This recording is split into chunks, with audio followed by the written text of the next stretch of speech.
Chapter 34, Takigakure Arc, Over the Edge. Naruto. Drifting. Over the edge.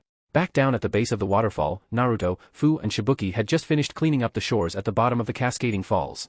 Due to the fact that several rivers fed into the Great Landmark, it meant that a lot of refuse and discarded material took the same route through the region, and came to stop at the same lake the converged streams plummeted into.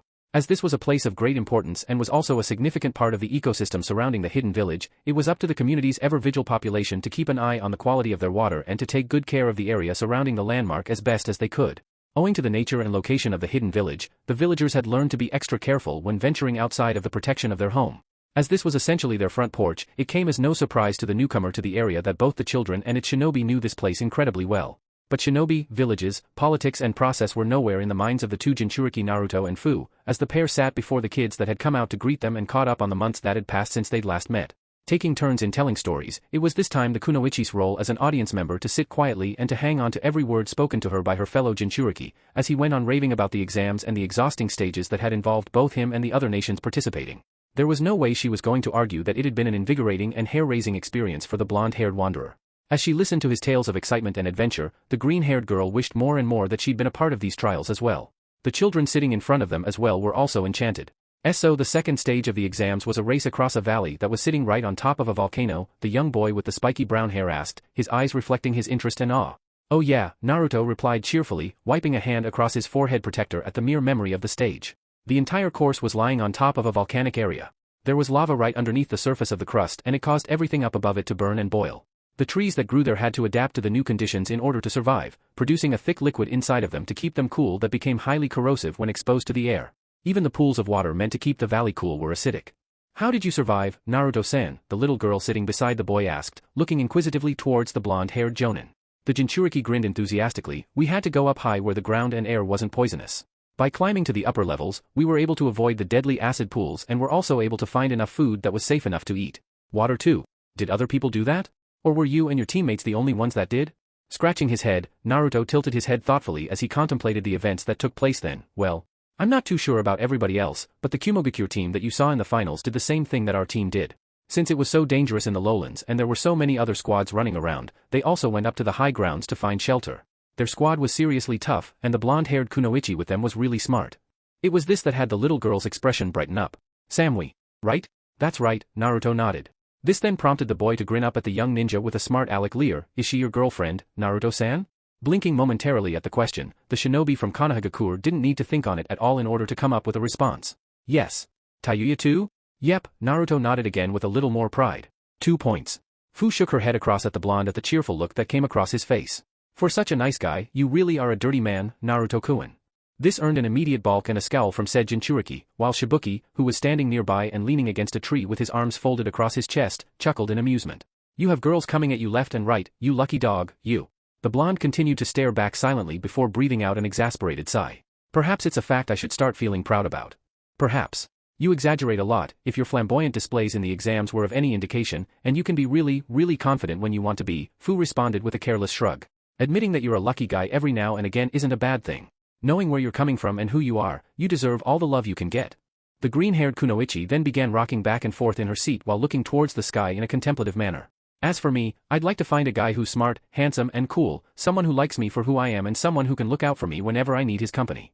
Under the curious stares of the kids and the inquisitive gaze from Shibuki, everyone in the area looked at the Kunoichi quietly as she sat there daydreaming.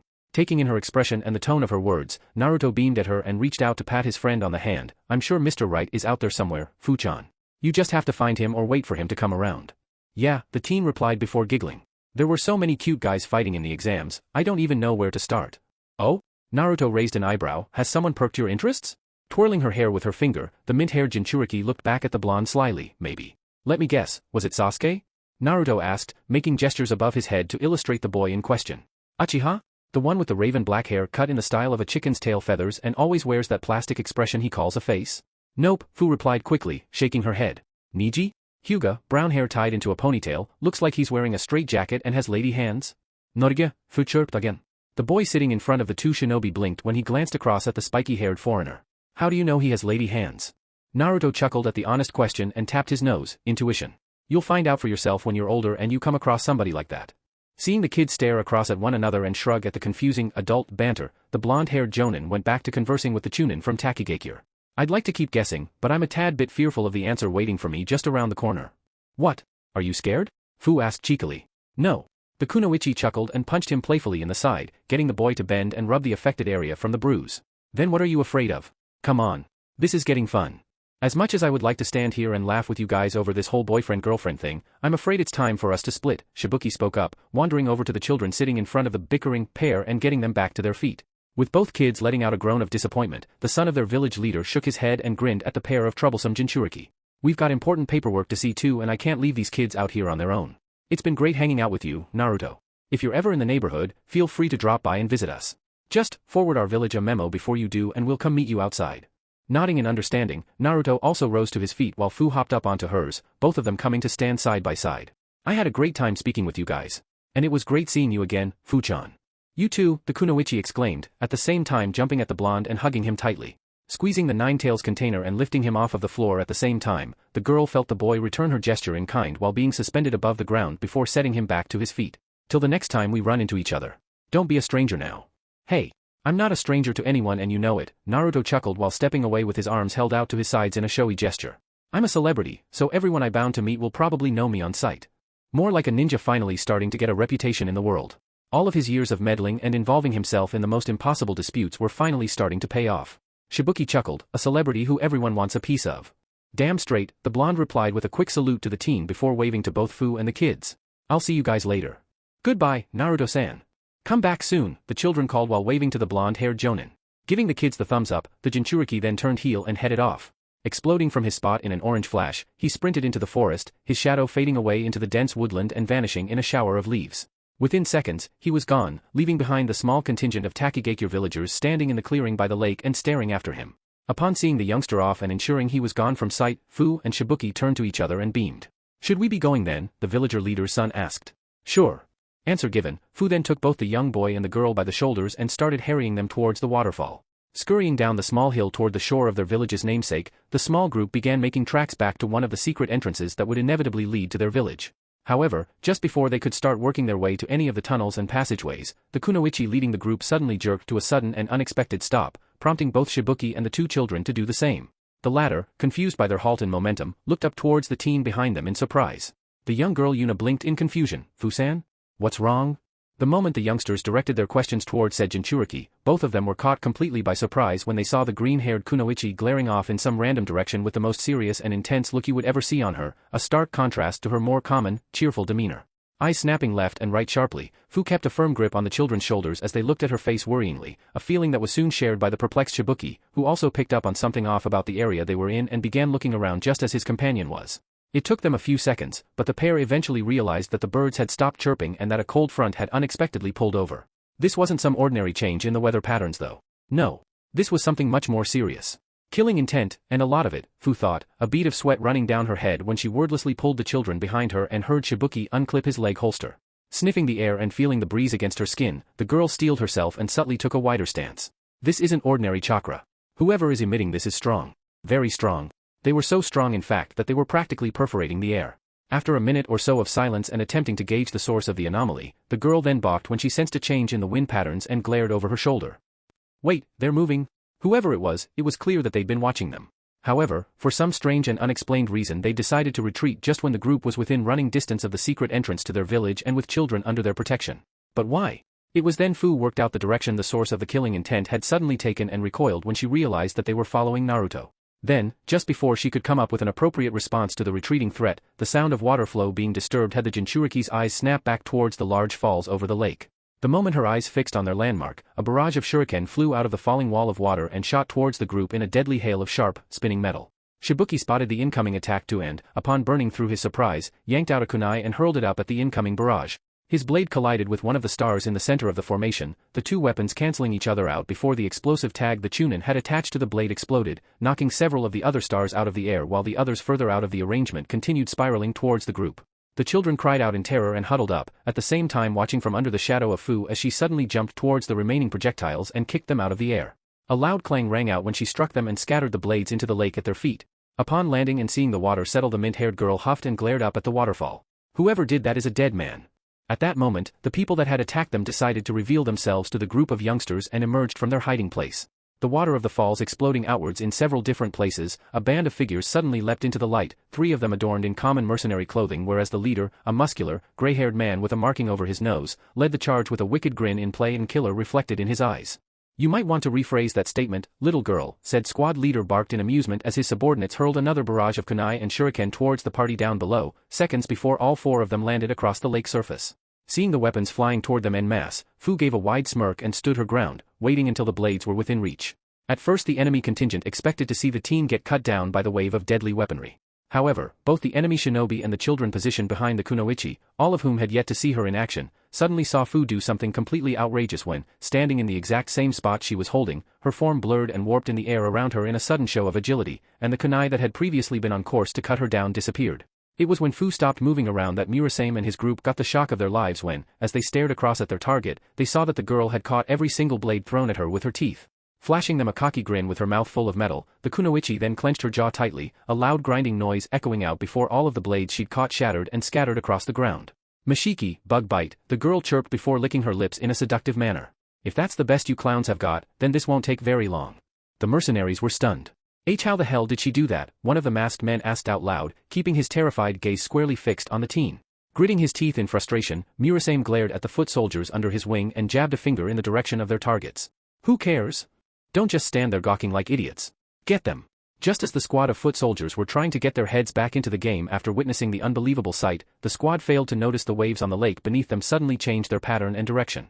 It was only until a particular area of the pool started to churn and bubble that Murasame saw something was up and managed to get the hell off of the rock he was standing on in time to dodge the enormous mouth lined with razor-sharp teeth that came shooting up after him. The roar of the enormous serpent echoed out over the entire area as it snapped its jaws at the enemy, rising high into the air and arcing over to leer down at the 3 stunned mercenaries below. The Takigakure children, baffled, looked behind them to see Shibuki with his hands slapped together and a smirk worn proudly upon his face as he directed his glare over the enemy shinobi. "Suitun, Suryuden no Jutsu. Water release, water dragon bullet technique," the Chunin shouted before commanding his creation to lean back and ready for the final attack. "Don't think that just because you outnumber us that you're going to be able to do anything. We're not pushovers." With one final glance, he sent the towering pillar of water straight toward his targets. The enormous water dragon let out a roar of anger as it dove towards the lake surface, coaxing cries of terror from the 3 cannon fodder shinobi, who attempted to flee its wrath by leaping straight into the air. While they initially dodged the first strike from the enraged creature, they didn't expect it to suddenly come back around after setting them up and engulf all 3 of them in a single strike. The final snap of the serpent's open mouth sealed the fates of the trio of mercenaries with the sound of crashing waves, before the great dragon dove back into the lake and vanished from sight. Clicking his tongue, the retreating Murasame landed back onto the surface of the pond and formed a hand seal. Directing his glare towards the Chunin and the 2 children he was standing directly behind, the man took aim. "Nice move. But 2 can play at that game. Suitun, Teppadama." Water release, gunshot, cheeks puffing, the enemy then leaned forward and fired a single blast of water from his mouth in the form of a fast-moving bullet. It approached Shibuki and the children at speed, aiming to take them out in one go, but the young Chunin standing in line of the jutsu wasn't inclined on getting washed away by his opponent's attack and, upon flipping through a series of quick hand seals, the shallow area of the lake directly in front of him shot up to form a protective wall. The barrier of rampaging water jutted skywards like a wave, taking the force of the bullet and enveloping it, before the wall eventually dropped back into the pond from whence it came and dispersed both techniques into the currents. The shield revealed a glaring Shibuki standing directly behind it and 2 incredibly bewildered children. Seeing his attack stopped had Murasame curse. "Damn it. Suayan didn't say jack shit about how good his student was. Wait." His eyes then narrowed suspiciously. "Weren't there 4 of you before?" Looking about, the man's eyes then widened when he felt a shadow fall over him and, looking up, he saw Fu diving towards him from his unguarded flank with her fist corked back and a grin worn on her face. The sight of the fast-approaching kunoichi had the rogue ninja freak out. "Oh crap." He threw up both arms. With a yell of effort, Fu drove a right cross straight into the man's arms, a loud crack ringing out when her blow slipped right through his guard and smashed him in the face. The enemy shinobi formerly of Amigakure could only utter a single grunt of pain as the girl's fist buried into his cheek before he was unceremoniously plowed into the lake below. The sheer force of the attack caused the water of the large pond to explode upwards like a depth charge at the speed the shinobi entered it, creating a glorious spectacle that lasted for but a second. When the spray died down, it revealed nothing but a relatively undisturbed lake and Fu standing atop of it with her fist extended in a punch. Glaring straight into the calming water, Fu clicked her tongue in annoyance and straightened up from her haymaker. He got away. Cracking her knuckles, she turned back towards the shoreline where the rest of her comrades stood. "My guess is that he ran back to his boss to inform him that we're coming. They'll be waiting for us." The boy standing with the children nodded in agreement. "Yeah." He then turned towards their village's landmark and narrowed his eyes. Both him and his friends emerged from the waterfall. "I think that whoever attacked us back there might know about the secret passages hidden behind it. If that's the case, then they might just know about the labyrinths and tunnels leading up to our village as well. That's very bad news, Fu added as she returned to land, a stern look worn on her face and hands held firmly at her sides. Since the shinobi and the civilians from our village are the only ones possessing knowledge about the caves, then that means that whoever ordered them to attack us must be formerly of Takigakure, Shibuki finished, biting the nail of his thumb as he glared off to the side. Damn it, this is not good. Gulping, the little girl Yuna standing directly in front of the shinobi stepped forward and took the Chunin's free hand in hers. What do we do, Shibuki? Do we run? The young boy accompanying her asked. Looking down at the faces of the fearful and worried children, the young man of Taki and the son of its leader drank in all of their expressions and feelings, before eventually responding with a smile and patting each one of them on the head. When he stopped with his palm in the girl's hair, he ruffled it reassuringly. No. You guys go and get help. Fu and I will take care of the bad guys. He then frowned and turned back towards the giant waterfall thundering into the lake just a few yards away. And if my ears weren't playing tricks on me and our assassin friend wasn't cursing fibs, I think I know exactly who's responsible for this. If he was right on the mark and it was that man who'd sent those rogue ninja out to scout them, then Shibuki knew that he was going to have to be as mentally prepared as he could to face the coming storm. Fu, though mostly concerned for the safety of her village, its people and its children, also spared a momentary glance in the direction Naruto had gone, as well as a thought to the killing intent she and Shibuki had felt before. That aura of ill will that had drowned the entire area and silenced all of the animals in range had not come from the rogue ninja from Amigakure or any of his cronies. Neither one of their attackers had had the guts to stomach such a potent signature or exert in such vast quantities. Whoever actually did felt like an even bigger threat than any of the enemy shinobi she'd ever encountered, and that wasn't a good thing for any of them. Oh. A mile or so out. Springing through the woods at high speed, Naruto continued on back towards his village with a big smile on his face and a warm flame burning in his heart. These two signs were a clear indication that he was content, as not only had he successfully completed another B-rank mission to Takigakure and got to hang out with a few of its residents, but he'd also run into Fu again and had made a few more friends in the process. As far as he was concerned, those were two big wins for him, definitely something to hold on to and remember. Now that his assignment was completed and he'd also gotten some good, quality time out of it to rest his legs, he could now focus on other things such as getting home, figuring out the kind of date he could take Tayuya, Isaribi or Tenten on, and get about completing his next mission. If he was counting right, then he was just about done with the box of scrolls he'd received from clients during the tournament. He only had a few more to do before finishing all of them, an accomplishment he was sure would earn him a lot of points in the eyes of the village. He'd set aside a couple of A-rank missions for his last ones, so he was really looking forward to getting through with them for a good experience boost. Maybe there'll be another Save the Princess mission, Naruto thought hopefully with a wide grin in play. The more royals I'm able to protect and save, the more allies I can make and the more cool stuff I can have named after me. Like for example the two bridges and the Naruto Rainbow Glacier that Koyuki had decided to give her nation's most well-known, man-made landmark. Though he really shouldn't be thinking about stuff like that as a shinobi, having countries rename things after you was becoming a really addictive venture. Even so, now that Naruto thought about it some more, having landmarks titled after you was a really good way to build one's reputation and a good prerequisite to have when making the climb to Hokage. It added more points to his resume and made it easier for the people in charge of the process to come to a decision, as they not only had the shinobi's abilities to take into account but their standing with the village's population and the people from other villages to build a strong alliance. If Naruto continued on at the pace he'd set, then he was certain he'd make a fine village leader someday. I just need to continue being acknowledged as a good person and make as many friends as I can, the boy stated firmly, leaping from another branch and shooting through the forest at speed. However, just before he could really get into the swing of his trek back as well as his plans for the future, something on the wind caught the blonde's attention that had his body twitch suddenly and eyes narrow dangerously. Glaring off to his right while leaping through the air, he saw a cluster of shuriken fly out at him from behind a far-off tree. Counting 6, he watched them converge on his point of passing before countering accordingly, knocking 2 out in mid-flight and avoiding the others. Landing against the side of a tree with his back and feet against the trunk, he saw the rest of the projectiles fly off, allowing him to hone in on the source of the ambush. Damn. Whoever threw those really knew how to hide from me, Naruto thought furiously while gritting his teeth. I would have noticed ages ago, but they must have swung around outside of my range and waited for me to run past. That was a pretty good move, however. He then glared towards a large oak standing several yards out. Since I avoided that attack, I now know exactly where you two are hiding. You may as well come out. A snort on the other end of the line was Naruto's immediate response as he glared through the forest. And why would we want to do that, Konoha trash? The disembodied voice of a male echoed over the woods like a ghostly whisper on the wind, earning a frown from the youngster. Realizing his attacker was spacing out his vocals in an effort to throw him off his trail, the blonde then gave a wicked smirk and leapt forward, at the same time answering the man's question, because if you don't, I'm going to burn you out. Springing from branch to branch in a zigzag motion for several meters, Naruto then leapt towards the canopy and fired several paper balls from his gauntlet. When they ignited, the boy cocked his hand back and threw it forward while in mid-descent. Katan, use a Senpuhi no Jutsu. Fire release, fire whirlwind vortex technique. A tornado-like blast rocketed from his hand, enveloping the exploding balls and igniting the twisting winds. The simple wind attack then transformed into a firestorm that ripped through the woods with a terrifying howl, tearing off branches and leaves, and incinerating an entire line of forest in its wake. The powerful attack stretched for many yards, a sight that could be seen even from a kilometer away as the entire area of woodland was sawn in half by a wall of flames rocketing up from the canopy, before black smoke started spewing from the green. Landing on another tree branch right next to the trunk base, Naruto crouched down low and glared ahead of him. As he watched the surrounding trees burn and the resulting embers cascade all around him from the pillar of smoke climbing into the atmosphere above, the Jinchuriki then picked up on something approaching his position and his eyes cut to the right. When his gaze fixed on the disturbance, his stare widened considerably when he suddenly spotted two black tendrils of an unknown material snaking its way through the trees towards him at high speed. What the heck is that? Naruto wondered out loud before giving a shout of surprise and leaping out of the way, making it off of the branch just in time to see the tree he was on get smashed clean through by the whip that continued its pursuit of him.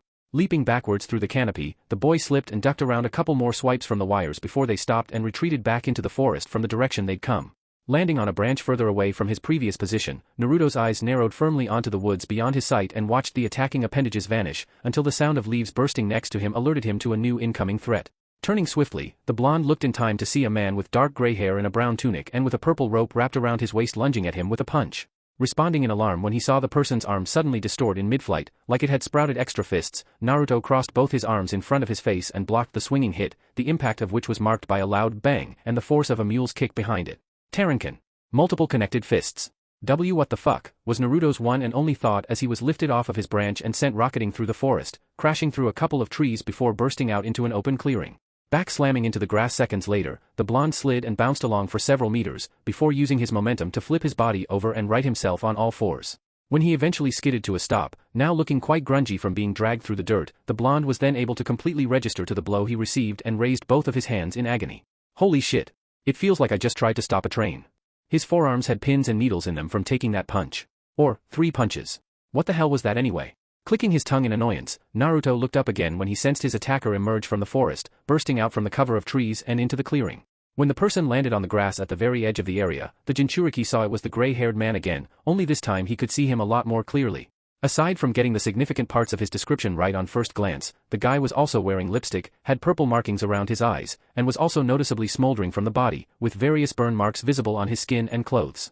It was safe to say that Naruto had actually landed some damage with his attack in an effort to drive him out, but the guy had been sharp enough to get out of the way at the last second in order to avoid getting caught up in the brunt of the fiery gale. Guess they were dead even in the injury department then. Oh. You're still alive, the gray-haired assailant chuckled while cracking his neck. I'm impressed. That attack had more than enough power to cut through bedrock and shatter stone. I guess the specs on your toughness were right all along, Naruto Uzumaki.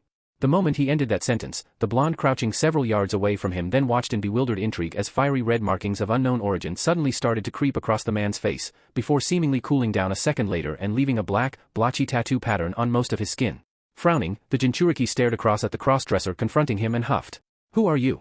The stranger snickered at his question and tilted his head to the side tauntingly. Seeing as you're about to die, I guess it won't hurt to banter for a little bit. I mean, we are enemies after all. It would be rude not to. He then pointed a thumb at his makeup-covered face. They call me Sakan, and that's pretty much all you're going to get from me, Konoha trash. Sending the boy a murderous grin, the sound ninja then took a fighting stance and spread his feet. Now that we've made nice, how about you entertain me some more? Come on.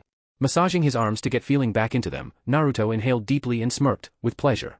Without needing to say anything else, the blonde blasted from his spot and charged his attacker down, who also came at him head first. Meeting his tattooed assailant in the center, the Jinchuriki exchanged a right cross with the man, both of them blocking the other's blow with a loud gunshot ringing out at the simultaneous hits. Sakan then followed up with a left kick, only for his opponent to hike off his swinging leg in mid-execution and spring over him in a single motion, forcing his opponent to try and knock him out of the air with a second kick. The agile blonde however evaded the counter and dropped down on the other side of his enemy, to which the sound ninja spun around and tried to backhand the kid, only for Naruto to skillfully duck under his haymaker and rush straight at him. Using speed Sakan didn't account for, Naruto hiked off of both his legs one after the other, up his chest, up his shoulders, and kicked off of his face a split second later, flipping away from his opponent the moment he cocked his head to the side with his last step. The swift series of kicks thrown by the Jinchuriki using him as a springboard caused blood to fly out of Sakan's mouth with a look of surprise smacked across his mug. When his brain eventually came around from receiving the combination of hits, the assassin then stumbled about and came at the Jinchuriki once more with a swinging overhand as a response. Damn you! The elite sound ninja's hook came in hard and fast, but Naruto swayed around it and countered him with a swift body shot and a jab to the side of his temple when he missed. The swift double blow had the winded Sakan come back with an immediate left hook, but Naruto caught his arm in mid-flight and, using it like a monkey bar, swung off of it and flipped himself onto the young man's back and shoulders. Nimbly straddling Sakan with his leg hooked around his throat, Naruto caught his adversary in an awkward headlock, throttling the man into a vulnerable position before swiftly drawing a kunai from his pouch and raising it up for a finishing blow. Taking aim, the Jinchuriki thrust down at his opponent's throat, only to suddenly see a hand shoot up out of nowhere and catch his wrist. Caught by surprise, Naruto was unable to respond in time when his opponent violently yanked him from his perch and threw him into the ground with an ear-splitting crack, with an impact that managed to form a small crater in the earth. Giving his enemy a pained glare, Naruto then saw the older boy raise his foot and bring it right down on top of him to knock him out, the motion seemingly generating 2 more feet from his hip. The sight had the stunned blonde react instinctively, rolling right out from under the descending attack and leaping away just in time to see the foot bury itself into the ground, the force of which was marked by the sound of a cannon firing. Skidding to a stop, the blonde looked up in bewilderment to see the much larger crater Sakan had managed to create and clenched his teeth. Whoa! If I'd have gotten hit by that. Instant pancake. He also remembered the bit where he tried to stab the guy from above when he caught him in that piggyback headlock. He had Sakan's left arm trapped, his right arm flailing about uselessly and the guy completely at his mercy. Where the hell did that other arm come from? Now that he thought about it some more, it almost looked like it had come straight out of the top of his head. Clicking his tongue, Naruto leapt to his feet and began skipping on the spot. Like in his match with Tsubaki and Niji, he began moving his arms and legs about at random, his fists shooting out in a series of wild feints while his head snapped left and right sharply. Once his feet blurred out and his movements became even more erratic, he then vanished in an orange haze, a sight that had his opponent balk in shock and eyes widen when he lost sight of the boy completely. Holy sure fast. Eyes snapping around him, Sakan attempted to track his foe, but was unable to react in time to the Jinchuriki rematerializing out of the air directly behind him from a lightning-fast Shunshin. Kunai in hand, Naruto gritted his teeth and lunged for the man's back, blade cutting through the air in an effort to finish him off in one go. Finally. However, the moment the blonde thought his attack was going to land, the Jinchuriki's eyes widened in shock when his body suddenly and unexpectedly shuddered to a halt. Confounded, the boy looked to see what the problem was, and discovered that a pair of extra hands and arms had sprouted from his opponent's shoulders and had managed to stop his finishing blow just centimeters from its target. Frozen in place, Naruto attempted to yank his limb free, but was unable to as the fingers wrapped around his wrist held onto him like a vice.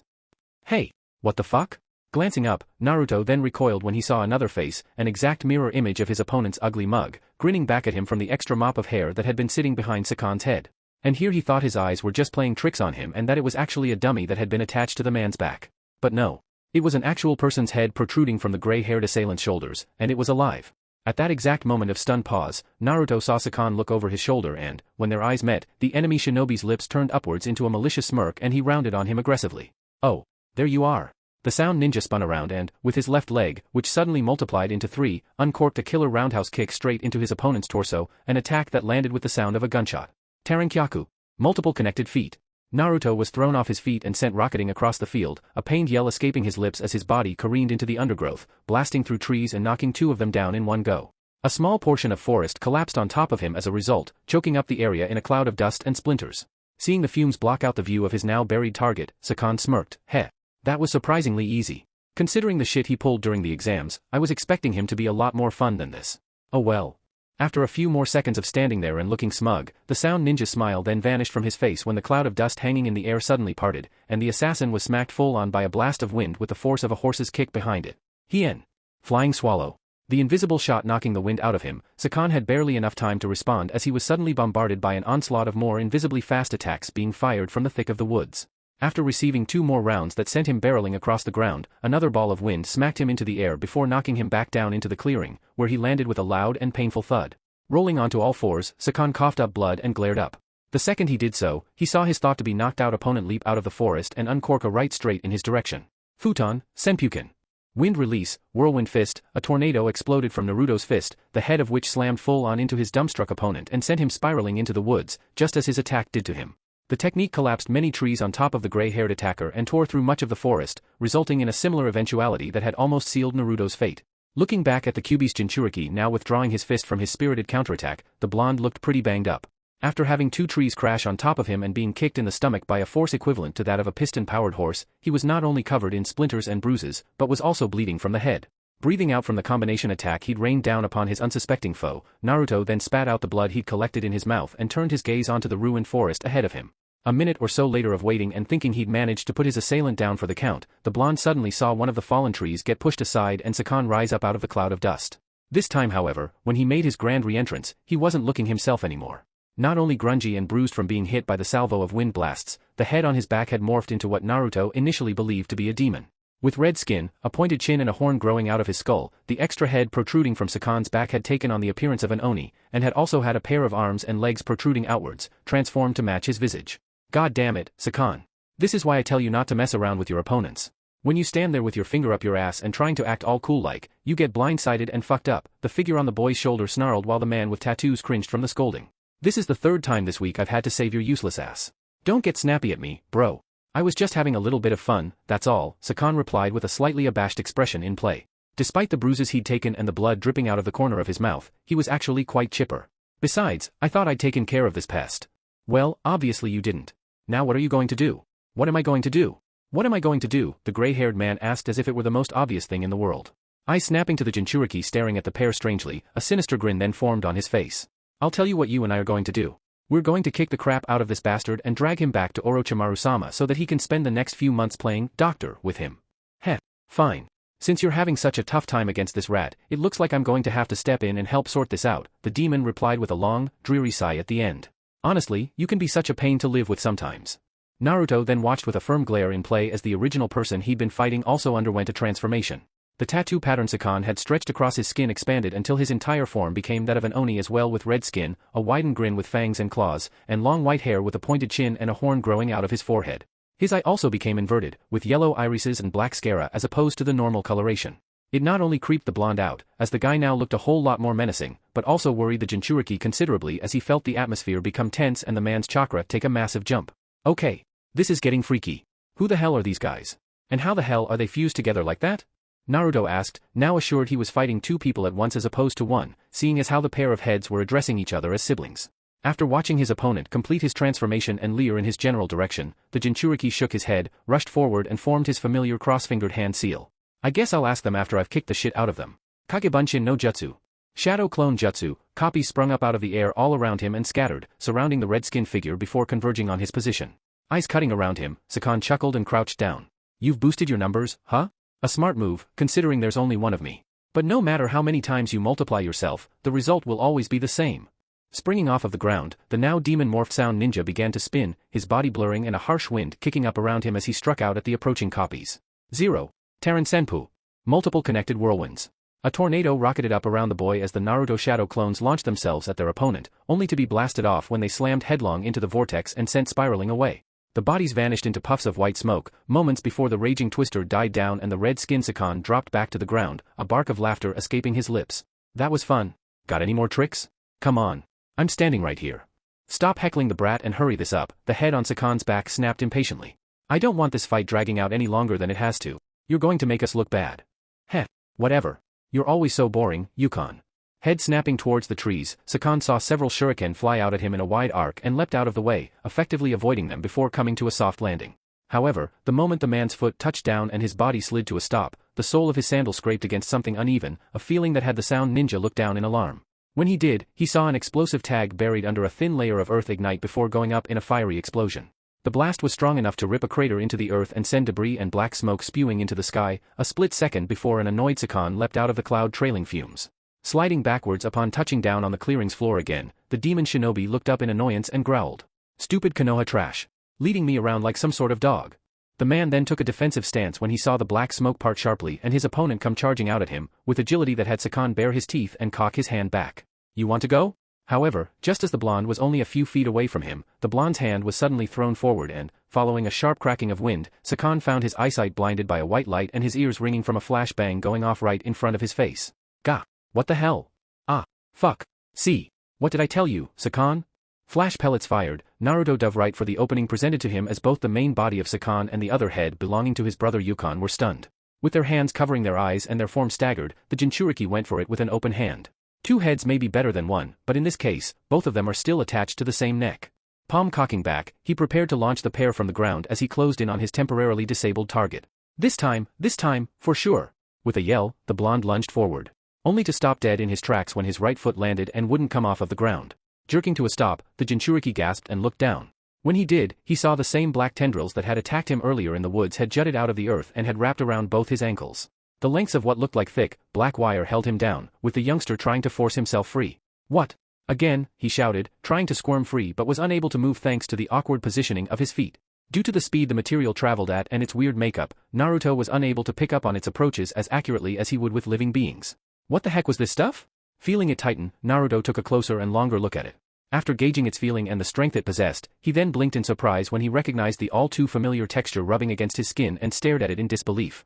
Hang on, is this hair?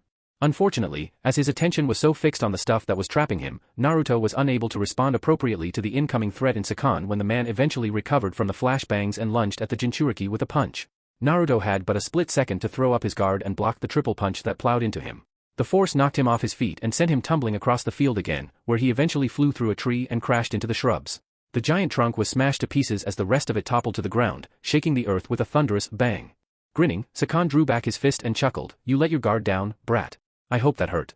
After a minute or so of watching the dust settle around the crash site, the Sound Ninja then had the pleasure of seeing his wounded opponent stagger out of the undergrowth. Gripping his left forearm, which had cracked from receiving the enhanced shot meant to take off his head, Naruto crouched down at the very edge of the clearing and focused his attention on Sakan. Or, that's what the Sound Ninjas thought. Sweat dripping down his head, the blonde stretched his senses out towards the surrounding forest, at the same time keeping his eyes fixed on his main opponent. There's someone else here, a second enemy working in the shadows and assisting the brothers, someone who was able to stretch and control their hair like wire, and was preventing him from finishing off his opponent. This had Naruto clench his fist in worry as he tried to feel out his unseen foe. Damn it. This is bad. This two-headed guy is tough enough to deal with, but I've got another one I need to fight? Determined to find out who was screwing with him, the Jinchuriki reached out with his hand and placed it on the ground. Taking a moment to read the vibrations and foul chakra perforating the atmosphere, he then fixed his eyes back onto his enemy to see the man leering dangerously at him. The only way I'll be able to draw them out is if I aim for this guy, Naruto thought, his glare narrowing dangerously. He's fighting recklessly and leaving massive openings in his defense, since he knows he has someone else in the woods helping him. He wouldn't be so easygoing if he was just fighting alone. However, his hand moved away from the grass and clenched into a fist. Just because you have an extra pair of hands backing you up doesn't mean I'll be that easy to beat. Eyes cutting to the right, he then vanished in an orange blur. Sakan snorted when he saw the boy disappear. Come on. This again? You really are a one-trick pony. Crouching low, the Sound Ninja dropped just in time to avoid the left hook that nearly took his head off from his opponent reappearing directly behind him. Grinning, he then spun around with a right palm strike, only for the blonde attacking him to sway out of the way and counter with a left counter cross that smacked his unsuspecting foe over the shoulder and sent the Sound Ninja bending to the side. Seeing stars, Sakan quickly came around with a left roundhouse kick, his opponent vanishing in an orange flash once again and kicking up dust to mark his speedy retreat. When the red-faced shinobi finished the motion of his kick and took another stance, the Jinchuriki reappeared behind him a second time, hooking in with a kunai and aiming for the side of his head. However, just as he was swinging in to take both of their heads off, Naruto stopped when he felt the ground vibrate in the middle of his attack. Ceasing his momentum, the blonde leapt into the air just in time to avoid his back foot being caught by the same black hair jutting up to try and grab him. Sailing above the clearing, the blonde looked down to see the black strands retract like water in a drain, and clicked his tongue in annoyance. Acrobatically back-flipping across the arena, the Jinchuriki then landed on the edge of the area and looked up, where he saw his opponent round on him and charge. Due to his transformed state, Sakan was able to cover ground much faster than before, surprising the Jinchuriki at his increase in speed and prompting him to respond in kind. Taking the kunai in his hand, Blonde held it back for a counter, only for his eyes to cut across his shoulder suddenly when he saw the black tendrils shoot out of the woods and wrap around his loading arm. When the hairs tightened, they held fast, prompting the boy to grit his teeth.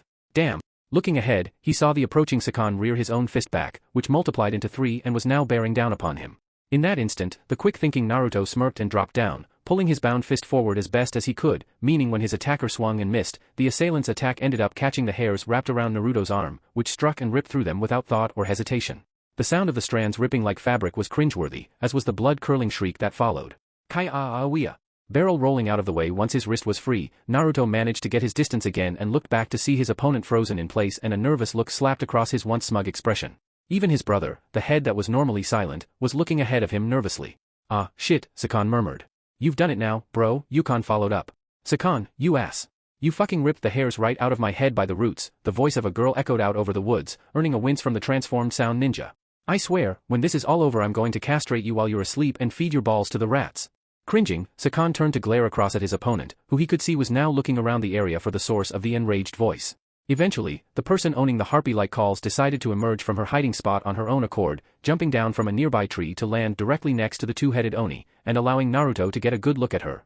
The second attacker was a young girl wearing a similar style of tunic to Sakan's with the midriff exposed, and was wearing black skin-tight shorts, black sandals, had a purple rope wrapped around her waist, a snake pattern scarf, and had long black hair in a Heim-style cut.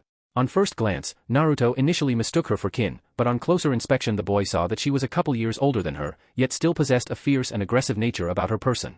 However, this wasn't enough to get the blonde to forget about the fact that she was an enemy, and that she was in league with the freaky, two-headed demon next to her. The moment she landed and stood upright, the kunoichi threw a punch across her teammate's face, knocking his head to the side, effectively cleaning his clock and getting him to rub his jaw painfully. Dumbass. Faye. So you've already called me a dozen times before. You know, you can be a real pain in the ass sometimes, Kotohi MPF. Before Sakan could finish his retort, a third hand popped out of his neck and slapped itself over his mouth, silencing him. Looking incredibly irritated as well as concerned for his safety, Yukon glared across at his brother when he decisively put a stop to the curse being thrown by him. Don't play with fire, Sakan. You're already pushing our luck with her as it is. A mumbled response came from the demon twin before the hand sunk back into the place it had originated from. Heh. Like I give a shit if I get along with my teammates or not. His eyes then cut back to Naruto, who continued to hold his ground at a safe several yards away from the two Otogekure shinobi. Anyway, we've got more pressing matters to deal with at the moment. This brat is pretty quick for a walking trash can. He's giving us quite the runaround. It's kind of annoying. All eyes training on the Jinchuriki, a tense and momentary silence fell over the area before the monotony was broken by a dreary sigh escaping the accompanying kunoichi's lips. Running a hand through her perfect hair, the hidden attacker and young woman now identified as Kotohime flung her head around before a murderous grin spread across her lips. Heh. A nobody is still a nobody, no matter how much you try and dress them up. The only thing that matters in a shinobi is how far they're willing to go in a fight. At that moment, the girl also decided to up the ante a little and, just like Sakan and Yukon before her, fiery red markings started to spread across her face from her neck. Seconds of metamorphosis later and her entire form became covered, the burning sensations fading away to reveal her form had taken on a dark brownish color, her eyes had turned yellow, and she'd sprouted two buffalo-like horns from her head. Not only that, but her black hair had also lengthened considerably and fanned out to give her the appearance of an actual banshee. I want to see for myself what this brat is made of. Grunting, Yukon threw his partners a dirty look before moving so that his eyes were set on their target. Remember guys, we're on a time limit here. Suein is probably rounding up the villagers of Takigakure as we speak, so let's just capture this kid and get to the rendezvous point as quick as we can. Naruto then had the pleasure of watching with morbid curiosity as the brother on Sakan's back suddenly separated from the main body, resulting in one half of both siblings' forms being covered in black scales and claws.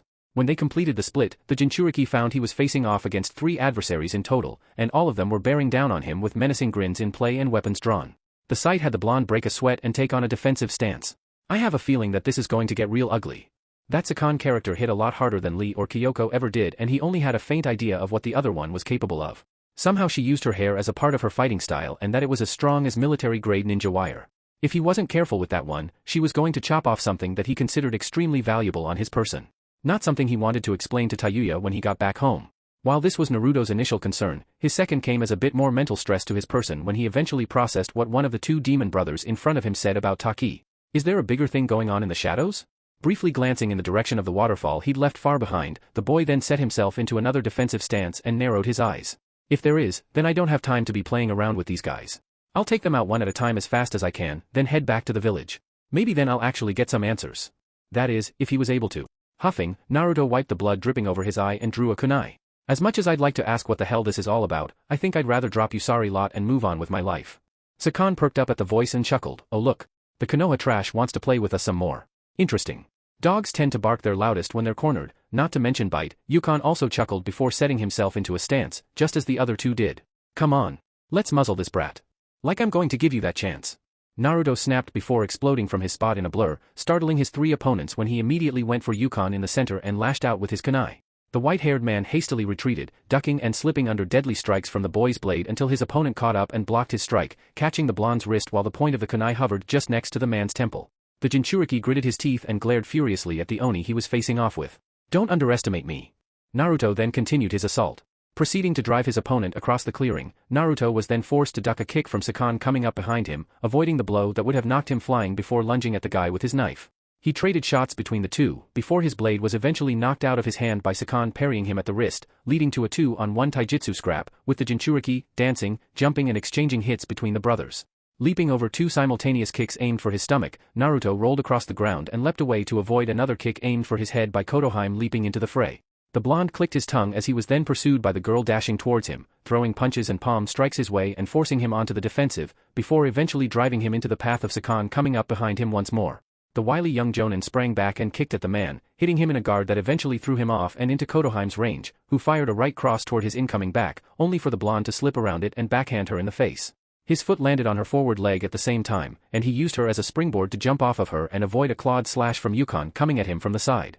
Darting between the 3 shuffling circles around him and keeping him locked in the center, a stressed-out Naruto then blocked a left jab and a right kick from Sakan, the 2 blows landing against his guard with dull thuds, before he countered with a right palm strike to his face. The blow smacked the Oni and drew blood from his nose, but the Jinchuriki eventually had his feet kicked out from under him by Sakan dropping swiftly to the ground with a sweeping attack. Yukon then came down at him with his foot, attempting to stomp his lights out, but Naruto rolled away from it and countered by springing off of the grass with both hands and landing a kick straight into Yukon's chest. Knocking the man away and using the force to kick himself off of the knee, Naruto then threw a right cross at an approaching Kotohime, his attack landing against her guard before he threw a left roundhouse kick into her face, most of which she parried but gave him a big enough opening to leap out of the circle of death and into the air. However, just as Naruto was sailing towards the trees, he suddenly felt his body jerk back down violently, and looked to see his leg had been caught by a tendril of black locks again.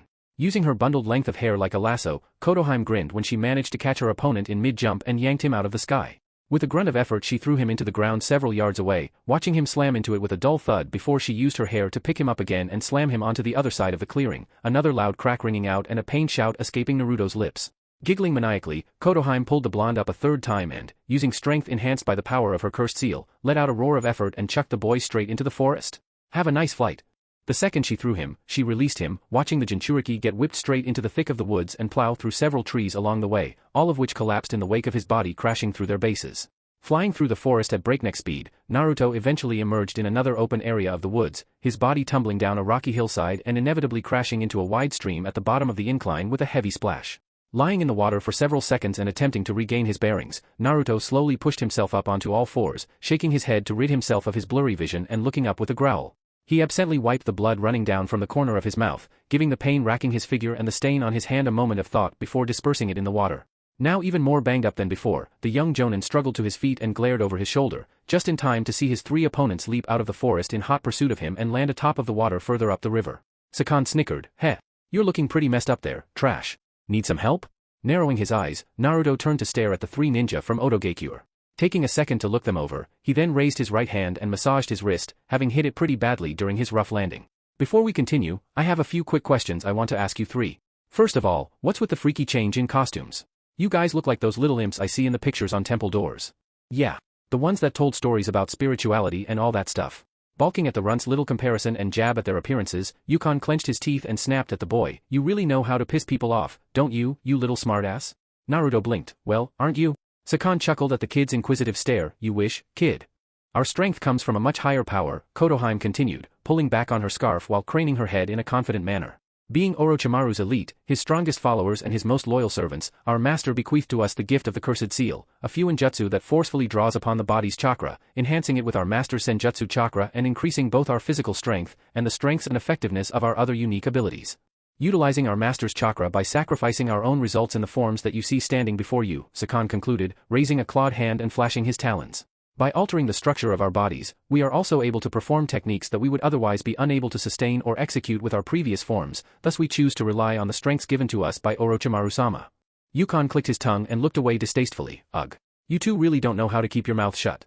Upon processing what the 2 enemy shinobi just told him, Naruto widened his stance and narrowed his glare. As his mind churned through the information they had just spilled, a bead of nervous sweat ran down the side of his head. So that's it.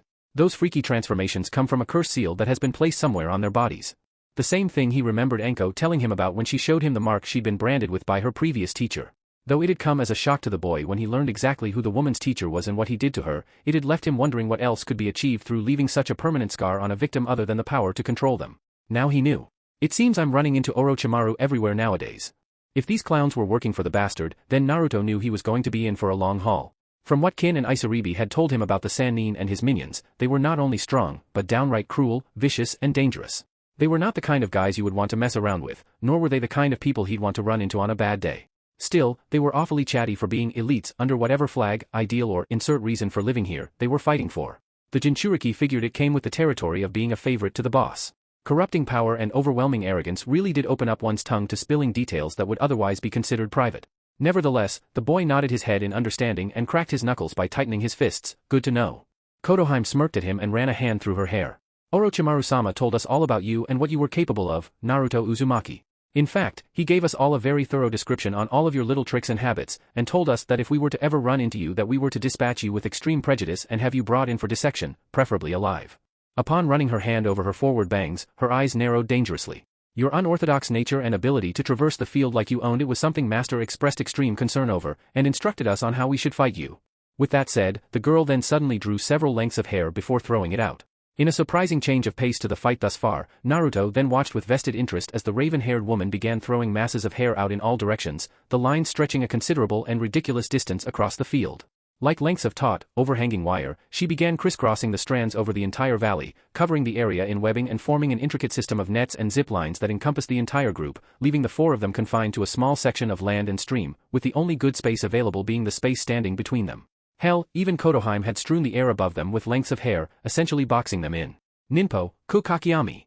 Ninja art, hair casting net, Kotoheim chirped while flicking her locks back over her shoulder once she was done filling up the gorge with a barely visible and random web of death. The hair I produce is naturally the same strength as the tow rope they use for ships in harbors and even stronger when I run my chakra through it. Sure, this would make going to the hairdressers a pain in the ass, but since I can control the growth and length of my hair, this doesn't matter. She then leered at the blonde. The point is, you won't be able to cut through it with ordinary weapons. When Naruto threw them a questioning look, Sakan spoke up. Orochimaru-sama told us that your unnatural speed is dependent on space and that you can aim your shunshin in and around obstacles with terrifying accuracy. However, it's going to be much harder for you to fight at your full potential when you have to worry about wire taking up most of your airspace. Eyes narrowing, the Jinchuriki gave a smirk. You guys have thought this through. Our master sees you as a big threat to his plans for the future and has instructed all of his forces to eliminate you on sight and his elite to capture you should we ever meet you on the field, Yukon informed with a grin. It's an organization-wide order that we're more than happy to follow through with. Naruto frowned and lowered his position, alerting the three-sound ninja to his intent. I'm no stranger to having people sent after me. I'm also quite used to the fact that a lot of people out there in the big, bad world want me dead as well. However, just because you've studied my moves and know about most of my abilities doesn't mean you have the upper hand in this fight.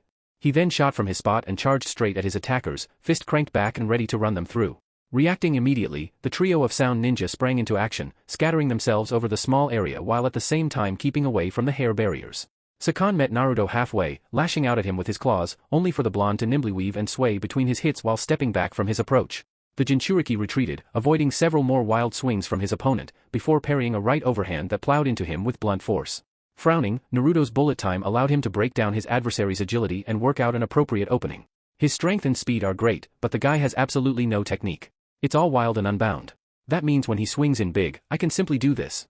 Without warning, Naruto then smacked the guy in the chin with a swinging uppercut that snapped Sakan's head skywards, a shocked look pulling across his face. When the man staggered with blood flying out of his mouth, Naruto then spun at him and threw his signature roundhouse kick, which he buried into his opponent's side with a satisfying crack to follow. Chaser! A loud bang came shortly afterwards and the Oto ninja was suddenly lifted off his feet and sent violently tumbling across the field. Garh! Sakan shouted as he bounced off of the wire at the edge of the creek before falling onto all fours in the shallows. You bastard! Forcing himself back up, he sprang forward and rushed straight for his opponent, who was now engaged with Yukon in battle. Ducking and weaving around more deadly swipes of kicks and claws, Naruto hiked up Yukon's front and kneed the man in the face, bringing back his fist for a knockout blow before feeling it get caught. Looking over his shoulder in surprise, he saw Kotoheim had lassoed another length of hair around him and, with an excited grin, yanked him off of her teammate and towards her. Yelping as he was pulled through the air, the Jinchuriki then countered with a quick hien shot at the Kunoichi, the blast of wind smacking her clean in the front and knocking her tumbling into the stream. While she was on all fours and her hair was still wrapped firmly around Naruto's wrist, the boy then saw Yukon running at him from behind and, grabbing the woman's hair, spun on the spot, picking her up off of the ground and throwing her straight into the approaching Oni. The young woman slammed into the older brother's side and sent them barreling into the water with a splash, a counter that also freed Naruto's arm from the woman's grasp. However, the second the Jinchuriki downed the two, he received a left cross into his stomach, knocking him flying backwards before skidding through the shallows. Dropping to his knee, Naruto wheezed out from the force of the blow, looking just in time to see Sakan come swinging at him wildly, forcing the Jonin to block and parry awkwardly before swaying backward and nailing the man with a right counter to his face when he overflourished yet another attack. This hit managed to stagger the Oni enough for the Jinchuriki to upright himself and send a left cross into the man's face, smashing him into the water. When the young sibling fell into it on all fours, Sakan glared irritably over his shoulder at the approaching Naruto. Taking aim, the man then very discreetly fisted some mud into his hand and flung it straight up at the blonde from the stream, catching him in the eyes and earning a yelp of shock from the Jinchuriki. Ah, damn it! Naruto shouted, stumbling away while now trying to rub the shit out of his face. He was right, getting hit by your own tricks really did sting like a bitch. Though it wasn't the same as his hidden gauntlet of magical secrets, these bastards really knew how to pull some dirty moves of their own. Unfortunately, due to being temporarily blinded, Naruto was unable to respond in time to Yukon and Kotohime finally finding their feet again, with the latter suddenly whipping her hair around in a mass like it were alive before sending it straight at the Jinchuriki. Ninpo, Kurochmuchi. Ninja art, black hair whip, the massive tendril flew straight at the blonde and blindsided him, hitting him hard and fast, with the impact being marked by a dull thud that echoed over the whole area when Naruto was knocked clean off his feet. Bouncing off of the wire wall and crashing into the water, Naruto coughed up blood and held his side, where a massive gash had been ripped into him and a purple mark had formed, showing he'd cracked a couple of ribs at the force of the attack. Gargling down whatever sounds of agony he had to make, the Jinchuriki looked at his three assailants recovering their bearings once more, before opting to change the setting a little bit. Cocking his hand back, Naruto then plunged it straight through the water. Jet hand. Activating his jutsu at the same time, the Jonin created a splash with the force of a wave, which he sent straight at the trio of sound ninjas and filled the entire area with a fine mist. Blocking the wall of water that crashed into them, the three assassins looked through the thick haze that their target temporarily created. When they saw he'd vanished from his spot, the trio began looking through the thick to try and find the youngster, unaware that the Jinchuriki had managed to get their backs again and was swinging a kunai straight down at Yukon. However, just when it seemed like he was going to get in a successful kill, Naruto suddenly bounced off of something invisible before being forcibly thrown to the ground. A loud crack marked his landing as he crashed into the stream again, letting out a harsh growl and looking up to see the rest of the water from his mist settle back into the ground, and Kotohime appear behind the two brothers while at the same time retracting her hair. The woman grinned maniacally at the winded blonde as he pushed himself up onto his knee. Hiding in smoke won't help you here. Like I said, we know exactly how you operate under these types of conditions, Uzumaki. Don't think it'll be so easy to pull a fast one over us. A light chuckle came from the Jinchuriki as he brought a kunai up from his holster. Taking it into a backwards-facing grip, he faced his three attackers with a smile and a confident glint in his eyes. Funny. I'm normally the one to say that. But feel free to think that I've reached the point of giving up, because I haven't. On that cue, the three sound ninja lunged at him with Yukon leading the charge and their respective weapons drawn back for an attack. The moment the three rushed him, Naruto sprang from the ground with a burst of wind, facing the opening blow with a look of absolute concentration. When it seemed like the three were going to cut him down, an unexpected development took place when the Jinchuriki suddenly glitched right past Yukon's blow and seemingly teleported behind him, where Kotohime came in with a kick, which the Jinchuriki swayed under before coming face to face with Sakan. The man roared as he lashed at the blonde, but the boy nimbly slipped around them before his body once again distorted on the spot and he reappeared in a running stance directly behind his attacker when he passed, a spray of blood flying through the air followed by a yell of pain when Sakan gripped a deep gash in his side. Stumbling forward, the three sound ninja looked back to see the Jinchuriki turn around to face them again, his kunai raised defensively while the trio shook their heads in disbelief. What the fuck? Sakan choked. What the hell was that just now? Yukon also asked. He swore to Kami he had the kid on the first shot. But it was like his attack veered off course and the boy just flickered out of sight. And he did it so fast too, but that was to be expected. After a moment of careful thought and replaying the scene in her head several times, Kotohime looked up in surprise before grinning. Oh. It's that move, isn't it? The one that gave the Lightning Girl pause in the tournament. Frowning, Naruto rushed in again and disappeared in an orange blur. The three sound ninja were then hit by the flash darting between them and nailing them, before an all-out scrum took place right there in the creek, with the Jinchuriki using his insane speed to fight between all of the Otogekyou ninja present and to trade hits with them. Using the swaying and weaving motions of his fighting style, he danced around Sakan and Yukon's attacks and countered each of them respectively, drawing blood from them before being forced to avoid Kotohime's hair when she whipped it around and slammed it into the water where he'd been standing, only for the Jinchuriki to vanish in another blur. Reappearing just on the edge of the tiny space that was their fighting ground, Naruto chucked a barrage of shuriken at the enemy, only for Sakan to smack them out of the air with his plated arm and charge at him. The blonde watched the man move, before seemingly flickering out of the way of his swipe and reappearing behind him, at the same time driving his kunai into his back. The sharp thud was followed immediately by a yell of agony when Sakan stumbled forward with the knife in his side. Unable to reach it, he rounded on Naruto in a rage and took a swing at him, only for the boy to leap away and dodge Yukon coming at him from behind. You son of a bitch. You're dead. Dodging and glitching between the brothers lashing at him viciously, the blonde then disappeared when a whip of hair slammed down on him from above and attempted to impale him, avoiding the nearby Kunoichi's response. Getting the heck out of the kill zone with a shunshin, the Jinchuriki was unable to get that far due to the wires hampering his abilities, and cursed when he stopped only after a few meters. Managing to put some space between his attackers, with only 5 meters standing between him and the person closest to him, Naruto formed his cross-fingered hand seal and produced a small numbers of clones. Once the extra bodies filled the area, their respective eyes darted between the 3 enemy ninja, including the wounded Sakan, until the squad's gazes settled on a serious Kotohime jumping to the front of the pack. Her hair fanning out aggressively and waving on the wind like a frill, she leered at the Jinchuriki and his doppelgangers before dropping down onto all fours and throwing her hair forward. With a grin appearing to match her actions, upon assuming a cat-like posture her mane bristled, a split second until she suddenly fired off a jutsu that the Jinchuriki certainly did not account for. Ninpo, Kabari Sunban. Ninja art, hair needle Sunban. Her length of hair then began rapid-firing strands in the form of deadly, long needles at an accelerated rate, filling the air with a wall of flying death that flew straight for Naruto at a ridiculous speed. The Jinchuriki's eyes widened in horror at the approaching attack and, with nowhere to run and unable to perform the necessary hand seals fast enough to dodge the attack with the insane spread to it, both he and his clones were forced to block the barrage of Senbon with their arms and legs when they were peppered by the spray of deadly projectiles. His clones were the first to fall, disappearing into puffs of smoke, followed shortly by him. A spray of blood flew from the blonde's body, followed by a yell of agony when Naruto was knocked off his feet with thick needles buried in different parts of him, giving him the appearance of a pincushion. The Jinchuriki's flight was stopped short by the hair wires behind him, his body hitting it and spinning on a line before falling flat onto his side. Gripping his chest in pain, the blonde boy growled and bit back as much of the stinging sensations as he could, but could do little as his blood began to mix with the running water he was lying in. He got hit, badly. A laugh from above quickly drew Naruto's gaze upwards, where he saw Kotohime and Sakon approaching, with the former retracting her hair and returning it to its previous state. "Ooh, that looks like it hurts," Sakon mock-groaned in a taunting manner, his demonic eye set on the wounded Jinchuriki at his feet and reflecting his delight while his brother came to stand directly beside him. Naruto spat angrily, his body shaking from the damage. "It does." The Jinchuriki then turned his attention to the kunoichi beside the twin, where he saw Kotohime step forward and crack her knuckles in an intimidating manner. The grin she wore on her face promised nothing but ill intent toward the stricken Jonin now lying helplessly on the ground, which didn't instill much confidence or enthusiasm in Naruto from the way he was still bleeding out all over the place. "Now the real fun begins," the kunoichi said, licking her lips. "Fuck. Oh. Meanwhile, past the waterfall, there have been very few outsiders that have ever been able to lay their eyes upon the actual village of Takigakure. Some had only ever seen the countryside that surrounded the hidden community and others had only ever looked upon the great waterfall that stood as the very symbol of the village itself. However, thanks to the elaborate system of caves and tunnels that served as the main highways to the heart of the village, it made finding the actual town itself a near impossibility. The fact that the village's location was so well hidden made a lot of the neighboring nations question whether Takigakure even existed. Contrary to popular belief, Takigakure's military bulk wasn't confined to just one location.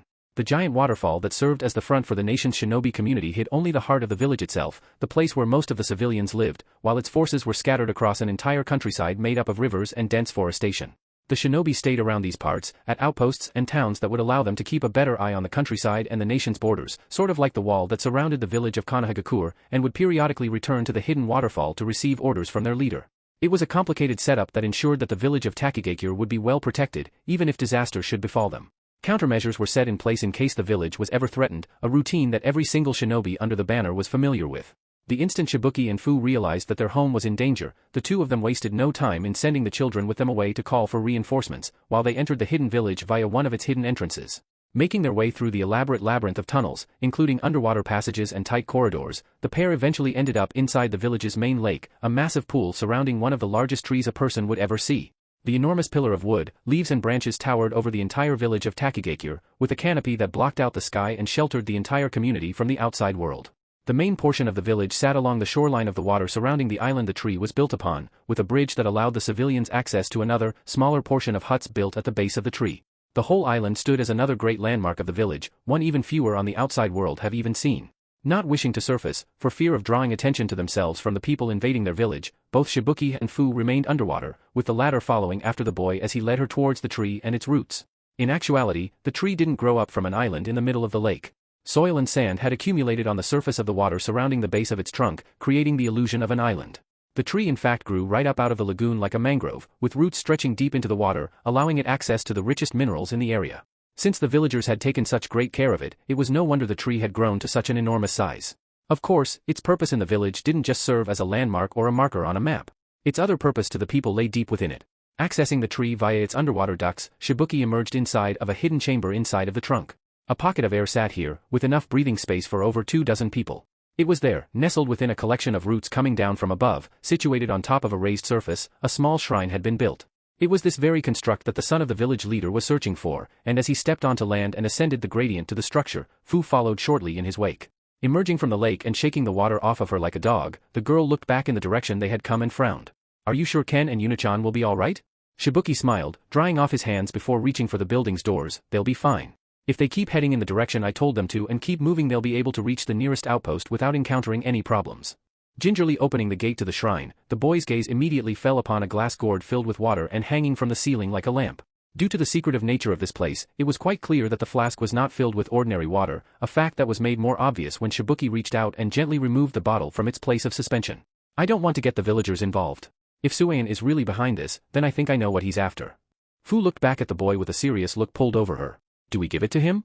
I know it's our village's greatest treasure, but if he's planning on holding the civilians hostage just so he can force you to hand over the hero's water, then. If we can stop him, then we won't have to, Shibuki said while looking back at his companion.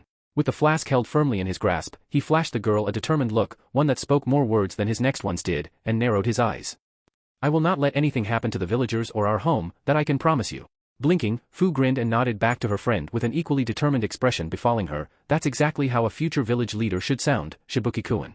Once they had the relic in their possession and their plans had been outlined in brief, Shibuki then led Fu up the tree. Following the tunnels twisting about at random through the enormous fig, the two shinobi from Takigakure traveled up to the nearest vantage point they could find. If the village was under threat, then they needed to find a good spot to scout from and see exactly what they were up against. The shinobi that they encountered at the base of the giant waterfall was only the tip of what they assumed to be the iceberg. That amount of manpower was not going to be enough to take over an entire village. There was surely going to be more, and both the village leader's son and its resident Jinchuriki knew this. The inside of the tree was a bit of a maze itself. There were few in the village who actually knew that the entire structure was hollow on the inside and that people were able to traverse its inner network of roots and caves. You could fit an entire town inside of it and live off of the nutrients the tree was able to produce. However, this being only a passing thought to the pair making their way through the tree, Shibuki and Fu focused on the more pressing issue at hand in the form of the enemy, and upon making their way to one of the openings along the surface of the trunk, looked out towards their village. Though all of the buildings and huts remained standing and in plain sight, it was not the town that immediately drew their gaze. No. It was the band of mercenaries and the entire village's population at the base of the tree in front of another shrine that did. With the community's population grouped together in threes and tied together to ensure that none of them were left unaccounted for, the frustrated and terrified masses remained sitting quietly in their assigned lots, looking around at the menacing faces of their captors. A majority of the enemy force that stood guard over the men, women and children was made up of common thugs and brutes wearing the outfits of shinobi, but all of them were similar in appearance and only dressed up for show. These guys were in no way different to the ones that Shibuki was able to take out at the base of the waterfall. It was the other guys that actually gave the concealed pair pause. 3 Amigakure ninja pacing around the area, one of them the spiky-haired shinobi that had attacked them earlier at the lake, a masked shinobi with a sharp glare, dark ensemble, scarf and bandana, and a brown-haired woman wearing a unique type of battle robe with long sleeves and an exposed midriff. These guys were immediately identified as the lieutenants of the party, with the person running the entire show also stepping into the spotlight from behind the archway of the temple built against the figure. It was a figure and face that quickly confirmed Shibuki's fears and instilled a momentary sense of dread and worry in his gut. Fu's hand clenched tightly when she also spotted the man rise up from the steps at the foot of the tree and narrowed her glare upon him. You were right, Shibuki-kun. Suayan, the boy growled, his fist balling against the moss of the trunk entrance he was leaning against. The bastard. He led them here. And it looks like he's rounded up everyone from the village, Fu murmured. Well, everyone that had been in the village at the time of his arrival. But that was beside the point. The young son of Taki cursed under his breath as he saw the former member of their hidden community as well as his former sensei survey the area before directing his attention towards the bound villagers around him. If there was any time he wanted to capitalize on his position, this was it. Damn it. What happened to the home forces? Were they all wiped out? With the number of mercenaries that were currently present on that island, it seemed like a bit of a stretch to think that the small invading group would be able to overpower all of the shinobi that had been stationed here. Even in the absence of the village leader, it was still customary to have at least one platoon of ninja stationed within the confines of the town to keep an eye on the people. Sure, Suayan had once been a respected shinobi of Takigakure and one of their finest jonin at one point in his life, but there was no way he along with his band of lackeys would have been able to sneak past and overwhelm all of the village's defenders. So how in the world did they infiltrate the village and round up all of the civilians unscathed? There had to be some sort of an explanation. This is bad, Shibuki thought with a bead of sweat running down his head. If they were able to take out all of the guards, then that means the shinobi that Suayan has with him must be really strong. The boy then looked across at Fu nervously, with the intent of explaining to her their next plan of action. We'll need to tread carefully. If we're going to free the villagers, then we're going to have to. He then stopped when he realized Fu was no longer with him. Looking about in alarm, the boy then turned to the island down below. When he saw the mercenaries rally and form up around Suayan, Shibuki breathed out a sigh and slapped his forehead. Damn it Fu, sometimes I hate it when she's excited. She was always keen to get into a fight, that girl. It must have come with the territory of being a Jinchuriki. Oh. Why, Suayan, a random villager from one of the bound groups shouted up at the man when he strode past with his hands in his pockets. Managing to capture the big boss's attention, the bold young man sneered. You were once a beloved member of this village and one of our most respected shinobi. How can you do this to us? The adult with the goatee grinned sinisterly back at the villager and shrugged his shoulders. Simple. I got tired of taking orders and decided to pursue a new career, one where I was in charge. The man leered over the collection of hostages and waved off all of their hateful glares. When you choose to follow the path of strength, it becomes your one and only reason for living. You have to set any and all other things you once thought were important to you aside, which only really serve to weigh you down in the long run, and focus all of your attention on it. By casting this village and its people onto the wind, it was easy for me to stab you all in the back. Suan then laughed at the round of flinches and growls he received for his answer. Now don't look so shocked. What else were you expecting me to say? So that's it, the young man shouted. We were just a burden to you? Dead weight, a woman yelled from the back. The rogue ninja and former member of the Takigakure forces then gave a look indicating a moment of thought, before he then nodded to the people. Well, yeah, pretty much. You cruel, heartless bastard. You won't get away with this, another person, an adult genin tied up with the others, shouted before receiving a punch across the face from Kirasame. The blow from the lieutenant was enough to knock him out, leaving the man surrounded by 3 other, terrified villagers. Suan chuckled, actually, I will, and I have. What is it that you want? Another male villager, a farmer, asked with a frustrated glare of his own. To take over Takigakure? Not at all, the jonin replied with a shake of his head. What would I want with this pathetic collection of huts and rabble? No. I have my eyes set on something even greater, the very thing that has helped to preserve this village through all these years of turmoil and strife. He then brought his hand out and clenched it into a fist. The hero's water. What? You're insane, the same farmer shouted with a harsh glare thrown at the man. Lord Shibuki would sooner pour it out all over the ground than give it to you. Heh. I highly doubt your future village leader would be foolish enough to do that, Suan continued on while slipping his hands into his pockets again. As his former teacher, I know him better than anyone. Plus, I don't think your village would last for very long without the hero's water to fall back on.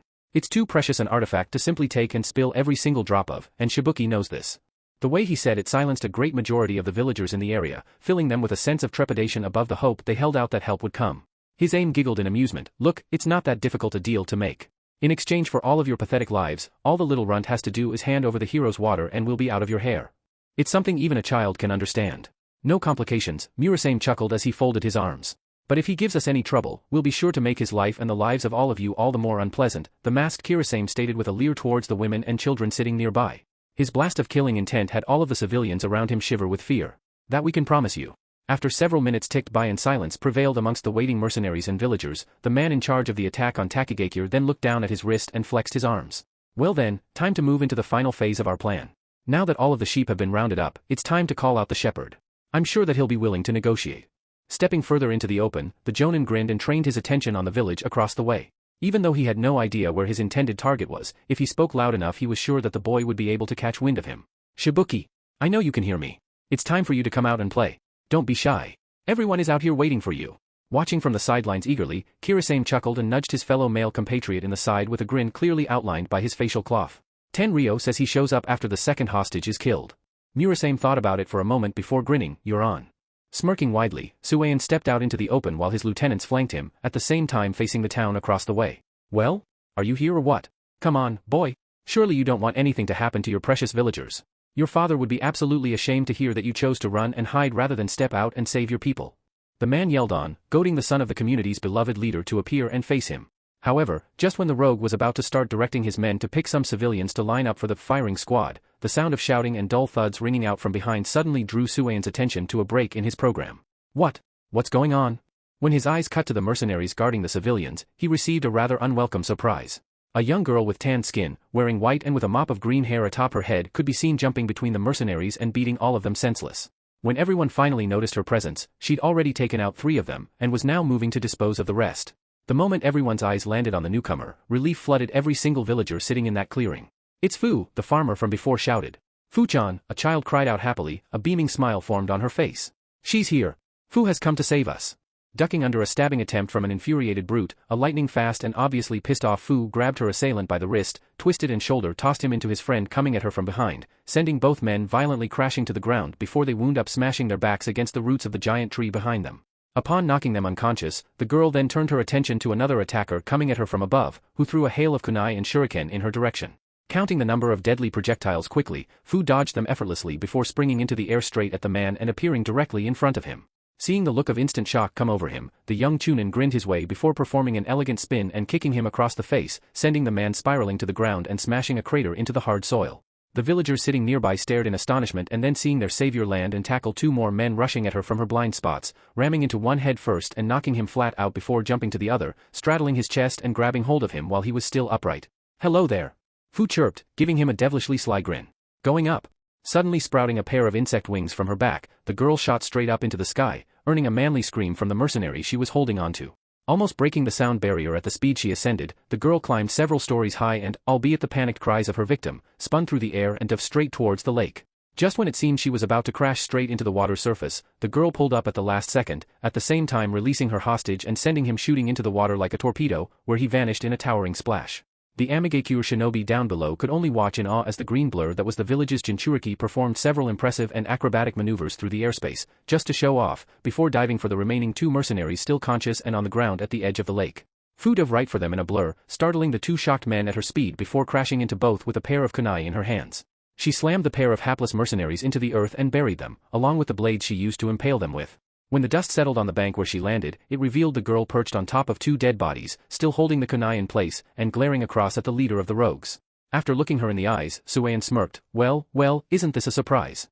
Long time, no see Fu-chan, how have you been? The green-haired Kunoichi smirked and stood up. I've been good. In fact, I think I'm feeling better today compared to how I've been the last couple of days. How so? The Jonin asked curiously. A grin formed across Fu's face as she stepped off of the bodies and back onto solid ground, at the same time beginning a slow and menacing approach of the main antagonist. I haven't been on many missions lately and have been feeling a tad wound up. Perhaps I can let myself loose by taking out my boredom and frustrations out on your face for the next few minutes. How does that sound? Suein feigned a cringing expression. Oh, scary. A chuckle then escaped his lips when he saw the girl stop and heard her fists tightening with the popping of knuckles. You were always a strong girl and one of the best kunoichi to ever come out of this village. It's a shame we never saw eye to eye on certain ideals and you were always so set on sticking around this shithole, otherwise I would have asked you to come along with me when I decided to retire. I could have used a girl of your talents. Well, I'm sorry to say sensei, but my talents belong to Takagakure, its people, and myself, not to you, Fu stated, looking across at the villagers and seeing a great majority of them smiling at her, obviously happy to see that she was here. Her eyes then cut back to the man and narrowed dangerously. Since you've gone and turned your backs on everyone, you're no longer a part of this village. I'm going to make you pay for hurting my friends.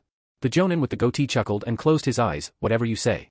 Wings sprouting from her back again, Fu prepared a charge straight at the bastard, until 3 whips made out of water suddenly shot out from her blind spots and wrapped around her.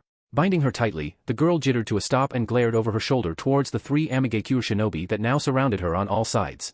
His aim, Murasame and Kirasame had managed to scatter themselves across the area during Fu's assault on the mercenaries and snuck up on the girl while she was having her little glaring match with Suein.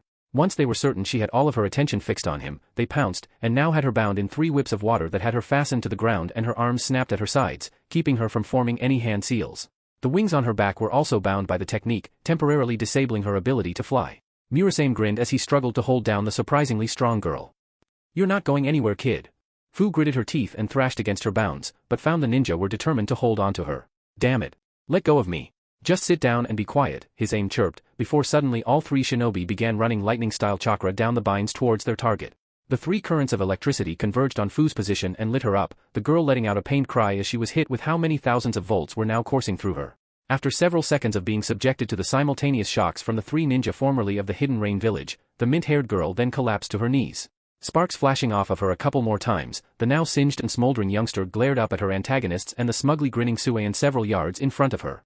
Upon feeling the paralyzing and painful effects of the electrical attack subside, Fu then gave a cocky grin and looked up at her attackers through one eye, while the other one was shut to bite back the pain. Is that all you got, you weaklings? Kirasame chuckled. Wow, this kid really is tough. She's able to maintain consciousness even through all that, his aim murmured, before smiling and giving another pull on her water whip for extra incentive. The response from Fu was a noticeable wince as the 3 binds began to squeeze her into submission once more. It doesn't matter. We can either zap her until her heart stops beating or slice her into pieces and end this whole thing right now.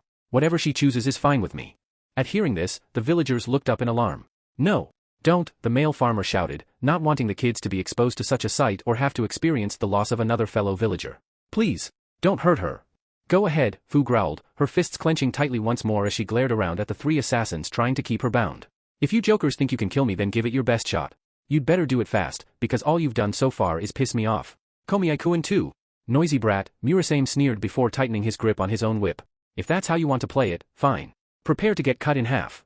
Just as the 3 AIM ninja and Fu were getting ready for a final showdown, their little spat was interrupted by the sudden arrival of an unexpected anomaly from above. This took the form of a large tornado of water suddenly crashing into the shallows of the lake just a few meters away from them, forming an undulating waterspout that caught all of the villagers and the mercenaries still conscious by surprise. Distracted by the sight of the twisting vortex, the 3 Amigakure assassins were unable to react fast enough when it suddenly shot towards them in the form of a drill, bouncing off all 3 of them and knocking them off their feet. The sheer force of the attacking twister sent his aim, Kirasame and Murasame tumbling across the ground, their clothes ripped apart by the attack and 2 of them immediately getting knocked out at the impact. When his aim was slammed onto her front, the woman shakily looked up with a stunned expression in play and blood dripping down her face, and watched as the water vortex made landfall and stood in the middle of the open area. The sight was just beyond comprehension. In no way, the woman choked out before also losing consciousness. Suan stood staring in surprise at the fountain of spinning water while Fu, having been relinquished from the hold of the three rogue ninja, was now back on her feet and smirking at the funnel. Though she was still a little dizzy from being zapped and sporting some significant burn marks, she was for the most part okay, and was more than focused enough to witness the twisting pillar disperse and reveal a glaring shibuki inside of it. The villagers' expressions became filled with joy at the sight of their beloved leader's son. It was an arrival that they'd all been holding out for and expecting. "Lord Shibuki," was the collective chorus of every civilian in the area speaking up. A young boy sitting in the crowd kicked his feet happily. "I knew he would come." "Geez. You're always such a show-off, Shibuki-kun," Fu chirped brightly, despite the massive hazing she'd gotten from the electroshock treatment. The brown-haired Chunin flung his hair back and grinned across at his partner. "Says you, Miss, I want to make the first dramatic entrance. You were the one who jumped the gun before I could finish telling you my plan and ended up getting caught by those goons. What if they were serious and really did end up slicing you to pieces with those water whips?" "Huh. They wouldn't have been able to even if they tried," Fu laughed before wiping her nose confidently. "Their strength was nothing compared to mine. It was like being held down by silk threads. All I had to do was snap their water whips with arms and kick their asses before they had a chance to react. You took them out before I had the chance to show off my new moves." Shibuki sighed and shook his head. "You girls are always so violent. You're the main reason why I haven't found a girlfriend yet. I'm just afraid that she might turn out to be somebody like you." "Ah, come on. I'm not that bad," Fu replied while winking at the boy in a flirtatious manner. "I'm as gentle and delicate as they come." "Yeah, like I said." "Afraid," Shibuki said, clearly joking around with the teen who stuck her tongue back at him in response before the pair eventually trained their eyes onto the problem at hand. It was so nice that Suan had just stood there waiting for them to finish their banter, otherwise they'd have had an interesting game of cat and mouse to play. When his eyes landed on the man standing there with his hands in his pockets, the Chunin frowned and lowered his head towards the Jonin. "We can talk about this afterwards, Fu. Right now we've got some unfinished business to take care of." Suan grinned and stuck his nose in the air. "I take it you received my invitation?" "Oh yeah. Loud and clear," Shibuki replied before narrowing his eyes. "Word of advice, the next time you want to have a message sent to somebody, go and give it to them in person, sensei, don't send in lackeys. That's just a bad day waiting to happen." The man closed his eyes and laughed to himself, completely ignoring the fact that he was now all on his own and that all of his subordinates, including his trusted lieutenants, were either knocked out or dead. "I see that you've grown quite a backbone, Shibuki. Hanging out with your father these past several months has done you a lot of good." "Yeah. And my self-esteem wasn't the only thing that's improved," the boy replied before holding up a fist and clenching it tightly. "Ever since you left, I spent all of my time training and working on my skills as a shinobi for my village. With Fu standing by my side and supporting me every single day, I've been able to double my power and stamina. Now I'm 3 times stronger than when I used to be." Shibuki said this with absolute confidence in his abilities as he then leered across at his former teacher, who was also smirking back at him. "I'd even go so far as to say I'm even stronger than you now, sensei." "Young pup, I wouldn't get too confident if I were you," Suan shot back, cracking his neck and pulling out his hands. The grin he flashed next had Shibuki step into a defensive position, as well as Fu. "Don't forget, I was the one who originally taught you all of the secrets to ninjutsu. As the one who practically brought you up from the day you became a genin, I know all your tricks and habits." Shibuki huffed and brought his hands up. "I've changed a lot since our last training session.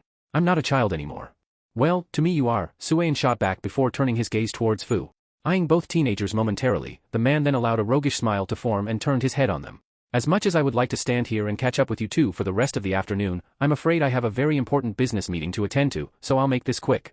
The man then pulled out a kunai and chucked it towards the villagers next to him, the knife burying into the ground directly in front of a young woman and getting her and the others to shriek. "Hand over the hero's water and I'll let you and the villagers go." Shibuki's frown deepened. "I don't think so."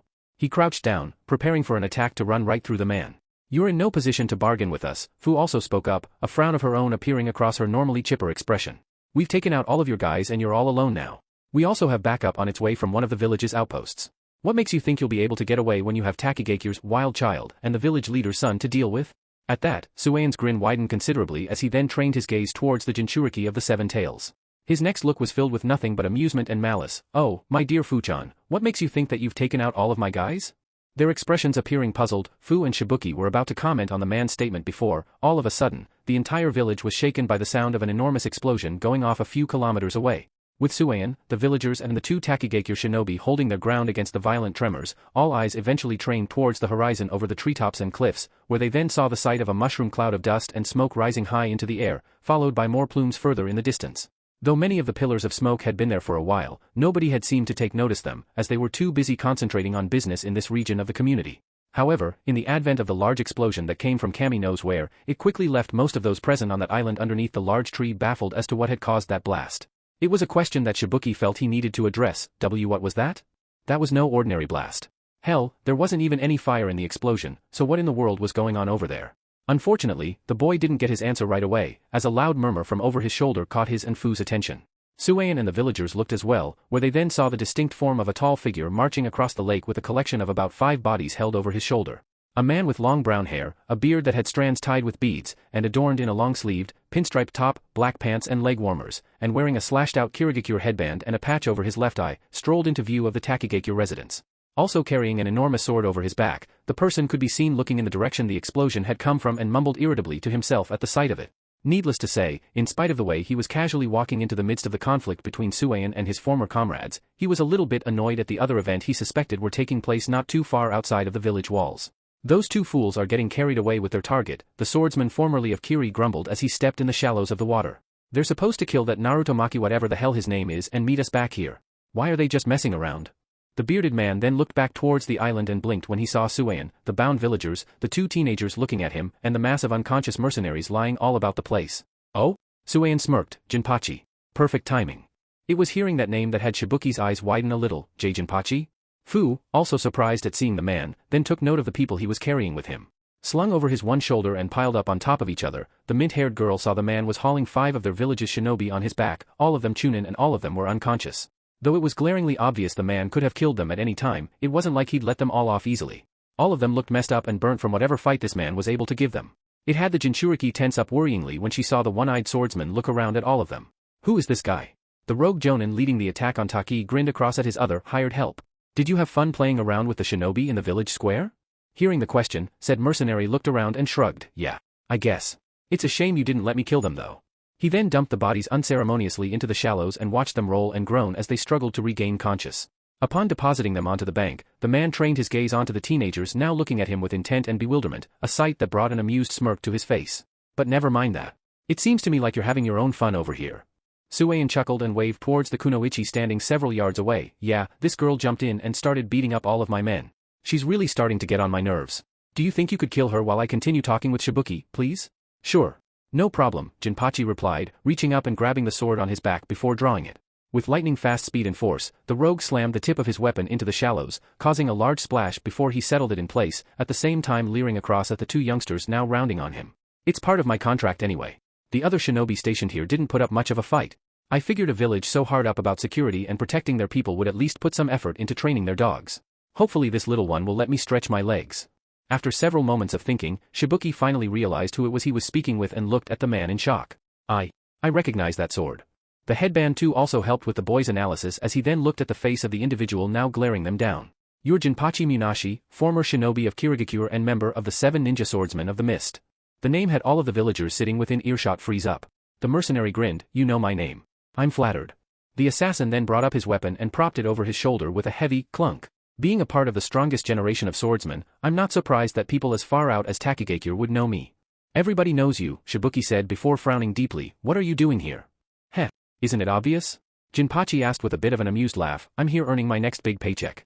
People have got to make a living somehow, even wanted serial killers who abandoned their village like me. Some associates of mine pointed me in the direction of your former comrade here, who needed some help with some big job involving Takigakure or whatever, so I decided to tag along for the ride. Since I was able to stick around for this long, I was able to scout out all of the little secret entrances and passageways to this place. A nifty little setup, if I do say so myself. So not only am I getting a lot of Rio out of this little heist, but some interesting intelligence as well. Any of the other 5 great shinobi nations would pay big money for the information I can give to them on your village. Consider it a bonus for freelancing myself out to the highest bidder. Sell out. Fu spat distastefully as she turned her full attention on the swordsman. And you call yourself a shinobi? Jinpachi glared at this and pointed his sword in the girl's direction. Just for that, I'm going to take my time killing you first, little girl. A free man can do whatever he wants in this world. That's the most indisputable truth in life. I don't expect someone like you to understand that. Suan smirked and took a stance, setting his eyes on Shibuki who turned his attention to him in kind. Strong words from a powerful warrior. There is no way I can't respect that. He then held out his hand before summoning a mass of water from out of the air. This bubble of liquid then formed into a long, jagged blade, which then quickly took the shape of a sword that he held firmly in his grasp. Takigakure Ryu, Mizukiri no Yaiba. Takigakure style, water-cutting sword. A laugh escaped his lips when he saw Shibuki take up his guard. I'll let you and the Jinchuriki have it out. Clicking his tongue, Shibuki also brought up his hand and extended it. Fu! You take care of the swordsman. I've got my sensei. A mass of water also appeared out of the air in front of him, which he quickly formed into a jagged sword as well and brandished at arm's length in front of him. Think you can handle him? Of course, Fu shouted back and also dropped into a stance. With my speed, he won't be able to even touch me. She then sprouted her familiar pair of wings and crouched low, intent on taking her opponent head-on. Jinpachi chuckled, flooding the area with killing intent as he felt the excitement of the standoff grow exponentially. Presented with whom he deemed as an interesting opponent and his partner, facing off against his former student, this made for a very intriguing fight. I don't need speed to catch you, little girl. There are more ways to winning a battle than superior agility. His grin became more dangerous as he fixed all of his attention on the kunoichi. Here, let me show you. Gritting her teeth, Fu gave a loud battle cry and took off from her spot in a dash, the villagers watching in bewilderment as she charged towards the swordsman at takeoff speed, who leapt at her as well. The tall swordsman also let out a fearsome bellow while swinging his sword, the blade of which ignited from the explosive tags that appeared along its length, which he then struck out at the girl with. When they collided, an enormous explosion ripped apart the shore they were on, drawing screams from the villagers and marking the beginning of the final battle for the village hidden behind a waterfall. This was going to be rough. Oh. Meanwhile, far outside Takigakure. Needless to say, Naruto's fight with Sakan/Yukon and Kotoheim had not gone as well as he'd thought it would. Sure, it was epic as hell and they'd wrought about a great deal of destruction to the countryside, but the ultimate result still ended completely messed up. Ever since getting trapped in the sound kunoichi's web of hair, which she'd covered an entire valley surrounded by cliffs with, the young Jonin went on to engage his three opponents in a bloody brawl inside of a small arena of wire. However, even with the walls of wire surrounding them on all sides, the barrier didn't stop the fight from escalating and taking all of them out of bounds. Using a combination of juiced-up wind attacks and explosives, Naruto managed to remove much of the netting boxing him in as well as some of the cliffs, and took their fight across the forests once again. He was then however forced into close quarters when he ended up stuck in another field of hair webs inside of the woods, and had the fight of his life between three incredibly stubborn and dangerous foes. Using their best moves, the group of young ninja was able to lay waste to 3 square miles of forest and valleys, absolutely ruining the river they were fighting till it was a muddy pit stretching for 500 yards in all directions, and smashing an enormous crater into the land from Naruto's exploding vacuum ball technique.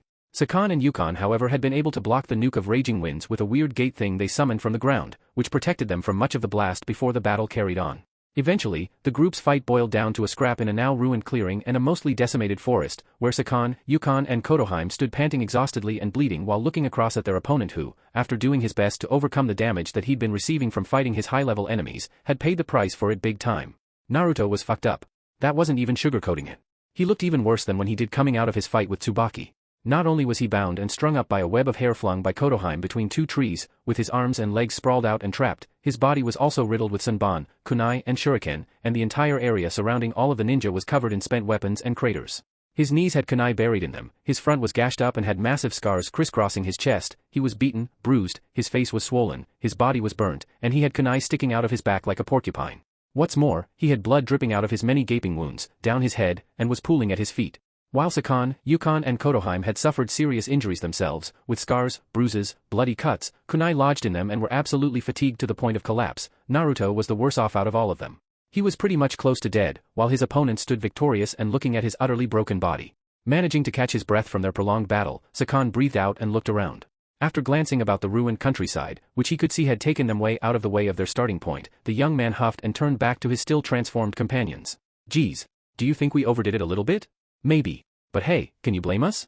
This kid was intense, Kotoheim chuckled harshly, wiping the blood dripping down from her lips and face, and brushing it against her ruined top. Damn if it wasn't a good way to relieve some stress any longer and I would have passed out. Yukon, after catching his own breath, smirked across at their quarry hanging lifelessly from his strung-up position. I have to admit, this brat gave us quite the workout. I never expected him to come at us as hard as he did, but fuck. He stepped forward and prodded the kid in his cut-up chest, which still had Senbon sticking in it. No wonder Orochimaru wants this boy thrown into the stockades.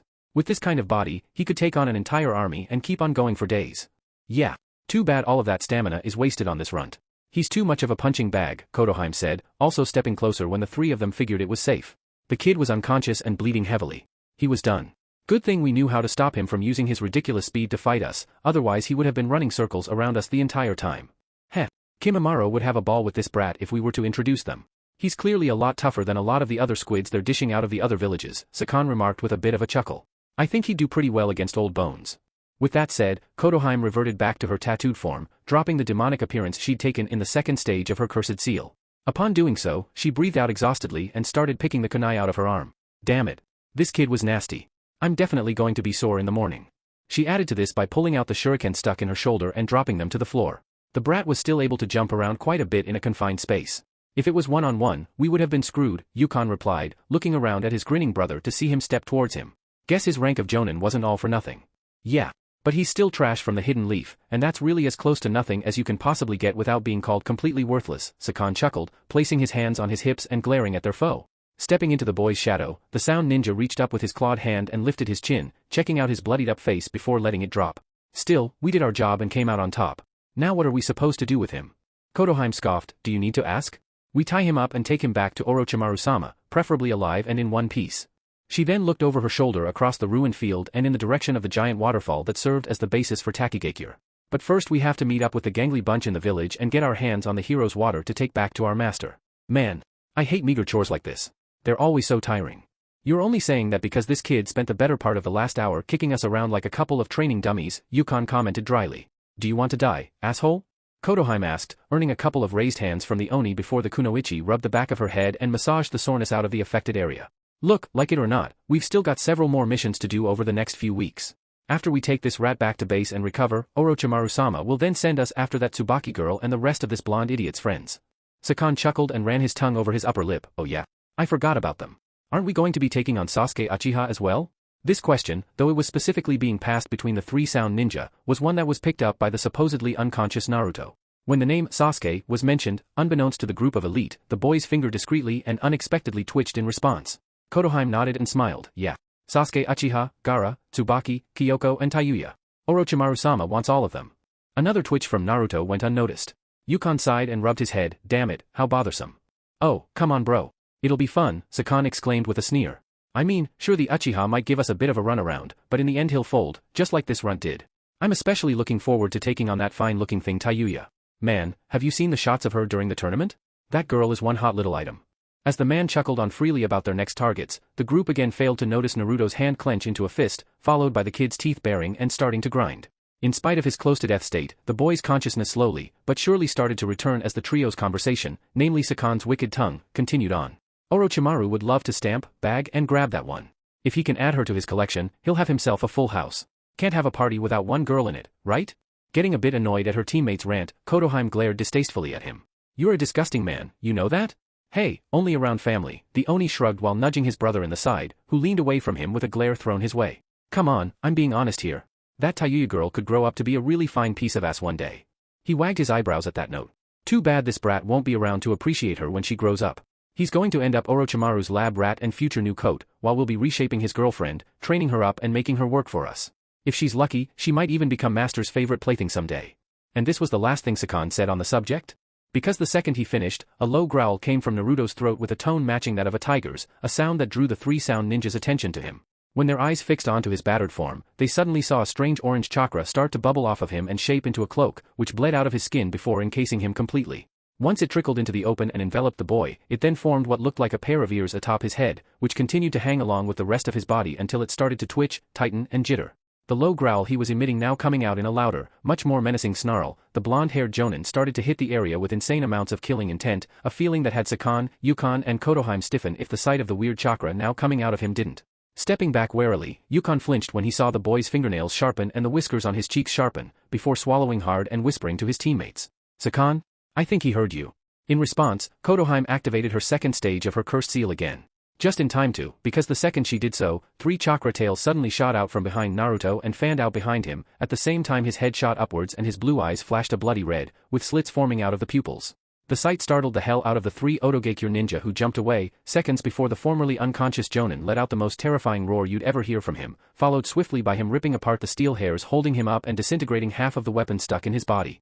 The other half was blasted off of him when his chakra output punched a crater into the ground and knocked the two trees beside him over, snapping them at their bases and disintegrating their trunks. Dropping down onto all fours, the kid glared across at his three opponents leaping away to a safe distance. As soon as he saw them take defensive stances, the blonde now exuding chakra from every pore on his body let out a low snarl before digging his fingers into the floor, splitting the earth at the increase in force and whipping his tails behind him in fury. Looking on at the sight in horror, Sakan stepped away and raised a fist. Whoa, hold on. What the fuck is going on? I don't know. Where the hell is this kid drawing all of this power from? Yukon also asked out loud. Kotohime was baffled too. However, not wanting to question the kid's sudden increase in strength due to the danger he was now presenting them, decided to take the lead in a quick counterattack. Seeing as how the brat was still probably injured from having his body beaten and impaled with all manner of abuse and weaponry, he was still most likely feeling the strain from whatever this transformation he was undertaking was. Confident in her abilities to handle him, the kunoichi extended her hair, whipped it around her, before flipping it forward, extending it over several yards to reach her target and with blinding speed to boot. The direction her attack followed ensured it would hit her mark from the side. Ninpo, Kurojimuchi. Ninja art, black hair whip. Her attack was right on course. However, just as it was closing the final feat, the enraged boy in her line of sight suddenly raised a hand and smacked the attack out of the way, literally tearing through the steel strands. Withdrawing her hair in alarm, Kotohime then saw the boy charge forward in an orange haze. He was fast. Really fast. Reacting instinctively, Sakan and Yukon bailed, while their kunoichi teammate fanned her hair out and drove them all into the ground. Just as Naruto was only a few yards away, tendrils of hair suddenly shot out of the earth in front of him, the black lengths catching him and wrapping around his body like snakes. The binds tightened considerably and stopped him in his tracks, anchoring him to the ground and cutting into his cloak. Gritting her teeth, intent on holding the crazed animal that was now their opponent down, Kotohime began sending more and more strands at him. Hair burst out of the earth to cocoon the boy from all sides, the floor cracking under the force and effort to seal the kid where he was. However, just as it seemed like the steel-hard ropes would be able to hang on to the teen and keep him settled enough for Sakan and Yukon to finish him off, another growl escaped from the Jinchuriki before he then did something completely unexpected. Sonic booms exploded from beneath his feet before jets of air began rocketing off of him and ripping into the floor. Before Kotohime could react, her opponent rocketed off of the valley floor and shot into the sky, dragging her hair and, eventually, her along with it. Letting out a shriek of fear as she was pulled along with the boy, the kunoichi then had the pleasure of watching the flying demon stop, unravel the hair from around him, take it into his vice-like grip, and begin to spin. The girl's scream was mashed together with the howling wind as the cubified Naruto spun in the sky above the ruined valley, their forms blurring together into an orange cyclone before, without warning or hesitation, the boy let loose his opponent and sent her rocketing into the woods below. Kotohime's last conscious thought was feeling her strained hair released from the Jinchuriki's claws before her body was sent plowing through the woods, knocking over several trees and coming to a painful halt somewhere deep in the undergrowth. Snarling at the sight of the settling dust and the line of trees that had been collapsed in the wake of his opponent's flight, Naruto then turned his attention to Sakan and Yukon far below, and descended back to the decimated clearing to meet them. The two Oni brothers glared nervously at the sight of the orange glowing Jonin settling on the ground many yards away. Crouching down on all fours as soon as he touched the ruined surface, Naruto growled across at the sound ninja before, upon hiking up and taking a pouncing animal start, blasted forward at insane speed. The two brothers leapt back for extra insurance the moment their steroid-induced opponent took off, managing to gain enough ground and time for the sound ninja to run their thumbs over the blood they had dripping out of open wounds and simultaneously slapping their hands into the ground. "We need to stop him, Yukon. Don't need to tell me that, Sakan." The second they did, a black ceiling array expanded out from their points of contact while they fixed on their approaching target. "Kuchios, Rashomon." Summoning Rashomon, the pair shouted, a split second before the ground in front of them exploded upwards and an enormous gate suddenly jutted into view. With flames adorning its blood-red frame, large roof and counterweights hanging from either side of the door, which had an enormous face of a repulsive demon on front of it, the monolith of a barrier came to stand at the pair's defense in an instant as the cubified Naruto bore down on it without any signs of slowing down. Charging headlong towards the gate, the three-tailed Naruto let out a menacing growl as he leapt straight at the barrier, right hand cocking back and forming into a fist. The second he loaded up for a punch, purple wind chakra started to twist around his forearm, rotating and spinning before a visible, enormous drill of energy formed all along his arm to encompass his entire body. Once the transformed boy had managed to gather enough energy, he then let out a bellow of rage and lunged straight for the metal gate, hitting the demon face square between the eyes. The second his attack made contact with the wall, the enraged Naruto tore straight through it like a knife through butter. The impact of the blow was marked by a concussive explosion that blasted a hole straight through the door, the face of it being punched in and rubble and debris flying out to smash into both Sakan and Yukon standing directly behind it. Thanks to his massive increase in power, which was able to augment the penetration power of his original Tsubame Geishi technique, the Jinchuriki had no problems in getting through the brothers' ultimate defense, the very same one that was able to cushion the explosion of his vacuum ball. Both flying back through the hail of debris, hot winds and dust, Sakan and Yukon looked ahead of them fearfully as they touched down several yards away. Stopping amidst a shower of gate remains, the pair glared through the cloud of smog hanging in their way and blocking their view, until an orange haze shot out and darted towards them in a zigzag pattern, as if deciding which one to go to first. As it turns out, Sakan was the first target. Yukon looked across in alarm. "Brother. He's on you." The red-faced fighter looked down in alarm when he suddenly saw Naruto appear directly in front of him, just a few inches from touching him with his forehead. His yellow eyes meeting the red eyes of his enraged adversary, the sound ninja only had a split second to contemplate all the mistakes he'd made in his life and the mistakes he made leading up to this moment, before a sharp pain in his chest had the young man's eyes bug out of their sockets and his body freeze up in shock. Standing some yards away, his older brother could only watch in horror as he saw the transformed Naruto's arm bury itself all the way through his sibling and come out the other side in a spray of blood. After the attack was launched, the two figures remained standing in place for a full minute in silence, Sakan gawking down at his opponent who continued to hold the execution stance of his decisive blow before in effortless yet gory fashion he yanked his arm out of Sakan's body and allowed him to keel over. The young adult hit the ground with a dull thud, seemingly marking the end for him. Yukon looked on in horror. Sakan. His shout drawing the attention of the still transformed Naruto, the Jinchuriki gave a snarl and vanished in an orange haze. Reacting in alarm to the incoming attack, the older brother acted on instinct and dove straight into the ground, using Doton, Mogirigakur no Jutsu, Earth Release, hiding like a mole technique, to evade the wrath of his infuriated opponent. The three-tailed Naruto eventually reappeared out of thin air, striking out at the space where his foe had previously been standing, before his eyes cut around quickly in search of him. With his back turned, he completely missed the sight of the older brother popping out of the ground beside his supposedly dead brother and slapping his hand onto his chest. Emerging completely from the ground, Yukon took on the role of the main body as his brother wasted no time in merging with him. The assimilation allowed the gaping wound in the man's chest to heal, leaving both thoroughly exhausted as they dropped out of the level 2 state of their cursed seal mode and back to a level 1. The tattoos crisscrossing their faces showed just how much juice they had left to spare as they stared exhaustedly across at their foe, the blonde-haired boy quickly honing in on the position of his target and rounding on the two now fused brothers with a menacing glare. "This is bad, bro," Sakan wheezed tiredly from his spot on his older brother's back. "He got me good." Clicking his tongue, Yukon jerked his shoulder to quiet his brother down. "I know. Just shut up and rest for a bit, you idiot. I'll take care of him." He then glared back at the three-tailed boy, who he could see was huffing like a raging bull along with his chakra tails flailing around behind him.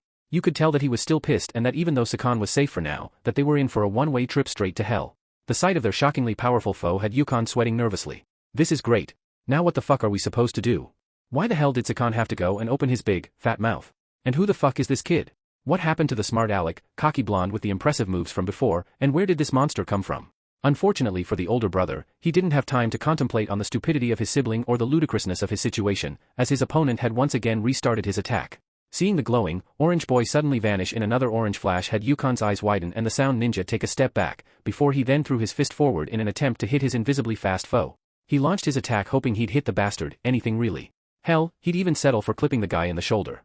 However, what he got instead was a sudden, sharp pain in his wrist and his attack stopping dead when, bleeding back into the visible world, Naruto materialized out of the air directly in front of the terrified Yukon. Only this time, instead of being cloaked in the menacing orange chakra, the blonde had reverted back to normal, and was now standing limply in front of the stunned older brother, gripping his extended arm with his head lowered, completely hiding his face. Shocked at the sudden development, Yukon then shook himself out of his daze and began trying to pull his arm out of his foe's grip. Growling in effort, he jerked and yanked away to try and free himself, only to find himself stuck fast in the vice of his enemy. What the hell? Let me go, you freak. Trying fruitlessly to free himself for several more seconds, the sound assassin then stopped when he heard a sigh escape his opponent's lips and looked in time to see the blonde slowly raise his head to glare at him. Eyes fading back to blue, Naruto showed to the enemy the real anger he was feeling while not under the influence of the Kyuubi, an emotion that had been drawn on from the group's talk about capturing and using his friends for their master's purposes. They talked about capturing Sasuke and kidnapping Tayuya. That was something the Jinchuriki was not going to stand idly by and watch happen, let alone listen to. Having managed to settle the demonic chakra that had once been radiating off of him like a fire, the blonde allowed his teeth to bare, eyes to narrow and expression to darken as he held on to his opponent without mercy, literally beginning to crush the boy's wrist in his hand. The pressure he administered with his grip caused a low series of cracks to ring out and Yukon to shout in agony, before trying once more to free himself. His efforts, however, were all wasted. "I will never." Naruto breathed out, his expression becoming animalistic and aggressive, bringing a fearful look to Yukon's face. "Let you, or anyone, lay a finger on my friends, especially Tayuya-chan." Bringing his free hand back and spreading his fingers, a small twister of wind formed within his palm and began to spin at a high velocity, alarming the brother that was on the receiving end of his fury. "You're done." Balking in shock, Yukon then reeled forward in rage, spittle flying from his mouth. "Like hell we are, you blonde-haired little dash." He was unable to finish his retort. The second word started flying out of his mouth. Naruto thrust a palm strike straight into his chest.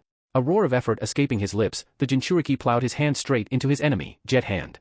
The impact was quickly marked by the deafening sound of a sonic boom, followed by a hurricane wind exploding from the point of contact in the center of the sound ninja's chest, which tore apart the ground around them and sent dust and rubble flying outwards in a violent storm. A silent scream escaped Yukon's mouth as he felt the force of thousands of tons of gravity fall onto his stomach before, without warning, he was lifted off of the ground and sent rocketing across the valley, a tornado tearing a trench into the earth and marking the path of his flight.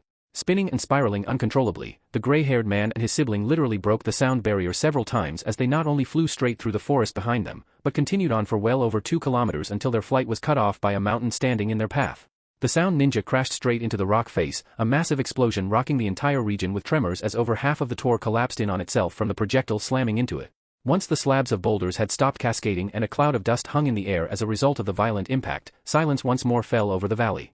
When the veil of debris and fumes faded, it revealed an enormous crater had been punched into the ground filled with enormous slabs of rock. There, smeared against the face of what remained of the tor that was still standing, was what was left of the two brothers. A couple of limbs lying scattered here and there inside of the crash site, the only traces that remained of the two brothers was an arm, a leg, a bloody patch on the face of destroyed rock, and the ruined battlefield where their final fight had taken place. Standing at the beginning of the large trench that he'd managed to rip into the forest, Naruto kept his hand extended as he let out a few labored and exhausted breaths. Recovering slowly from exerting the amount of force that he had in that last attack, the blonde then stepped out of his stance and looked up, before glancing down at his ruined clothes and the wounds he'd sustained in his ridiculously tough fight, which were now starting to heal over. In the back of his mind, the familiar voice of his consciousness and health benefactor spoke up. "You're a stupid fool." Closing his eyes, the physically and emotionally beaten Naruto nodded. "I know. You let your guard down. Had this been under normal circumstances, you would have been killed. You're only lucky that you have me here to save your ass whenever you get beaten up by someone who's on a completely different level than you." The Kyuubi spoke up again, cracking open an eye from where he had his head resting on his arms. Massaging his wounded shoulder, Naruto looked up again. "Those three were ridiculously strong. Even if it was just one of them, they would have given me a hard time. The Sakan and Yukon guy was about as tough if not tougher than Kyoko and Sasuke, and that girl with the wicked hair was the same."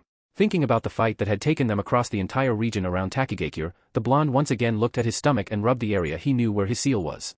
"That was a big loss for me. Thanks, Furball. I would have been screwed if it wasn't for you." The Ninetales grunted. "Don't thank me, brat. It's weird." Pausing for a moment to allow his response to sink in, the fox then looked off to the side with a grunt. "And you're welcome."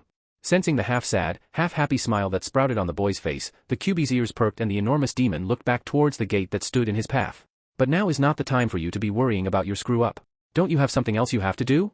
Blinking as he returned his focus to the problems at hand, the Jinchuriki then recoiled when he remembered what Sakan, Yukon and Kotoheim had been talking about and why they were out here in the first place. Recalling that there was something going on over at the village and that these three were somehow involved with this entire conundrum, the boy then wheeled around and began sprinting across the battlefield en route to the giant waterfall he'd left far behind. Shit. I'd better move it. He'd been fighting these three assholes for Kami knows how long. There was no telling what had happened to Fu and Shibuki in the time he'd been busy. As the blonde disappeared into the woods on the edge of the ruined landscape, hitting his engines at full speed for the hidden waterfall village, the boy failed to notice the strange figure that had been watching him from the shadows. Vacating the field without even giving it a second look, Naruto missed the sight of a giant plant thing resembling a Venus flytrap jet out of the ground in the middle of the leveled forest and rise up to full height. Adorned in a cloak with red clouds on it, all of them outlined in white, the figure then cracked open the plant encasing their head, showing off a half-black, half-white face with a yellow eye glaring out through the shadow of his veil. A smile forming, the mysterious member of Akatsuki gave a chuckle as he watched the Jinchuriki of the nine-tailed demon fox vanish into the distance, and glared across the battlefield almost excitedly. "Things have become quite interesting around here, haven't they?" the deep voice of the black half spoke, earning an agreeable chuckle from his white half. "Yes." Chapter 35, Takigakure Arc, Better Late Than Never. Naruto. Drifting. Better late than never. Back in Takigakure? Dashing across the shallows, Shibuki gave a quick glance over his shoulder before reaching into his pouch and throwing a hail of shuriken across the water.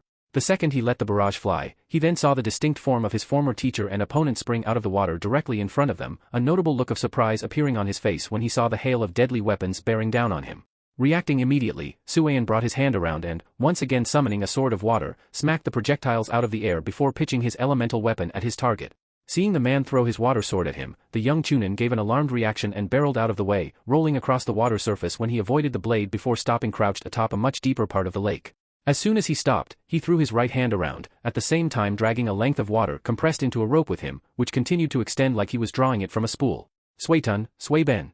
Water release, water whip," Shibuki shouted while the length of water coiled around him before whipping out with lightning speed and precision.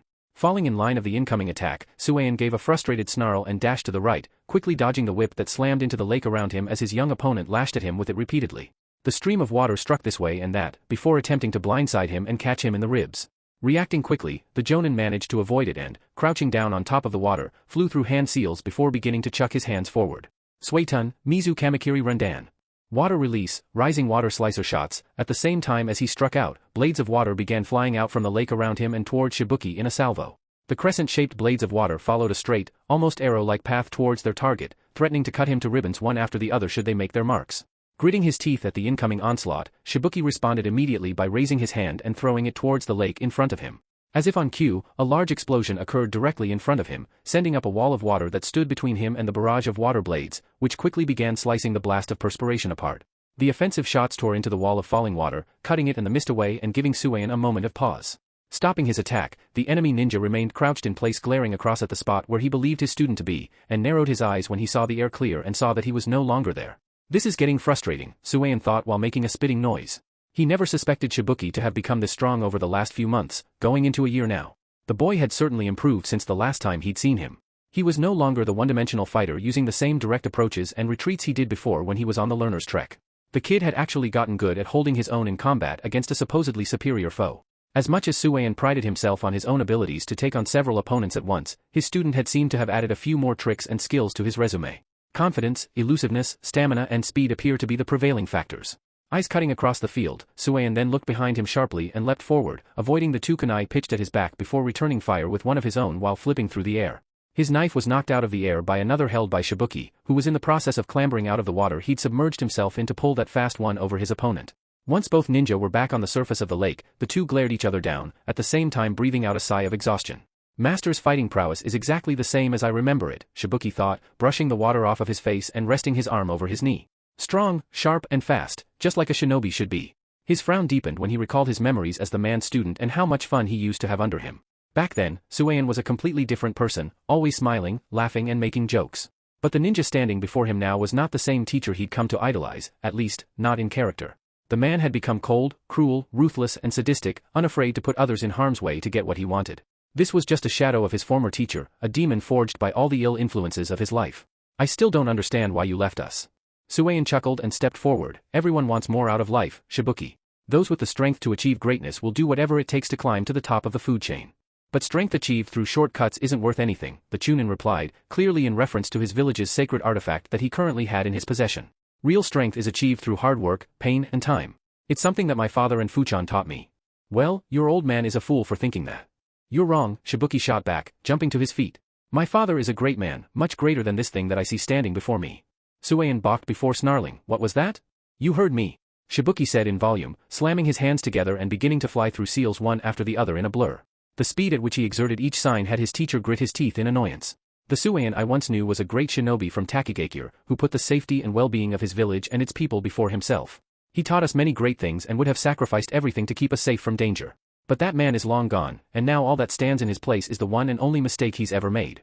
The moment Shibuki finished flying through seals, the water behind him started to churn and ripple, with waves forming and crashing together, growing steadily in size till the undulating water came to tower over him. I will not let you harm another living soul, not as long as there is breath in my body and strength in my arms. Suiton, Suryuden no Jutsu. Water release, water dragon bullet technique. In an epic show of force and power, the lake behind the Chunin erupted in the form of a twisting pillar of spinning water, which warped and swelled as it came to stand 10 stories above the pool's surface. This mass then quickly took on shape and form, the Tower of Aqua transforming into a snake-like dragon with glowing yellow eyes, whereupon it let out a bellowing roar that sent ripples across the lake in all directions. The force of its howl had Suan cover up and the stunned villagers watching from the shoreline look on in awe. Growling, Suan then began flying through hand seals of his own. Don't get conceited, brat. I may have taught you a lot about being a shinobi, but there are still many things you have yet to learn. He then finished and grinned. For starters, never take me on in my element. Suiton, Suryuden no Jutsu. Water release, water dragon bullet technique. Another enormous water dragon leapt out of the lake, this time behind the rogue ninja, letting out a bellow that shook the area before the serpent rounded on its rival hovering just several yards away. The two dragons leering at each other with eyes blazing the fire of life, the two attacks then charged each other down, uncoiling through the air before, with concussive force, the two collided with the other above the lake's surface, sending a shockwave out in all directions. The water release attacks drilled into one another in a tug-of-war match between two strong water release users, with Suan grinning all the while and Shibuki holding his ground with his game face on. Both adversaries holding a hand seal, the young Chunin on his end looked to his left across the lake, where he saw another explosion erupt a great distance away from them somewhere in the deeper parts of the area. Seeing the fiery blast fill the air, the boy could only grit his teeth in frustration, as he was unable to do anything about that due to having to face his former teacher. Come on Fu, you can beat him. I know you can, the boy thought, placing his full confidence on his friend. Even so, the girl was still going up against one of the former members of the 7 ninja swordsmen of the mist, one of the strongest shinobi Kirigakure has ever produced. That fact alone was enough to make him worry as his fight raged on. Oh. With Fu. An explosion occurring in the water and sending a massive wave several meters high in all directions, the mint-haired Jinchuriki responded immediately to the incoming attack by turning heel and getting the hell out of range as fast as she could. Dashing across the lake in a green blur, Fu avoided most of the enormous wall crashing down on top of her and barreled to a stop in time to see it settle, the remnants of it washing against her ankles when she held her new position and looked back towards the pillar of mist and smoke rising from the point of combustion. Waiting it literally block out the sky above them, casting a shadow over the entire region inside of Takigakure, the green-haired Kunoichi could only search the area from a distance and try and find her opponent. Damn it, the heavily damaged girl thought desperately while grinding her teeth in frustration. I guess his swordsmanship title and that massive thing he carries around with him isn't just for show. This man was far more powerful than any other person she'd ever encountered, and her prolonged battle with him was costing her big time. The moment their fight was underway and the two charged at each other to meet in the center, the swordsman began bombarding Fu with explosive after explosive. Despite his average size, frame and the supposedly weighted weapon he was lugging around on his back, the man was incredibly nimble and was easily able to keep pace with the Jinchuriki. He wielded the blade with great speed and precision, not to mention with a single hand. This showed that he wasn't just fast but physically strong to boot, and Fu was feeling the strain from engaging the man in repeated, on and off close-quarter sessions that almost always saw her taking a hit at the end of them. Their entire engagement thus far had been contested at middle range, where the rogue swordsman just kept hurling paper bombs her way. After fighting him for well over half an hour now, the girl had come to the conclusion that using explosives and bombs was part of his fighting style. It was an integral part of his primary weapon too. As it turns out, the massive sword on his back, Splash, otherwise known as the Blast Sword and one of the legendary weapons wielded by the 7 ninja swordsmen of the mist, was capable of producing explosives tags along the platform length of its blade opposite its cutting edge. Every time Jinpachi struck with that end, the explosives would detonate on impact or command, blasting apart anything in the immediate direction and vicinity of the strike. The paper bombs would then automatically be reloaded along the length of the sword, an amount that was apparently infinite in quantity. The guy just keeps coming after me, Fu growled, wiping the blood running down from the corner of her mouth away before crouching lower to the lake's surface.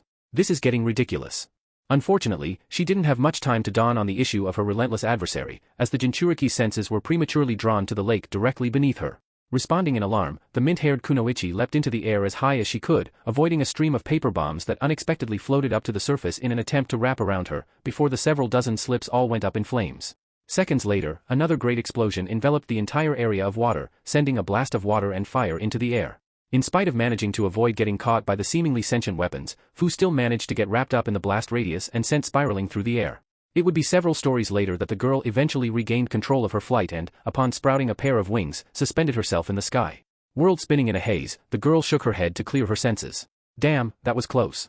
The reverberation of the boom ringing in her ears, the girl hovered in place and attempted to seek out her foe from above. When she saw the smoke and waves die from the explosion that would have done way more damage to her had she not moved when she did, she saw that the entire area was devoid of life. Completely ignoring Shibuki and Sueon's fight going over on the other side of the lake closer to the island, Fu focused her attention on the water's depths. Where the hell is he? It was a good question, and one that her opponent was more than happy to answer. While Fu had her back turned, several stories down on the lake below, a collection of water rose up from the surface and formed into the shape of a person. Once the outline was complete, color returned to the figure to reveal a slightly banged-up Jinpachi standing there with a smirk on his face and one eye fixed on his airborne opponent. As soon as he'd surfaced from using the hiding in water technique, the rogue swordsman reached behind him, drew a cluster of shuriken, and chucked them straight up at his opponent hovering plane in sight. When it seemed like the projectiles would hit, however, the girl suddenly disappeared in a green blur, shooting off to the side to avoid the hail of deadly ninja stars. When she reappeared, she materialized at low altitude directly above the lake and flew straight towards the swordsman like a rocket, her wings beating like a hummingbird's with a low hum filling the air. Busted! Fu shouted, tearing a trench through the waves and cranking her right fist forward as she closed in on her enemy, who responded to her approach by drawing the enormous sword from his back. Taking up the massive weapon in two hands, Jinpachi swung at his opponent with the cutting edge, aiming to slice her in two before she even reached him. However, his swing came in too little, too late, as the girl plowed her fist straight into his face and knocked him off of his feet. But when a shockwave sound was expected to ring out from the impact of the attack, the Kunoichi only heard a loud splash and felt the cold sensation of wetness ripple over her when her opponent suddenly transformed into water. A Mizu Bunshin? Fu thought in alarm while she was halfway through the dispelling clone, only to realize the full extent of her blunder when she felt something else run over her face and body. Looking down at her chest, she saw that a collection of paper bombs had been hidden inside of the clone and had now spread across her. The sparks of their tips igniting was the only warning she got before they all detonated at once, a fireball enveloping her in an enormous, concussive blast. The bang of the dozen paper tags going off sent another wave washing out in all directions, with a brief flash of fire lighting up the center and filling the air with smoke. The force of the blast sent Fu hurling out of the epicenter of the calamity, trailing fumes and flames, her body tumbling and bouncing across the lake a great distance before crashing into the lake and vanishing into it. She was gone in a splash, allowing the aftermath of the explosion to settle. A minute or so later, the Jinchuriki hit by the attack waded onto the shore, digging her fingernails into the soggy ground, panting and shaking her mental self out of the daze of the blast. Scolded, burnt and all manner of banged up, Fu looked about momentarily to regain her bearings before eventually turning and staring out over the now still lake. Shit, that was too damn close, the girl thought, expressing a small manner of relief at her continued existence. I'm so glad that those tags came out of a water clone. The conditions were able to dull the explosion. Thanks to the chakra-imbued water, it made the original makeup of the clone thick and heavy, and cushioned the shockwave. There'd also been a significant lag in the blast and the fire wasn't as effective as it would have been on dry land. It had given Fu enough time to brace against the flames before she was sent rocketing off in some random direction. However, the mint-haired teen was willing to bet that that explosion wasn't meant to kill her. No, her opponent was having far too much fun with her to let it end so easily. Not wanting to look a gift horse in the mouth, the girl slammed a fist into the ground and pushed herself up onto her knees. The moment she did, she saw her opponent rise out of the shallow water directly in front of her like a phantom, before coming to stand on it with his sword held at his side. Scoffing at the sight of the charred and severely burnt girl, Jinpachi spun his enormous blade and propped it against his shoulder. Boy, you're a tough one, kid. A hell of a lot tougher than that sorry bunch I fought with earlier. You're actually giving me a great deal of trouble here. He then picked at a series of deep cuts in his shoulder, which had actually managed to rip his sleeve clean off and get through to his skin. Fingering the marks and taking note of his teeth-shaped entry wounds, the man grunted and turned to the girl again. But I guess that's to be expected, considering what you are. Fu spat to the side and glared distastefully. Even if I didn't have my seven-winged friend inside of me, I'd still be trying to clean your clock right now. I'll bet you would be, Jinpachi chuckled, bringing his enormous blade about and stepping forward. Wallowing further into the shallows, he stopped several feet from the girl and raised the tip of his menacing weapon at her. However, you're still too reckless and far too direct to go toe-to-toe with me. Even though you're a strong fighter, definitely worthy of whatever rank you've managed to attain as a kunoichi, there's much more to being a shinobi than hard-headedness and grit. You have to be smart, and know how to fight your enemy. Not everyone fights the same way as each other. This had the girl smirk and nod upwards toward the older shinobi. You don't need to tell me that. I know exactly how to deal with war dogs like you. Even though you're carrying around such a heavy piece of artillery, you're pretty damn good for an old man. The swordsman frowned at the girl's remark and raised his sword ever so slightly, taking a moment to stare at her before continuing. I'll admit it's been a blast fighting you this past hour.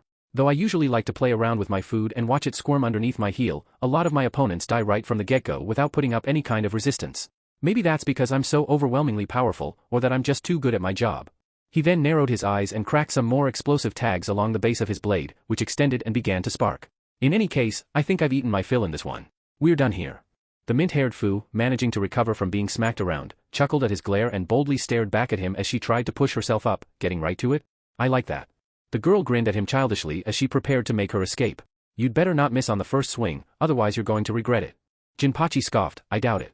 He then raised his sword to drop down right on top of the girl. That is, until a series of dull thuds rang out and the man reeled forward with a cry of agony.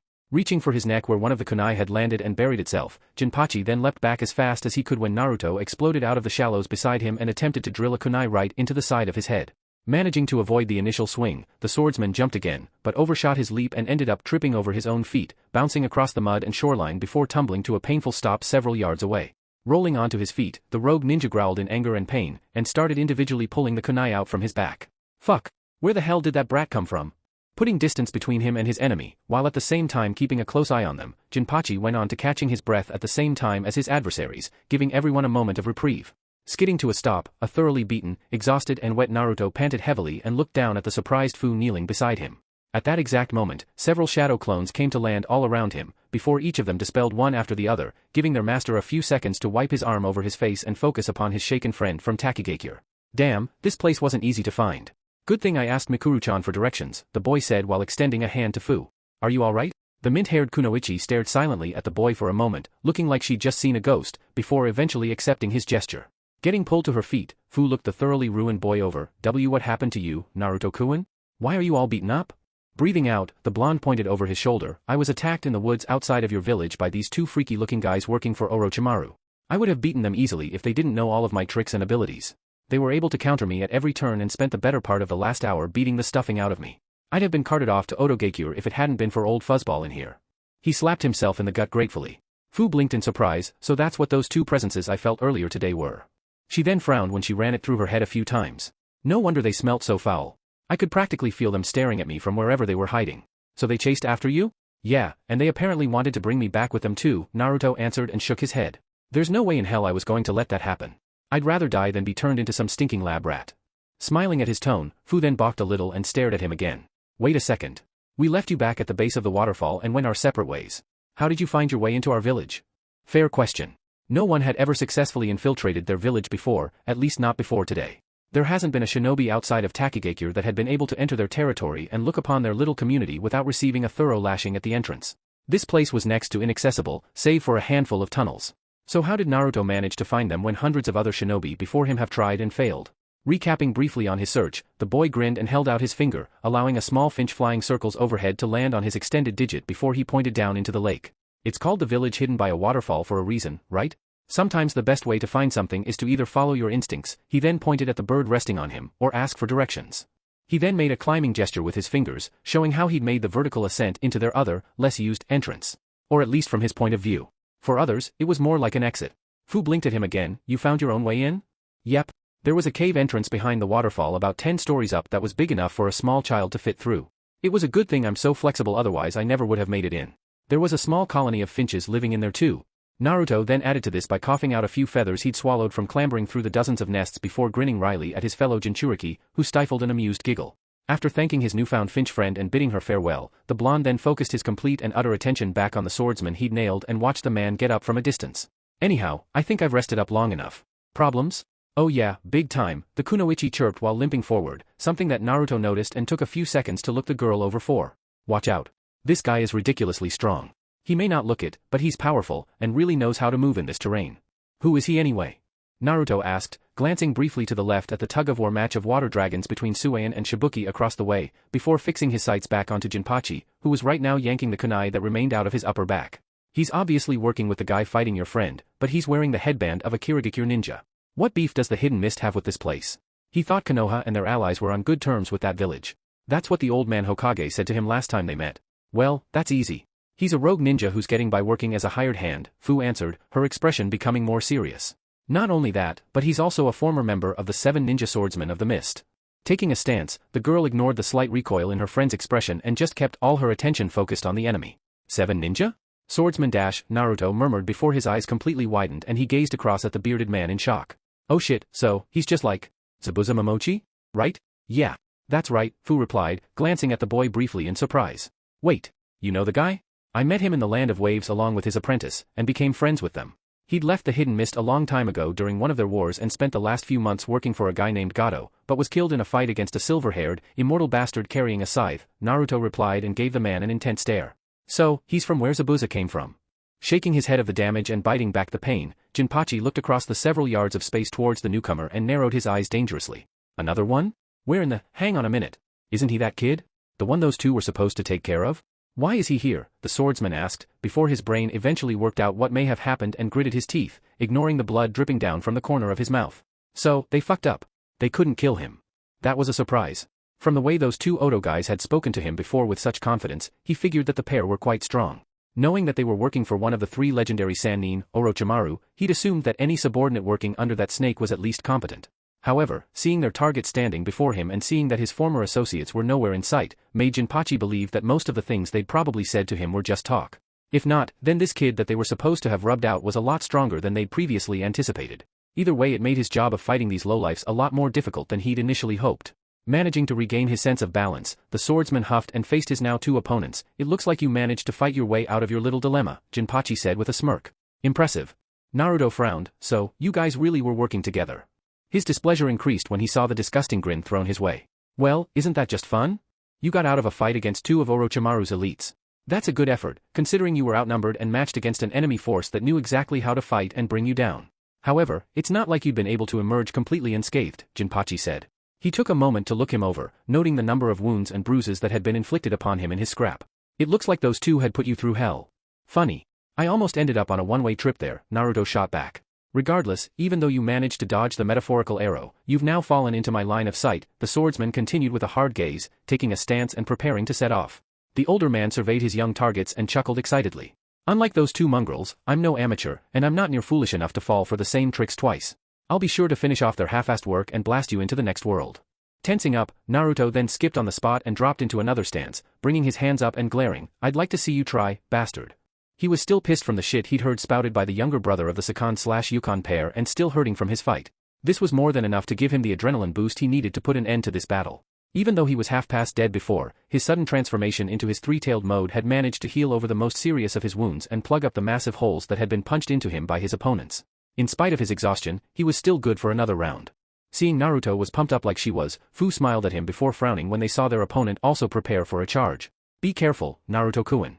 This guy is really strong for his size and has a ton of explosives under his belt, and he's really good at using both. You see that sword he's carrying? She nodded towards it, drawing the Jinchuriki's gaze to the larger-than-average cleaver. That thing has a cutting edge on one side and cycles through explosive tags on the other that he uses to increase his range and power. If he hits you with the latter, it's game over in one shot. So basically, dodge when he swings? Yeah. Duck, jump, sway, run like hell, whatever you do, just don't block. Believe me, I found that fact out the hard way, Fu replied with absolute certainty in her voice. Alright, good to know. Thanks, Naruto nodded, flexing his hands and widening his feet. If I remember correctly, the 7 ninja swordsmen use their weapons like they don't weigh a thing. Even though that blade of his is massive, I'll bet he can wield it like any ordinary kunai or sword. How are we going to get past something like that? Here, I'll show you, Fu stated, flying through hand seals before reeling forward. Stay behind me so you won't get hit. Hiden, Rinpungakure no Jutsu. Secret, hiding in scale powder technique, she then cracked open her mouth and began spewing out a cloud of what Naruto initially believed were spores. However, what she did expel was a large quantity of fine powder, which flooded towards the swordsman in a wave, who then looked around at the dust in momentary bewilderment. Then, all at once, the powders lit up in a flash of blinding white light, which pretty much hit the entire area around the lakeside all of them were positioned on. Simultaneous shouts rang out from the victims of the attack, an effect which lasted for a good long minute, before the sounds of dull thuds rang out, followed by the sight of 2 bodies flying out of the veil and hitting the ground and shallows. Kicking up water and dust as they tumbled to a stop, both Naruto and Fu ended up lying flat on their backs and looking up at the sky in a daze. Groaning and rubbing her chin, Fu glared up through bloody teeth and spat out a tooth. Not caring at barely being able to block the punch thrown at her, seeing as how she would easily be able to grow back her molar, she then looked towards the area both she and her partner had previously been standing in. Geez. What the hell just happened? Wondering that very same thing himself, Naruto also looked up at the blinding white cloud floating across the way, where they then saw the form of their sword-wielding opponent cut through the wall and come to stand clearly before them.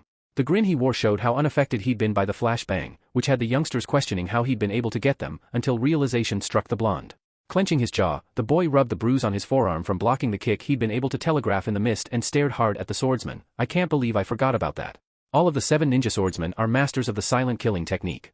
He remembered from what Zabuza and Haku had told him back in Wave, which had the blonde curse his stupidity at not being able to remember that important detail and warning Fu about it prior to the start of their second round. Apparently even the mint-haired girl had forgotten that fact and bounced her fist off of her forehead. Ah shit. Of course blinding him wouldn't work. I'm such an idiot. Jonin from the Hidden Mist don't need their eyes to see their opponents. They've trained their other senses to do that for them. Well then, I guess that rules out trying to take pot shots at his blind spots and trying to disorientate his senses using flashbangs. I don't think we can outsmart him either, since anything we can possibly do to attack him with his guard down won't work, and I used up all of my poisons trying to take down Sakan and his partner, Naruto said, remembering how his previous opponents had showed a strong immunity to his toxic gases and weapons, before pushing himself to his knee when they saw their opponent strolling towards them with that arrogant grin on his face. It had the 2 teenagers grit their teeth and take up defensive positions on the ground. We can't beat him using subtle tactics or sneak around. We have to attack him hard and fast, and get him from all sides at once. Fu grinned. Oh. So we're going to do this the fun way then? Naruto smirked, that's the idea. Do you think you can keep up with me, Fu-chan? Now that he was going up against an opponent who didn't know a single thing about him or how to stop him, he felt like he could completely cut loose now, and show exactly how strong he really was. Heh. We'll see who's trying to keep up with whom, the green-haired girl stated, sprouting a pair of wings from her back and starting to beat them hard. Kicking up dust behind them, the Kunoichi stood. I'll hit him high, you hit him low. Alright. Let's do this, the Jinchuriki shouted, also rising and crouching low. As soon as both kids were on their feet, the blonde went right and Fu went left, before both vanished in their respective colored blurs. The sight of the kids disappearing from directly in front of him had Jinpachi grin and his one good eye cut around quickly. Following the 2 flashes across the field aiming to flank him, the man swung his sword around and forward. So you kids are finally starting to take me seriously? Very well then. Spinning his sword above his head, the man then did something completely unexpected and unfurled a whole line of explosive tags. Like a sheet, the line of paper bombs trailed through the air in an enormous arc, before beginning to spin and twist, surrounding him on all sides. I'll destroy you both. He then flung the sheet of explosive tags outwards like a wave, the wall of thin paper spreading over the area before separate parts of it ignited all at once. Bakudo Jutsu, Happa-Rokujushi. Blast word technique, blasting bridle repeating. A chain of explosions then encompassed the entire area, hammering the lake and shore with concussive blasts that tore the place asunder. Fire and smoke choked the air, attempting to knock whatever was traveling in range of the shockwaves out of the time-space they'd entered and back into the real world, preferably in many pieces. The series of fireballs linked into one ring when the tags were used up, flashing the area and attempting to nail the fast-moving Jinchuriki. Jinpachi figured he'd gotten his targets, grinning proudly at the destruction he'd brought, before he suddenly picked up a series of footsteps approaching from behind and glanced over his shoulder in surprise. When he did, he saw Fu break out of the cloud of black smoke and fly right at him, before being joined by a platoon of Naruto shadow clones emerging from the smoke all over. Filling the air at ground level and above, the legion of doppelgangers all yelled out at once and launched a barrage of shuriken and hien rounds towards the man, hoping to box him in. Reacting quickly, the swordsman brought his sword around, blocking the first barrage of blades before dodging the simultaneous wind bullets fired at him. Managing to avoid the invisible rounds that hammered the lake surface, the smirking shinobi then focused his attention on the still approaching Fu and attempted to clothesline her with his blade, only for the girl to sail directly under it and cause the man to miss big time. Attempting to come around and nail her while she was passing, Jinpachi spun with the swing of his weapon, only to have to deal with the onslaught of shadow clones that began to descend upon him one after the other. Naruto and his copies started attacking from all sides at close range, running circles around the swordsman at the same time he began cutting them down with his enormous blade. Both shinobi executed superb tact and agility, with the rogue adult in the middle fending off the army of copies with elaborate swings of his blade to defend himself from all of his flanks while his adversary confused him with a continuous assault, using his superior numbers to upset the man's fighting style. While some copies got some descent shots in and managed to bury a kunai in different parts of his body, the swordsman managed to rid himself of the annoyances by slamming his platform side of his sword into an incoming clone before unleashing a chain of explosions in a swing that took out a whole platoon of them. The shockwave was enough to send whatever remaining clones were still standing away and bouncing across the water, dispelling all of them while the original stopped and looked up in frustration. Chuckling, Jinpachi swung his sword out to his side and charged in. Dragging the tip of his weapon through the water and kicking up a spray, the bearded shinobi lunged in at the Jinchuriki with a series of swift, wide attacks, which Naruto swayed, ducked and leapt around. Weaving around a stabbing motion and ducking a decapitating strike, the blonde looked up to see the Jonin raise his sword up before swinging down at him with a downward blow. Reacting fast, the Jinchuriki vanished in an orange blur, zapping behind the man in time to see his sword crash into the water surface with a splash, giving him the perfect opening for a strike. Spinning around, Naruto cocked his hand and thrust it forward for a palm strike, right for the man's lower back. Got you. He closed in on his target. However, expecting a counterattack from behind, Jinpachi used the momentum from his last swing to plow his sword straight through the water and spin him around, where he then struck towards the approaching Naruto. It was a simultaneous attack from both fighters. Unfortunately for Jinpachi, his swing came in too late, as the blonde Jinchuriki was able to sway right under his sword and strike him full in the chest with his hand. The second he did so, a wind ejection point exploded directly from the center of his opponent, the sudden blast causing a sonic boom to ring out before the man was lifted off his feet and sent spiraling across the lake. Cartwheeling and bouncing across the water, the swordsman eventually crashed into the shore. When the dust eventually settled and Naruto was hoping to see their enemy either unconscious or dead in a crater of his own design, the blonde was disappointed when he saw a battered log lying in the place of the man. Eyes widening somewhat, the boy stared ahead of him momentarily before glaring over his shoulder. A replacement. So he was waiting for me to get his back? When his gaze snapped behind him, he saw Jinpachi materialize out of water. Upon emerging from the lake in the blink of an eye, the man swung at him with a diagonal slash, only for the blonde to leap backwards out of reach and avoid the enormous blade from either cutting him in half or blasting him into oblivion. Gritting his teeth, the Jinchuriki narrowed his gaze. Damn it. Even though I'm more agile than this guy, he's still insanely quick. Managing to land, Naruto leapt forward again to attack his opponent, only to receive a spin kick to the stomach that sent him off his feet and into the lake. The blonde let out a shout of pain as he was sent rolling into the water, where he vanished with a splash beneath the glistening pool. Laughing, Jinpachi spun his sword in a single-handed grip and held it above his head. The second you surface, I'm going to incinerate you, the man bellowed out, his one eye searching the area around him carefully for the blonde until a loud hum from behind caught him by surprise. Turning, he saw Fu drop down from the sky and charge at him at speed, her wings beating furiously as she drove a kunai straight into him, only for the man to hastily block with the bladed side of his weapon and be driven sliding away across the water from the force of the impact. You've still got me to worry about, Aji-chan. Fu shouted, before beginning to mercilessly drive into the swordsman with swings and stabs of her dual weapons. Her kunai strikes powered by the momentum of her flight, the girl was able to knock the man staggering with every blow he blocked, driving him across the lake and kicking up water with their engagement. Having his balance broken by the first attack, Jinpachi attempted to re-establish a proper stance, only to find his feet knocked out from under him by his persistent foe. He was smacked sliding over the stretch of lake, kicking up a spray of water as Fu lashed at him with repeated and continuous blows. Sparks flew when he clumsily held his blade up, hand on the handle and the other on the back of his sword as he tried to fend her off, but was pushed further and further away at an alarming rate. Eventually, the attacking Fu managed to smash her opponent's blade out of the way, the swordsman stumbling with a shocked look coming across his face when his adversary plowed through his defense. In that moment, the mint-haired Jinchuriki seized the opportunity presented to her and lunged in for a final blow, a yell escaping her lips as she swung in with her knife. Spotting an opening in his target bearing down on him, Jinpachi gave a cocky smirk before performing another unorthodox maneuver. With the exploding pad of his sword pointed back and away from having his guard broken by his adversary, the man used his disadvantageous position to take his opponent by surprise and set off the explosive tags lining the platform. The kick from the tags going off simultaneously knocked his blade forward again in a swift and explosive counterattack, swinging it towards his enemy at speed and, at the same time, bringing him back into the game. The maneuver stunned Fu, prompting the girl to stop her attack midway and bring her two kunai up to block. She barely managed to defend against the enormous cutting edge slamming into her guard, which knocked her flying across the lake with a loud clang ringing out. A shout escaped her lips when she crashed into the water, vanishing moments later in a splash. "I keep telling you, you're too reckless," Jinpachi shouted, bringing his smoking weapon out to the side. "You won't beat me by being reckless." Just as the man was feeling comfortable with his advantage, a pair of hands suddenly jumped out of the water beneath him and grabbed him by the ankles. Caught completely by surprise, the swordsman looked down in shock, where he saw the distinct face of a still alive and well Naruto Uzumaki pop out of the lake and grin at him. The second he did so, the blonde's expression then became serious. "How about creative?" Recoiling in shock, the only response Jinpachi gave was a sudden shout of shock when he was pulled straight into the water. The suction was so great a pillar of water shot straight into the air and settled seconds later, leaving barely a ripple in the pool's surface. After several moments of complete and utter silence, the water then exploded upwards and a chain of over 4 dozen Naruto shadow clones began to spiral through the air, with their swordsman opponent attached to the end of it.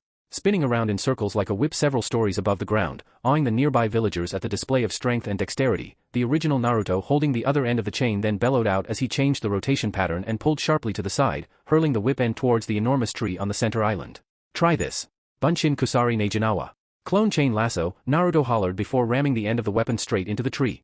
The impact of Jinpachi's body was marked by a loud crack ringing out across the entire village, causing the villagers watching to cringe. Upon burying their victim into the thick of the trunk, the chain of shadow clones holding onto the man's feet then released him, with the entire platoon going up into puffs of smoke. The dispelling copies eventually bled down to the original Naruto, who crouched upon the lake and panted heavily at the energy he exerted performing that move. Sweating, the boy looked up at the tree and frowned, where he saw the dust clear and Jinpachi step out of the hole he'd formed. Bleeding from the head and covered in splinters, the man growled and yanked his sword out with him. "Damn you!" Clicking his tongue, Naruto stepped forward, before his body vanished in an orange flash. His sudden takeoff was marked by a spray of water, indicating the direction he was traveling, a sight that had Jinpachi balk in shock. Fast! Leaping out of the way, the man barely avoided the orange dart that slammed into the area of trunk he was previously in, a blast of dust and debris kicking up from the boy ramming a kick straight into the wooden surface. Upon dodging his ridiculously quick opponent, the swordsman ran down the side of the trunk before leaping out across the lake. His jump was long and far-reaching, managing to get him all the way out to the middle of the water where he then landed safely on the glistening stillness. Rising from his crouched position, Jinpachi glared back up at the tree, where he saw Naruto standing against the trunk and glaring down at him. Frown deepening, the swordsman spat out the blood from his mouth. What a pest. He then leapt away to avoid the shadow that fell upon him and moved just in time to see Fu dive straight down at him from above, crashing into the water with an enormous splash.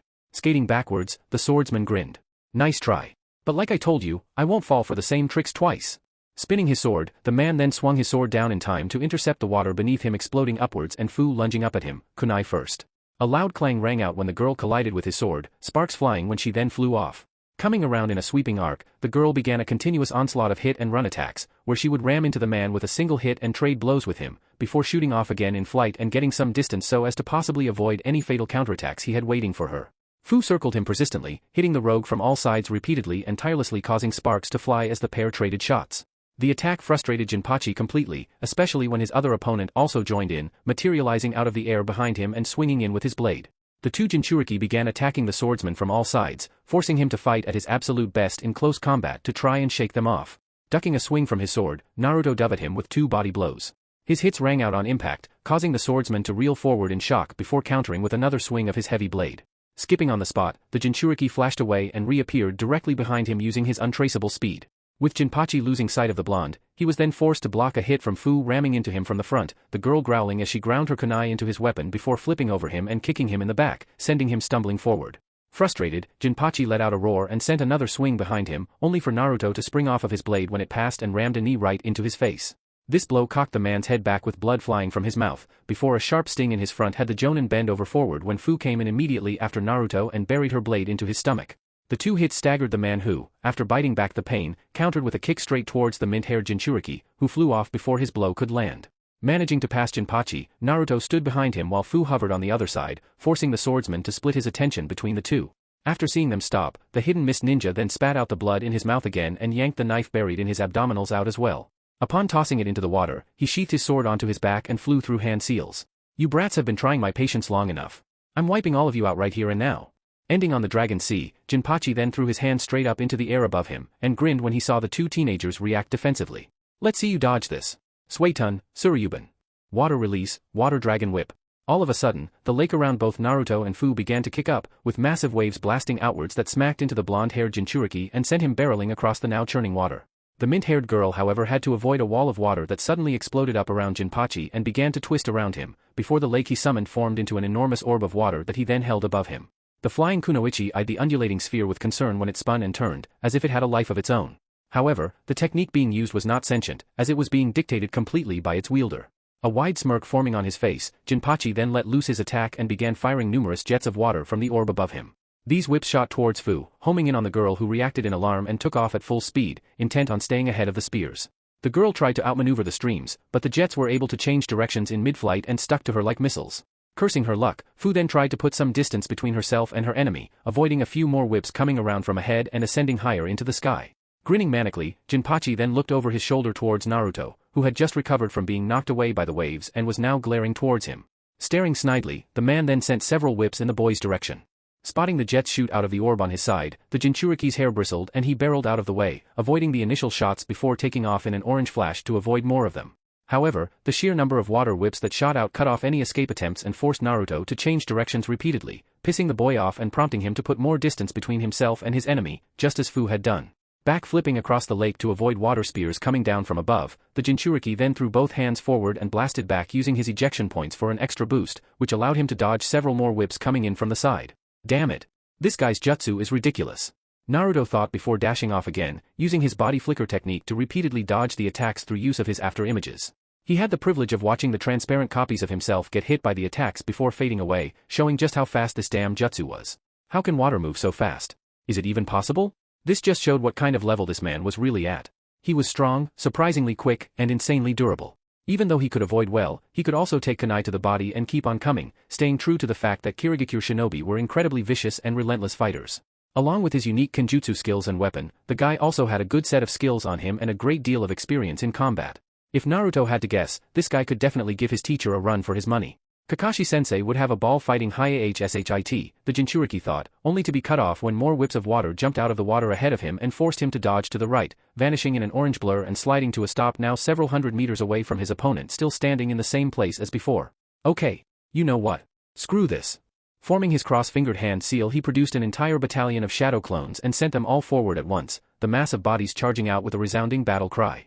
Laughing at the copies, Jinpachi watched the army come into range and, while he was still playing around with Fu, sent a whole array of whips flying at the approaching copies. One after the other in quick succession, the shadow clones were impaled by dozens of water whips, the fast-moving spears wiping them out in droves. Even though the doppelgangers attempted to fan out, they were immediately sought out by the jet streams and struck down almost instantaneously. The site had the original Naruto curse before he summoned some more copies and lined them up. Taking a stand, the clones then began firing Hien rounds towards their target, the blasts of wind cutting across the lake at bullet speed. As if coming to their user's defense at their own volition, the water whips from the orb above the swordsman jutted out and intercepted the blasts. The streams were blasted into nothing, but at the same time managed to stop the invisible wind attacks. This shoot-off continued on for well over a minute, with Jinpachi sending out more whips to disperse the nuisance clones and helping to block a barrage of shuriken from the still airborne Fu, who attempted to strafe him with sweeping aerial attacks of projectile weaponry. Seeing their efforts getting them nowhere, Naruto and Fu joined up on the lake again, with the green-haired girl landing right next to her fellow Jinchuriki and taking a stand. Both keeping their eyes locked onto the swordsman and the ball of floating death above him, the pair took uneasy stands and began a quick breakdown of their situation. The longer this goes on, the more chakra we burn up, the blonde stated, out of breath and shaking his head. I'm already really tired from my fight with those two sound ninja from earlier, and you've been fighting this guy the entire time I was away. Yeah, and he was kicking my ass until you got here. I was really lucky you showed up when you did. Thanks a lot for the save, by the way. Fu breathed out with sweat dripping down her face. But even if we were in top condition, this guy would still have us running around like headless chickens. I guess his title as a member of the 7 Ninja Swordsmen of the Mist really does stack up in the world. Eyes cutting over the field and the jutsu the man still had active above him, Naruto took stock of what they were up against and frowned. This technique he's using is way too fast for us to work around. We'll need to overpower it before we can get to him, and that means going at it head first. But I don't have a technique powerful enough to use without hurting everybody else in the area or one that doesn't put me at serious risk. Looking across at the blonde momentarily, the mint-haired Jinchuriki locked gazes with him in an effort to deduce what he had in mind. After several seconds of silence, the girl then grinned and turned back to their adversary. I think I may have just the thing you're looking for. Staring at the girl in confusion, the blonde then took note of the determined expression she wore and responded to it in kind. Oh, with Shibuki. With their tug-of-war involving the dragons resulting in a stalemate, Shibuki and Suein wasted no time in taking the rest of their fight across the lake's surface on their side, and to the shore of the island under the watch of the terrified and hopeful villagers. Ever since Naruto's arrival, the pair have been hammering away at each other with their best moves, trying to one-up the other and outpace their adversary. The showdown between the former teacher and student pair was really making its mark on the area, about as much as Naruto and Fu's battle was with the rogue ninja from Kirigakure. Gritting his teeth irritably and backing off, Suein waded into the shallows before glancing over in Jinpachi's direction. Having received a few bruises from his bout, the man was getting tired of this run-around he was having with his student, and was now just waiting impatiently for the mercenary he'd hired to finish up before coming over to help him. Unfortunately, things weren't going as planned, as both fights were dragging on for far too long. For Kami's sake, what is that man doing? The leader of the renegades growled as he saw from his spot the mist swordsman harry his opponents around with his powerful water release whip technique. I'm not paying him to babysit. This was becoming ludicrous. How could one of the strongest members of the Kirigakure force be losing to a pair of children? Unable to dawn on it any longer than that, Suein was forced to jump back to avoid the sneak attack from Shibuki, the boy advancing on the man and swinging at him aggressively with one blow after another. Using precise, powerful strikes, the teen hammered away at his teacher's defense, loud cracks of the two water blades smashing against each other before his ex-instructor met his blade in mid-swing, ending in a grappling match between the two. One water blade grinding against the opposing, the teacher chuckled when he saw the boy grit his teeth and start to struggle. You're looking tired there, Shibuki? Have you reached the limits of your training already? The man laughed and began to push back, their weapons holding firm as they tried to stick it to the other. Just like I thought. You're all bark and no bite, too weak to handle something as great as the responsibilities of the future village leader and the hero's water. Why don't you just hand it over and spare yourself the pain of defeat, rather than carry on with this pathetic charade? You've run out of time. Seeing their beloved village leader's son take a step back and begin to sweat heavily, the alarmed villagers leaned forward in anticipation and prayer. The children began to cheer, with one of the older ones calling out in desperation. Don't give up, Shibuki. You can beat him. Yeah, beat him, Shibuki. Show him what you're made of. Don't let that traitor win. Growling against the opposing force that was his former instructor, Shibuki clenched his teeth and gave a hard push, forcing the man back. If you think I'm just going to throw in the towel just like that, you're sorely mistaken. Suein laughed and pushed back even harder, watching as his student took several steps this time as opposed to one. You've definitely grown a bigger pair on you, Shibuki. I commend you for that. However, it'll take far more than guts and bravery to defeat me. You're 1,000 years too early to fight your former teacher on equal footing. With a growl, the man suddenly slipped his water blade around and swiftly nailed the boy across the arm, cutting a deep scar into him. The sting of the blade biting him, the son of the villager leader let out a yelp and stepped away, only to receive another serious blow across the chest. A second spray of blood occurred when his former teacher managed to cut him good, but not deep enough to hit anything vital. Stunned, Shibuki stumbled, before recovering and responding to his teacher's two blows by spinning on the spot and striking out, only for the man to spring away and gain some distance from him. It then came as a moment of confusion to all those present when the man dispelled his water sword and began flying through seals. Ending on the snake sign, Suein grinned as the water around him began to churn. Let me show you the power of a real shinobi. Crouching down, the Jonin thrust both hands into the water, the act of which causing a massive wall to rise up behind him before arcing overhead. The enormous wave had the villagers gawk in disbelief and Shibuki stare in shock. Suetun, Heron Bansho. Water release, stormy blockade. All at once, the very apex of the wall came crashing down into the lake directly in front of Suein and charged towards his student, who crossed his arms over his face as he was hit flush by the rampaging torrent. The copious amounts of water sent the boy barreling through a vortex of disorientation and pain, knocking him around before spitting him out the other end when the tsunami eventually subsided and sunk back into the lake, its waves effortlessly reaching the shores of the surrounding land and leaving the young Chunin to struggle out of the water, coughing and spluttering. Soaked to the bone, Shibuki crouched there in place atop the now still pool, giving himself several minutes to rest and recover. After a moment of silence however, the boy then jerked up when he felt a shadow fall over him and looked to see Suein standing directly in front of him. Towering over the boy, the Jonin then held up a kunai and suspended the tip directly in front of the boy's surprised face, just a few centimeters from his eye. The villagers looked on fearfully as the rogue ninja stared the boy down at point, all of them holding their breaths at the sight of their beloved Shibuki kneeling defeated before the enemy. Many thought about calling out to him, to try and will the boy the strength through words to rise up and continue fighting. However, the overwhelming dread of watching their defender getting cut down right before their eyes was even greater than they'd anticipated, and the people wisely held their tongues. Suein grinned, "You're beaten, Shibuki, stand down." Eyes shimmering as he stared at the kunai, after several moments of thought and stress, the boy then wisely lowered his gaze and dropped the kunai he held in the hand he had held at his side. Upon seeing his concealed weapon drop into the lake and sink, the victorious rogue smirked and, continuing to keep his adversary in check, stepped closer. "Good boy." Suein then reached out with his free hand. "You made a wise decision, Shibuki. I did tell you that you had much more to learn before you can even think about facing someone of my caliber in battle. I'll consider this our final lesson." Crouching down, his hand grabbed Shibuki's tunic to begin searching him for the object he desired, the very thing he spent the past few months planning to get his hands on and the past year dreaming about. The hero's water was right there, sitting directly on the edge of his grasp, just underneath the boy's vest. However, just as his fingers were close to scraping against the surface of the long-sought-after gourd, a loud squelch sound ringing out followed immediately by a spray of blood. Had Suayan stopped dead in his tracks and his eyes widen in horror. Continuing to hold his position, both his extended hand and his kunai at Shibuki's eye, the rogue Jonin stood in place looking into his student's eyes, until he spat up blood all over the boy's clothing and face. The Taki villagers on the shore were stunned. What? Looking down, Suayan saw the exact reason for his sudden stoppage, paralysis, and agony. Buried deep in his stomach was a water blade, the same kind he and his student had been battling with for the past hour, and one he was now bleeding all over. However, his body wasn't the only thing it had gone through in its brief, 1-second journey. It had also gone straight through the Shibuki crouched down in front of him and was sticking right out of the boy's chest, including the hand holding onto the blade. That's impossible. The Shibuki in front of him grinned cheekily before his form suddenly transformed back into the water it had been formed from. The glistening, liquid figure fell into the lake from whence it had come, revealing that the blade and arm that had impaled it and Suayan had come straight up out of the shallows behind it, along with the real Shibuki, who'd cleverly hidden himself from his opponent behind his clone. In his partially surfaced position, the real Shibuki kept his blade buried in Suayan's stomach before a smirk formed on his tired face and he glared up at his wounded opponent. Consider our final lesson over. Choking up blood one last time, Suayan's eyes then rolled into the back of his head, giving the Chunin the cue to remove the blade from the man's chest and dispel it. At the exact same time his instructor's body hit the water with a resounding splash. Clambering out of the lake, the young Chunin stood over the enemy leader's body and in front of the crowd of shocked villagers. Upon breathing away his fatigue, Shibuki then looked over at his people and saw their faces slowly light up all at once. To join their re-emerging delight, a chorus of cheers rang up in a storm, marking the end of the Chunin's battle and an end to one of the conflicts taking place on their land.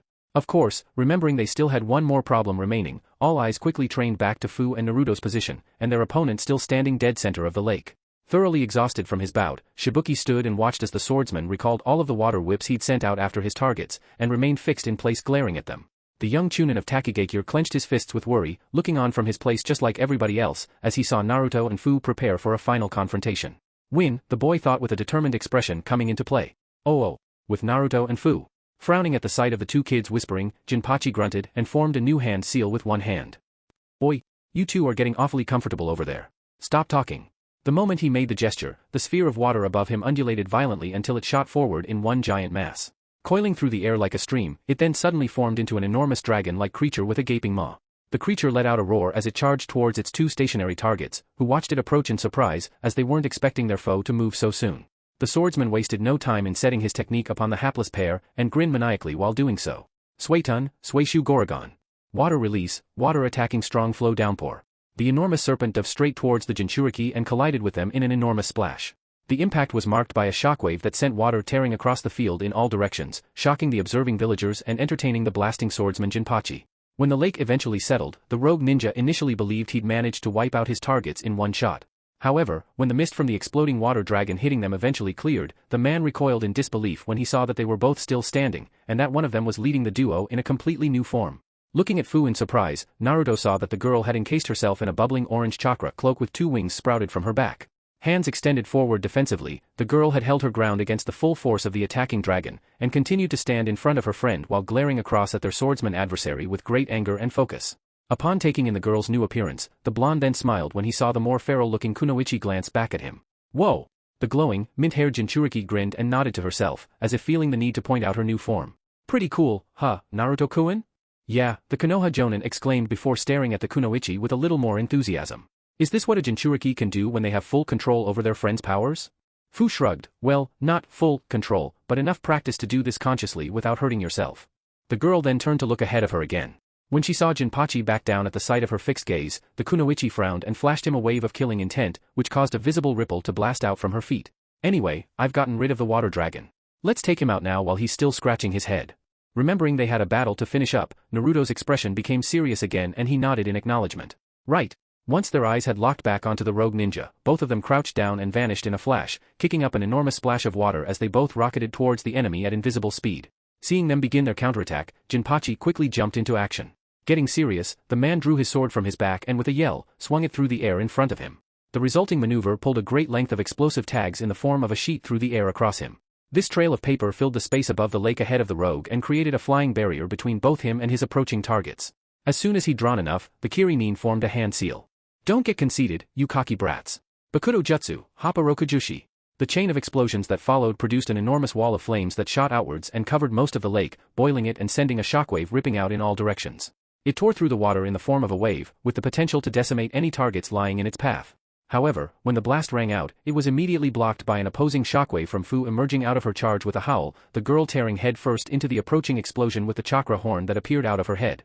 While she was plowing through it, 2 more wings sprouted from her back and increased her speed, giving her enough force and power to push through the flames licking at her chakra-coated and protected form, allowing her to burst out the other side. The wall of explosion parting suddenly had Jinpachi respond in panic, as the transformed girl let out a roar of anger and flew straight at the swordsman at full speed, who attempted to counter her with a swing of his enormous blade. Mashiki! Bug bite! A loud crunching sound immediately followed afterwards, with Jinpachi stumbling backwards with his eye widening in horror. The reason why wasn't because he just missed and his opponent had managed to hit him, but because the girl tore straight through him and bit off his sword arm from his shoulder. A spray of blood followed his instantaneous dismemberment. The man's mouth opened in a silent scream as he looked over to see his limb, his sword and his opponent fly past him. Gritting his teeth in anger, the man staggered to a stop and glared ahead of him, where he saw Naruto Shunshin directly in front of him with his hand held back.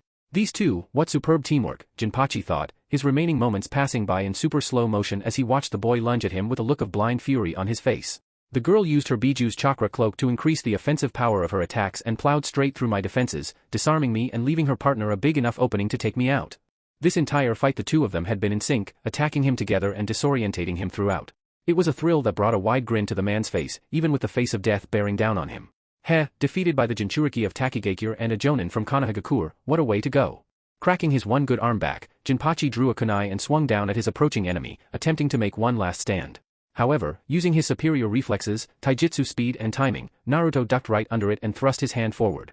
Expression showing absolute intensity, the boy drove his palm right into the man's chest, a yell escaping his lips for the grand finale. Jet hand. A shockwave ringing out like a thunderclap, Jinpachi felt the full force of 1,000-kilometer winds tear into him at a single point, a blast that had the man yell out in agony with blood flying from his mouth and eyes bugging out before he was lifted off of his feet and sent rocketing across the lake at bullet speed. Fu managed to get out of the way in time to see the swordsman shoot right past her, grinning in triumph as she then saw him rise in altitude, and slam into the massive tree in the center island, and blast right through it. Punching a hole into the hidden waterfall's great tree, Jinpachi emerged spiraling out the other side, trailing blood, dust and debris, and his body completely broken. Naruto's ejection point burning out, the man's corpse was then allowed to plummet back to ground level, where he crashed into the lake on the other side. With a splash, the man landed in the shallows, his body surfacing to float lifelessly atop the pool. He was done. Seeing the final cloud settle from the execution of the final move that defeated the swordsman, Fu allowed her four-tailed transformation to drop and return to her normal state. Breathing out in relief as she stood in the water close to the island, she then turned to see Naruto approaching her from the point he'd sent their powerful adversary flying. Stopping to collect the legendary blast sword that was embedded in the shallows, the young Jonin took a moment to look over the impressive weapon before setting it against his shoulder and finishing his approach of his fellow Jinchuriki. When he came to stand in front of the girl, the two gazed at one another for a good moment of silence, until both grinned, giggled and, upon raising their fists, bumped knuckles against each other. Their snickering transforming into full-blown laughter, the two youngsters spent the next minute in that position, enthralled by their victory while the Biju inside of them mused at the delight of their respective containers. Having seen and participated in what had taken place on the outside world in the past few hours, they saw no reason to speak up and interrupt their little moments of triumph. After all, they deserved it. The villagers now being untied by Shibuki shared this sentiment and after seeing the defeat of the last of their community's most dangerous captives, gave a loud and much-deserved applause. Their clapping and cheering drew the pair's attention to the liberated people, earning blushes from the Jinchuriki who returned their expressions of appreciation with delight and enthusiasm. When they eventually approached the adults and children watching from the sidelines, they were both greeted by handshakes, pats on the back, and exclamations of praise. Standing beside them as he too received praise and thanks from his beloved villagers, Shibuki smiled along with his two friends, at the same time reaching up to subconsciously pat his chest. It was only then he made a startling discovery and began checking the inside of his tunic in a frantic manner. The hero's water, it's gone. Looking up in alarm moments later, the teen then looked back towards the lake and scanned it, hoping to catch a glimmer of the bottle. But his quick search came up with nothing, and he was left standing in place fearfully, overcome by a great sense of dread. It must have been washed away when I was hit by Suien's water release technique. Great. Even though they managed to achieve victory over the mercenaries, he'd managed to lose the one thing that they were after. The very thing that they were here for and had put countless lives in danger. Hopefully the bottle broke when he was being tossed around inside of that crushing vortex of a wave. Meanwhile, at the base of the enormous waterfall that served as the main landmark of Takigakure, the ripples fanning out from the cascading falls crashing into the pool carried with them the very item that Shibuki was tasked with protecting. Having indeed slipped from his grip during his fight with Suien, the bottle had unintentionally been sucked into the riptides created by the Jonin's water release techniques and towards the falls, which exited from the enormous lake sitting in the heart of the village. By the miracle of the water spirits that carried it, the bottle managed to avoid hitting any rocks and lake beds it traversed, before inevitably arriving at its final destination of its solo journey at the shores of the pool at the bottom of the high cliffs. Washed by the currents carrying it, the gourd became embedded in the soft sand and remained standing in plain sight under the sun for several minutes. It would have remained sitting there until a passing Takigakure shinobi came across it and picked it up, were it not first picked up by the shadow of a wounded, but still very much alive, Kotohime.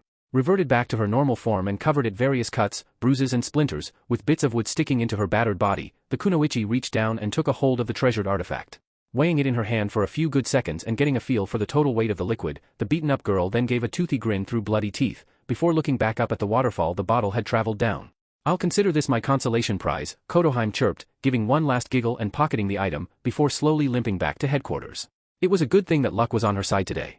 Now she didn't have to waste time and energy killing Suayan and his crew and acquiring her prize that way. Once she got home, she was going to have one hell of a story to tell and a really long recovery time spent in the medical bays. Being thrown through a whole row of trees was not something she'd expected to have happen to her during her fight.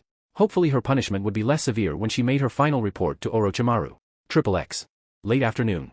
With the sun setting over the distant horizon, a now thoroughly bandaged up and mostly recovered Naruto stood drying himself off from journeying through the actual tunnel in and out of the village, while at the same time being seen off by his friends from the hidden waterfall. Though his escort out of the community had mostly consisted of a lot of swimming and making their way through an incredible labyrinth of caves and tunnels, which the Jinchuriki noticed had quite a few skeletons lying around from the many poor souls that had ended up trapped in them, probably from one of the most recent raids about 20 years ago, they finally made it out into the world beyond.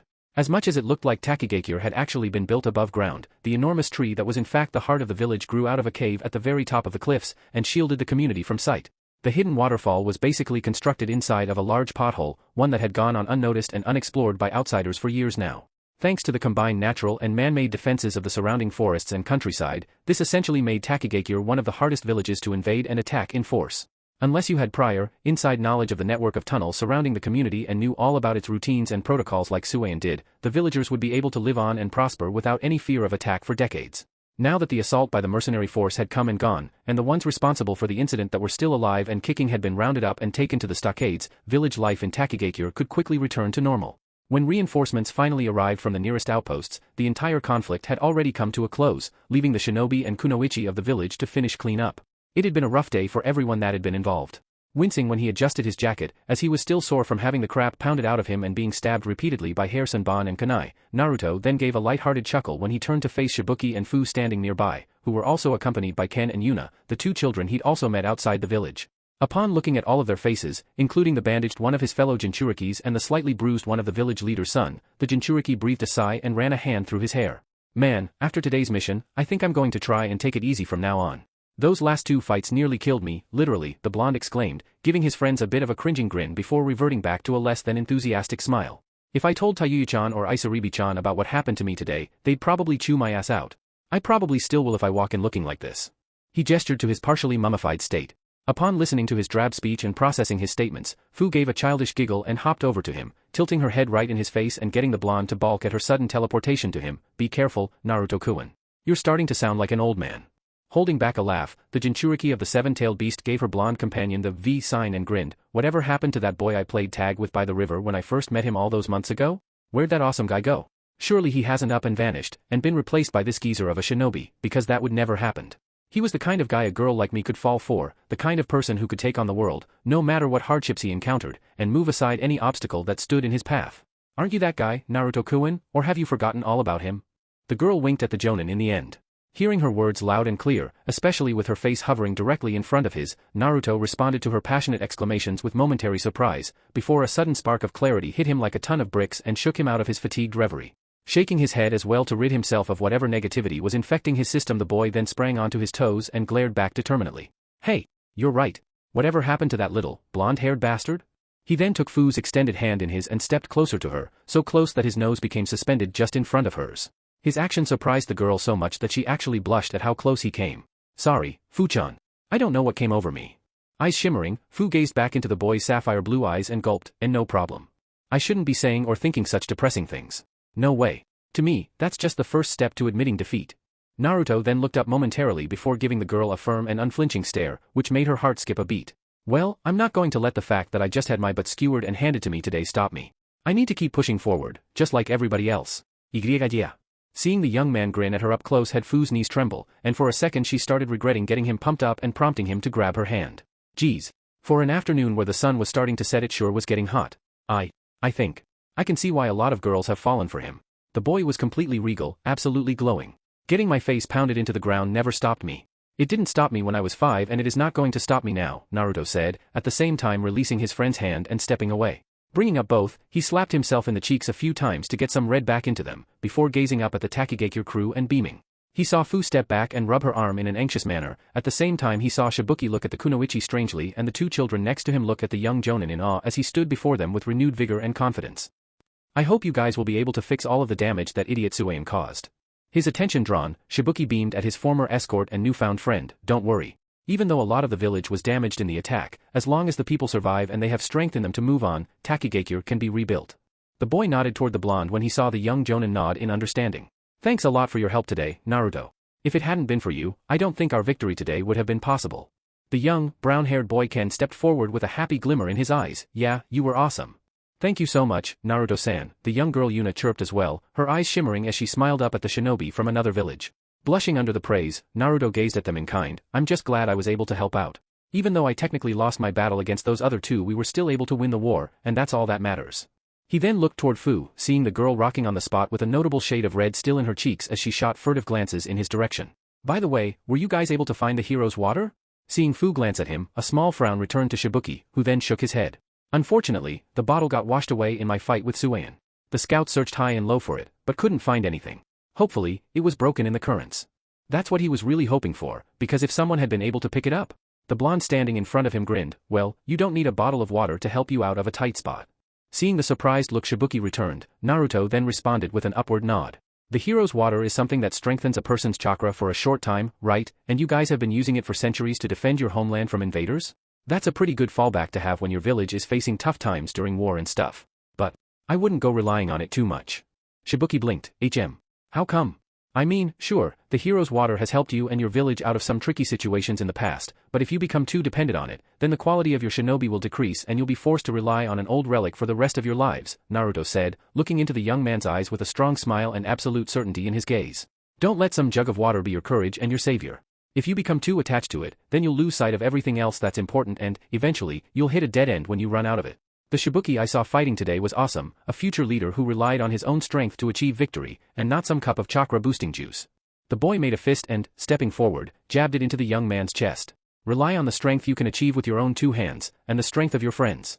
Drinking this in, the Chunin from the hidden waterfall then cracked a smile and nodded at the blonde's words of encouragement. I'll keep that in mind. Thanks. He then took note of the other object the boy had on his person and pointed it out. Will you be alright carrying such a massive sword back to your village? It looks pretty heavy? What? This thing? Naruto asked while shrugging the enormous splash blade he had slung over him further up his back. After weighing it a little, he snickered. Nah. This little baby is as light as a feather. Besides, I love collecting souvenirs from my wilder and more dangerous adventures. It reminds me of the good old days. He then looked up in momentary contemplation. Maybe I should turn it into Kirigakure for a reward or something? I'm pretty sure they're missing a couple of their swords since Zabuza and Jinpachi ran off with them. After going it over for a bit, he then shook his head and grinned at Shibuki. On second thoughts, I think I'll hang on to it and show to my friends. I don't need the money right now. But I think you guys will be able to cash in on that swordsman's corpse if you've got nothing better to do with it. I hear missing nin like him are worth a lot of gold. Shibuki nodded. Yeah. I think you're right. Give the money to some poor children or use it to help somebody out.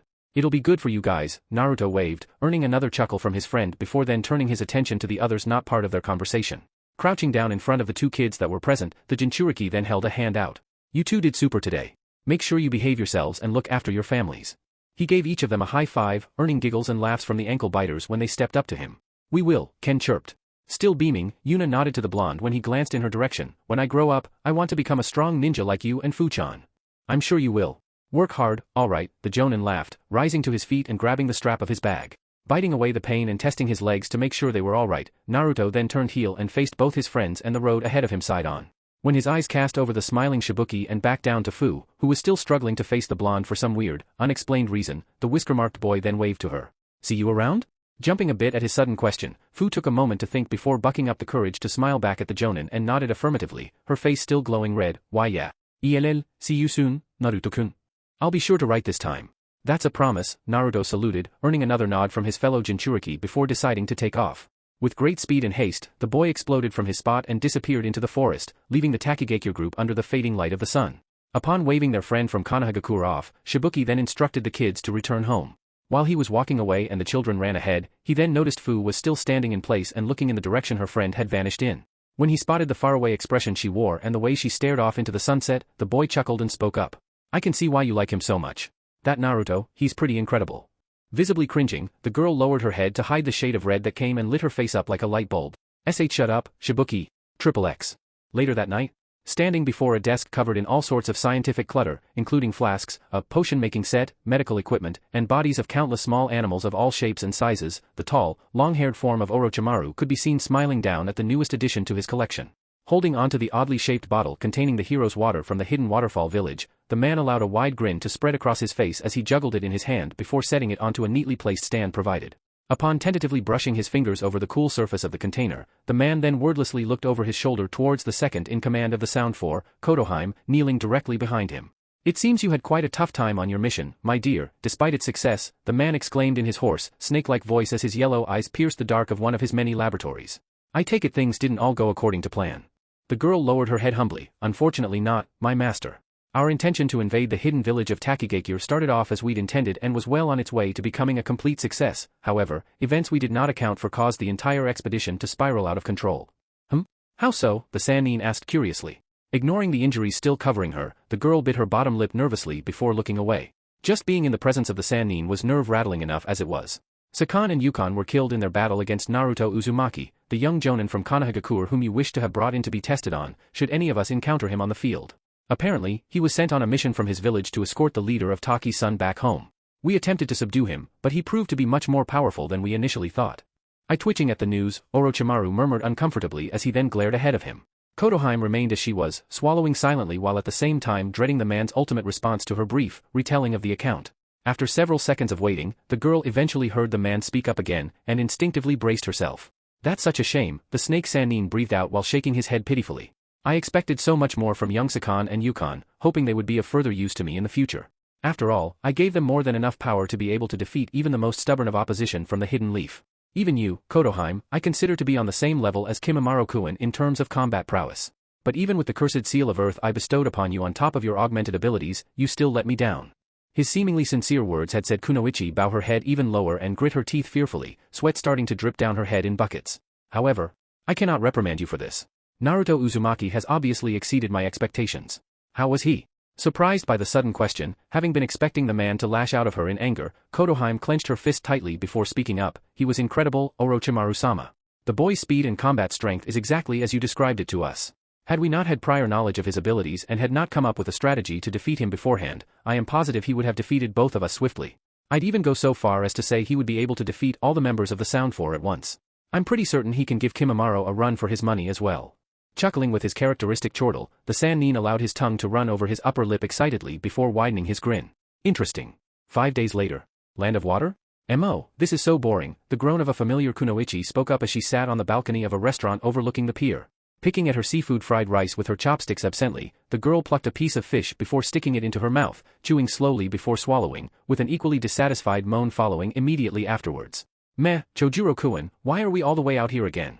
Looking across at the blonde-haired girl in amusement, the meek, blue-haired new chunin accompanying her adjusted his glasses while at the same time answering the girl's tired-sounding question.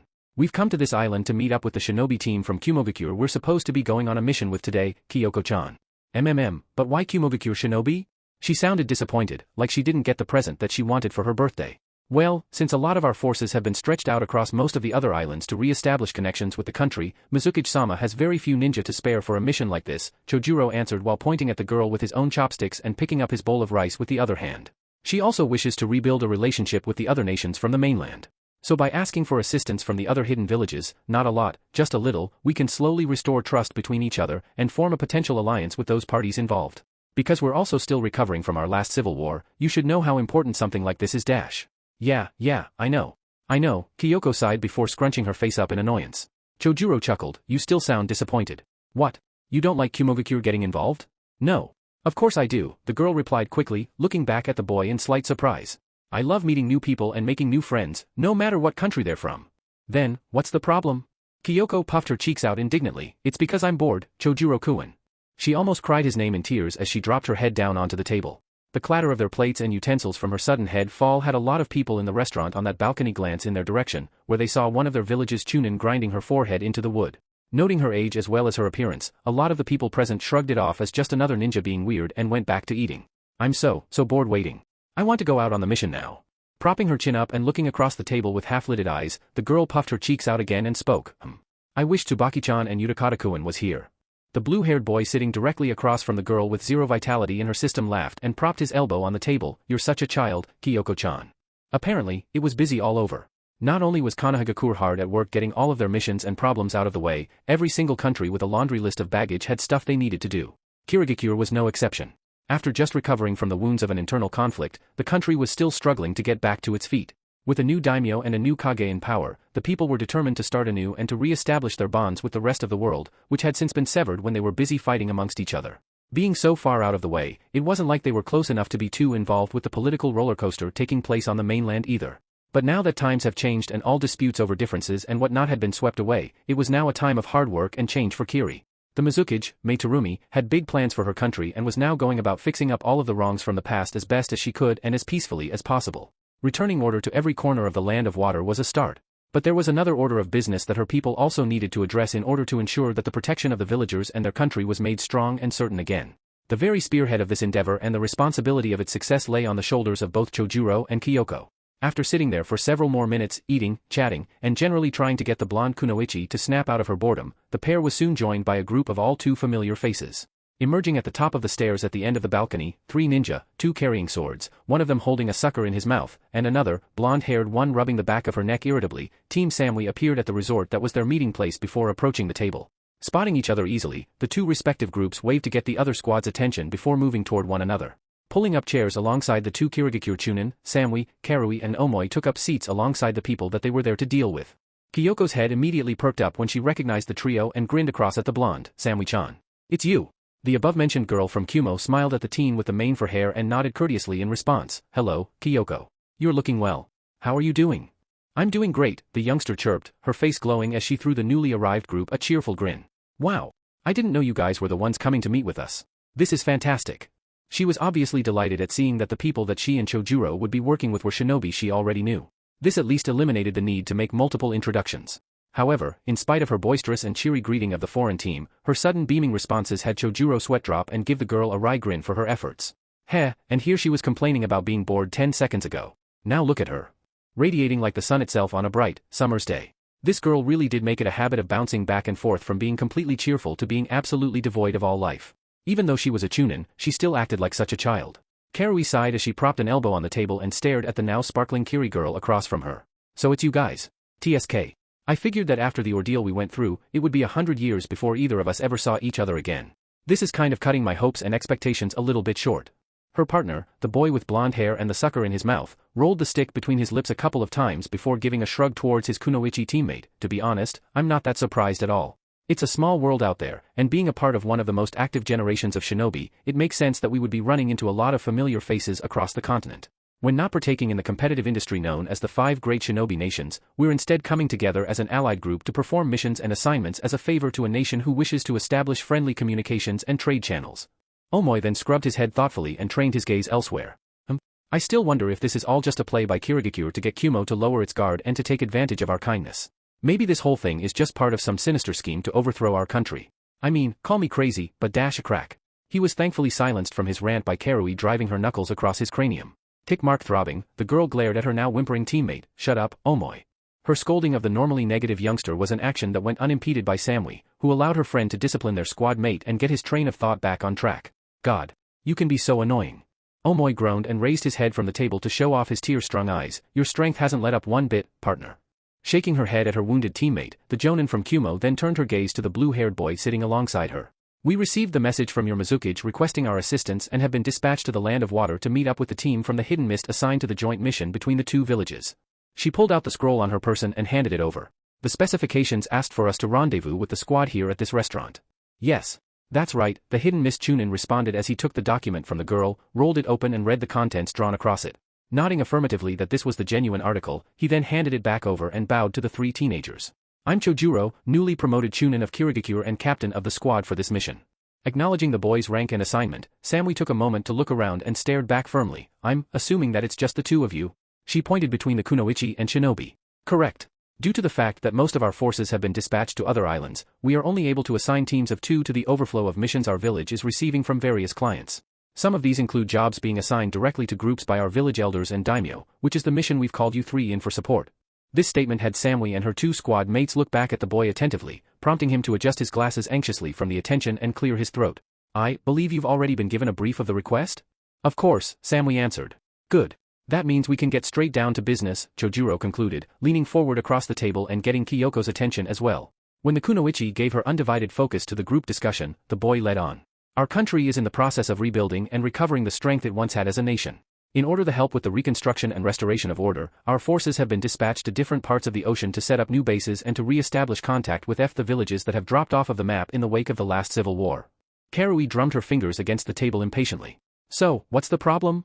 One of the scouting parties we sent to the islands in the northeasterly regions of our territory has unexpectedly fallen off of the radar, Chojuro stated while lacing his fingers together uneasily. All explorer teams were instructed by our Mizukage to send a carrier pigeon to the nearest outpost every 3 days to report on their progress and, for some reason, the group we sent to that area has suddenly ceased all communications. This was about 2 weeks ago. We think they may have gotten trapped somewhere on one of the islands, or have encountered insurgents in the region. Our job today is to go investigate the problem and try and restore contact with the squad. Curious, Samui gave the boy a serious look. Perhaps the messages are being intercepted? Chojuro shook his head. We considered that possibility, but none of the other squads or stations is experiencing these problems. Since we're still receiving clear and prompt responses from the other teams, we've come to suspect that this squad has hit a snag. Adjusting his glasses again, the boy nervously bit his lip. The higher-ups are incredibly concerned. We are aware that the seas around the islands are hazardous and unpredictable, but we've never experienced a serious break in communications like this before. All of our shinobi and messengers have been trained to survive and work in these conditions. Nodding in understanding, Omoi looked over at the Kunoichi member of the Kiri pair. Then that means the squad that has been dispatched to those islands has either been killed, captured, or have entered an area where they're unable to make contact with the outside world. That was some serious Devil's Triangle shit right there. All of this sounded like the start to a very terrifying horror movie. If it's any of the first 2, then it's our job to find out who is responsible, Kyoko stated firmly while raising a fist. There may be some unsavory characters up there, so we have to be extra careful. Has your village ever experienced issues or conflicts with those islands before? Samui asked, wanting to get as much information about this as possible before jumping into anything. Seeing Chojuro and Kyoko fix on her, the girl tapped a finger on the table. Were they ever inhabited by villagers, shinobi, or pirates at any point in the past? Chojuro rubbed his chin. None that we know of. There is an outpost currently stationed in the area, south of the border islands. The soldiers posted in that tower were the ones who received the messages from the scouting parties and patched them back through to Kirigakure. When the messages from the squad that went missing stopped, they reported the problem and requested another group be sent immediately to check it out, since they can't spare any men for an extensive search and rescue mission. That's where we come in. The boy looked back at the jonin to see her expression steal. We're to rendezvous with the lieutenant at that outpost before moving out to the islands. I was informed that another squad from Konohagakure will be joining us, as there are quite a few islands that we'll have to search. A groan came from Karui. Perfect. So they weren't being sent on a pesky hunting trip, but they also had morons from the Hidden Leaf coming into play as well. That spelled nothing but annoying to the swordswoman. Throwing the girl a hard look, Samui then fixed back onto Chojuro. A Konoha squad you say? Seeing the boy nod, the Kunoichi then smiled and leaned back in her seat. That's fine. I'm sure we'll be able to cover much more ground with a few extra hands.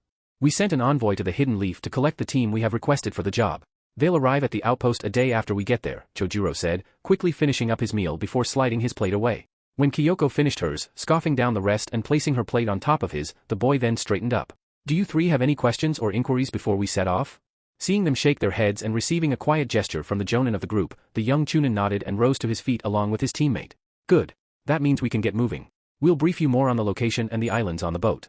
Once their meals had been paid for and the brief of the mission had been explained, the Kirigakure pair then led their Kumogakure ambassadors down to the docks and to the boat that would be taking them out to the borders. Collecting any supplies that they needed and picking up whatever food the trio of new arrivals wanted, the group began making tracks for the islands where the shinobi squad vanished, not knowing who or what they were likely to encounter when they arrived there.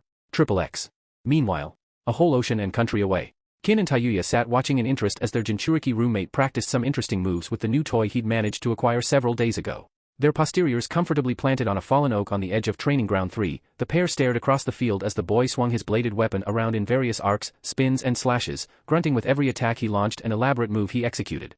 Even though he wasn't the kind of person to pick up a sword and use it in battle, or had even practiced any particular form of kenjutsu in his life, Naruto was showing some rather masterful yet unorthodox work with the weapon that once belonged to the former member of the Seven Swordsmen of the Mist he and Fu had defeated back in Takigakure.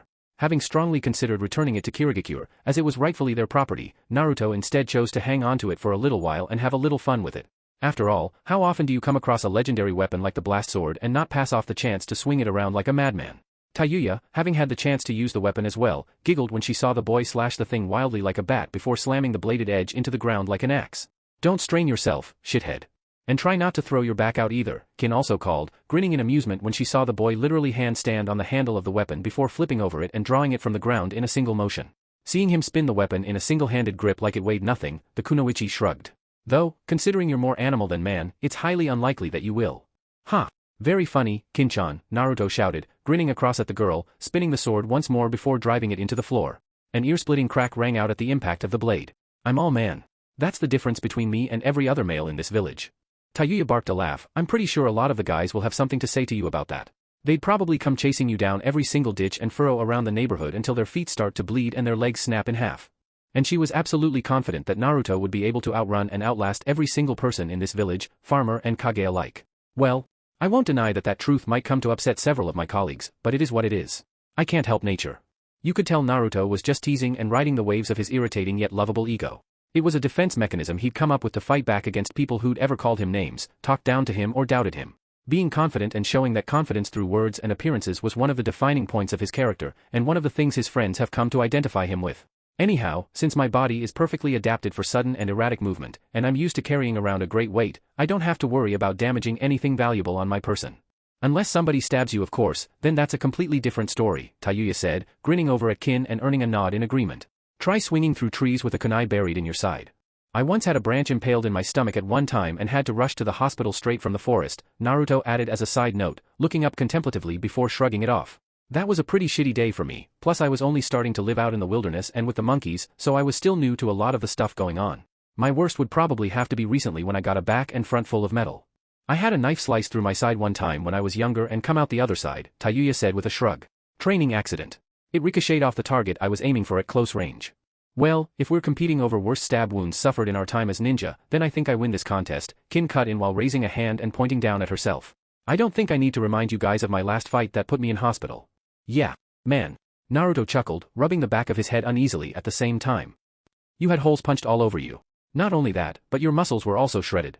As far as being impaled goes, you trump both of us by far. Tayuya nodded before gesturing towards the raven-haired girl next to her. The only one who could really compete with her is Ino? Clicking on that note, the Jinchuriki pointed across at his girlfriend with a congratulatory grin. That's right. First round of the tournament. Didn't she come out of that with mostly internal injuries? Yeah. Even so, those attacks still cut through her like a knife. Naruto then patted his chest down with a cringing expression. My clones got hit by her fingers at point-blank range and were killed instantly. Imagine a hot poker with a sharp tip drilling through your muscles, bones and your very soul before coming out the other side. He visibly shivered at the memory. There's a benefit to actually being able to receive flashbacks from your clones. You get to avoid the hit that felled them and learn from their mistakes. Kin smiled at that before bringing a knee up to her chest and wrapping her arms around it. The worst is taking the shots in person though. It leaves a much deeper impression. Hear, hear, Tayuya responded while raising her fist like a gavel. Cracking bone sucks ass. Damn straight, Naruto chirped, leaping forward with the enormous sword and swinging it across, spinning it immediately upon execution before digging it through the ground in an upward strike. A spray of debris and dirt flying upwards from the close cut, the boy then took it into a two-handed grip and thrust the weapon in a stabbing motion. Heh. I think I've finally gotten the hang of this. Nice moves, Tayuya remarked happily. Still, I don't think I'd want to use something like this, the blonde continued, stepping out of his stance and digging the sword into the ground next to him. Turning to the girls waiting on the sidelines, he saw them both smiling at him, expressions he returned with equal vigor. It's too bulky and impractical. I'd rather just leave it on my bedroom desk with the rest of my collection rather than carry something like this out onto the field and have it weigh me down. Then again, I think it would be better if I returned it and got the reward to spend it on a lighter weapon. You're more of a speed type than a power type, Tayuya led on while propping her chin in her hand and elbow on her knee. Even though you can hit like a train, carrying large weapons onto the battlefield was never your style. You always went in with a set of kunai at your side and your bare hands. Kin could also attest to that. It doesn't really suit you either. I think you should just stick to what you know. Upon listening to what his friends had to say, the young Jinchuriki then gave a cheerful smile before turning his gaze to the side. I agree. Sensing a group of people approaching them from afar, Naruto spared a few seconds to gauge who they were before a wide grin appeared on his bright visage. Oh? It looks like we've got some company. His question had Tayuya and Kin look off in the direction he was staring in, and from there waited for the above-mentioned visitors to arrive. A minute or so later and the people that had tripped Naruto's senses eventually arrived on the scene.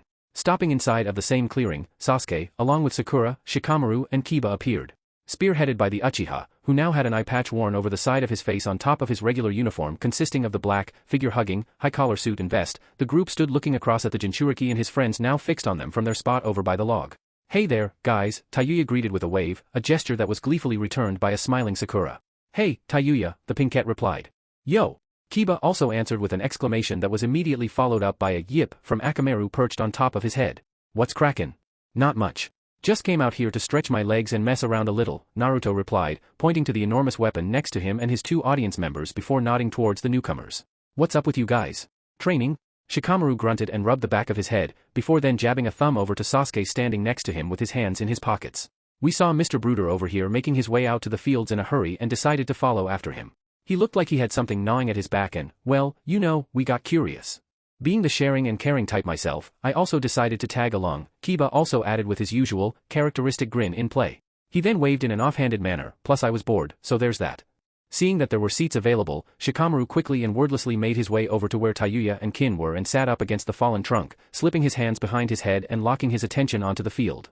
The girl sitting alongside him didn't say anything against his actions and just let him be, allowing them to watch as Sasuke stepped forward and Sakura and Kiba also decided to move over to the sidelines. It soon became glaringly obvious to all those present why the four teenagers were here. Everyone had apparently followed Sasuke out to this training ground because he was looking for someone, and that someone just happened to be the blonde wielding the enormous cleaver in his sights. After standing and staring across at each other silently for about a minute, the blonde with the sword smiled and nodded to his former teammate. "What's up, Sasuke?" The raven-haired Uchiha narrowed his eyes. "I remember you saying to me a few weeks ago that after I got out of the hospital and fixed myself up that the two of us would be able to meet and have that match we promised each other." Seeing the Jinchuriki's expression harden then brought a smile to Sasuke's face. "I sure hope you haven't had any second thoughts about it, because I'm here to collect on it." Having expected this for some time after all the training sessions his rival had gone through after being excused from his bed, the boy with whiskers on his cheeks remained quiet for several seconds until a smile tugged on his lips. Seeing as how they were all there and his friend was looking much better now, the Jinchuriki didn't need to think long to come up with an answer. "All right then." Taking up the sword he had and spinning it, he then wordlessly tossed it over to Kin, who caught it with both hands and set it down in front of her. While the weapon did hold the attention of a few of those in the area, when they heard Naruto crack his neck, all eyes eventually set back onto him in time to see him limber up. "If you feel like you're up for it, then let's do this. We'll need a ref though." Nodding, Sasuke then glanced toward the fallen tree. "Guys?" Jolting out of their reveries, the group sitting on the sidelines looked at one another quickly before Tayuya breathed out and stood up. When she stepped into the light, she quickly took up position in the center between the boys and waved, "I'll do it. Since you guys are both so strong, you'll need someone who'll be able to stop you too if you decide to take this too far." Sakura, feeling a little on edge, decided to speak up. "Are you sure you two want to do this?" She was aware of how strong Sasuke had become, and Naruto, damn it if that boy hadn't set the bar so high for all of them. Though there was no doubt in her mind about her confidence in both of them, it was quite clear to all those present as to who the strongest out of the two of them was. "Don't worry about it. We don't intend to kill each other," Naruto stated while training his gaze onto his rival once the mediator had been decided.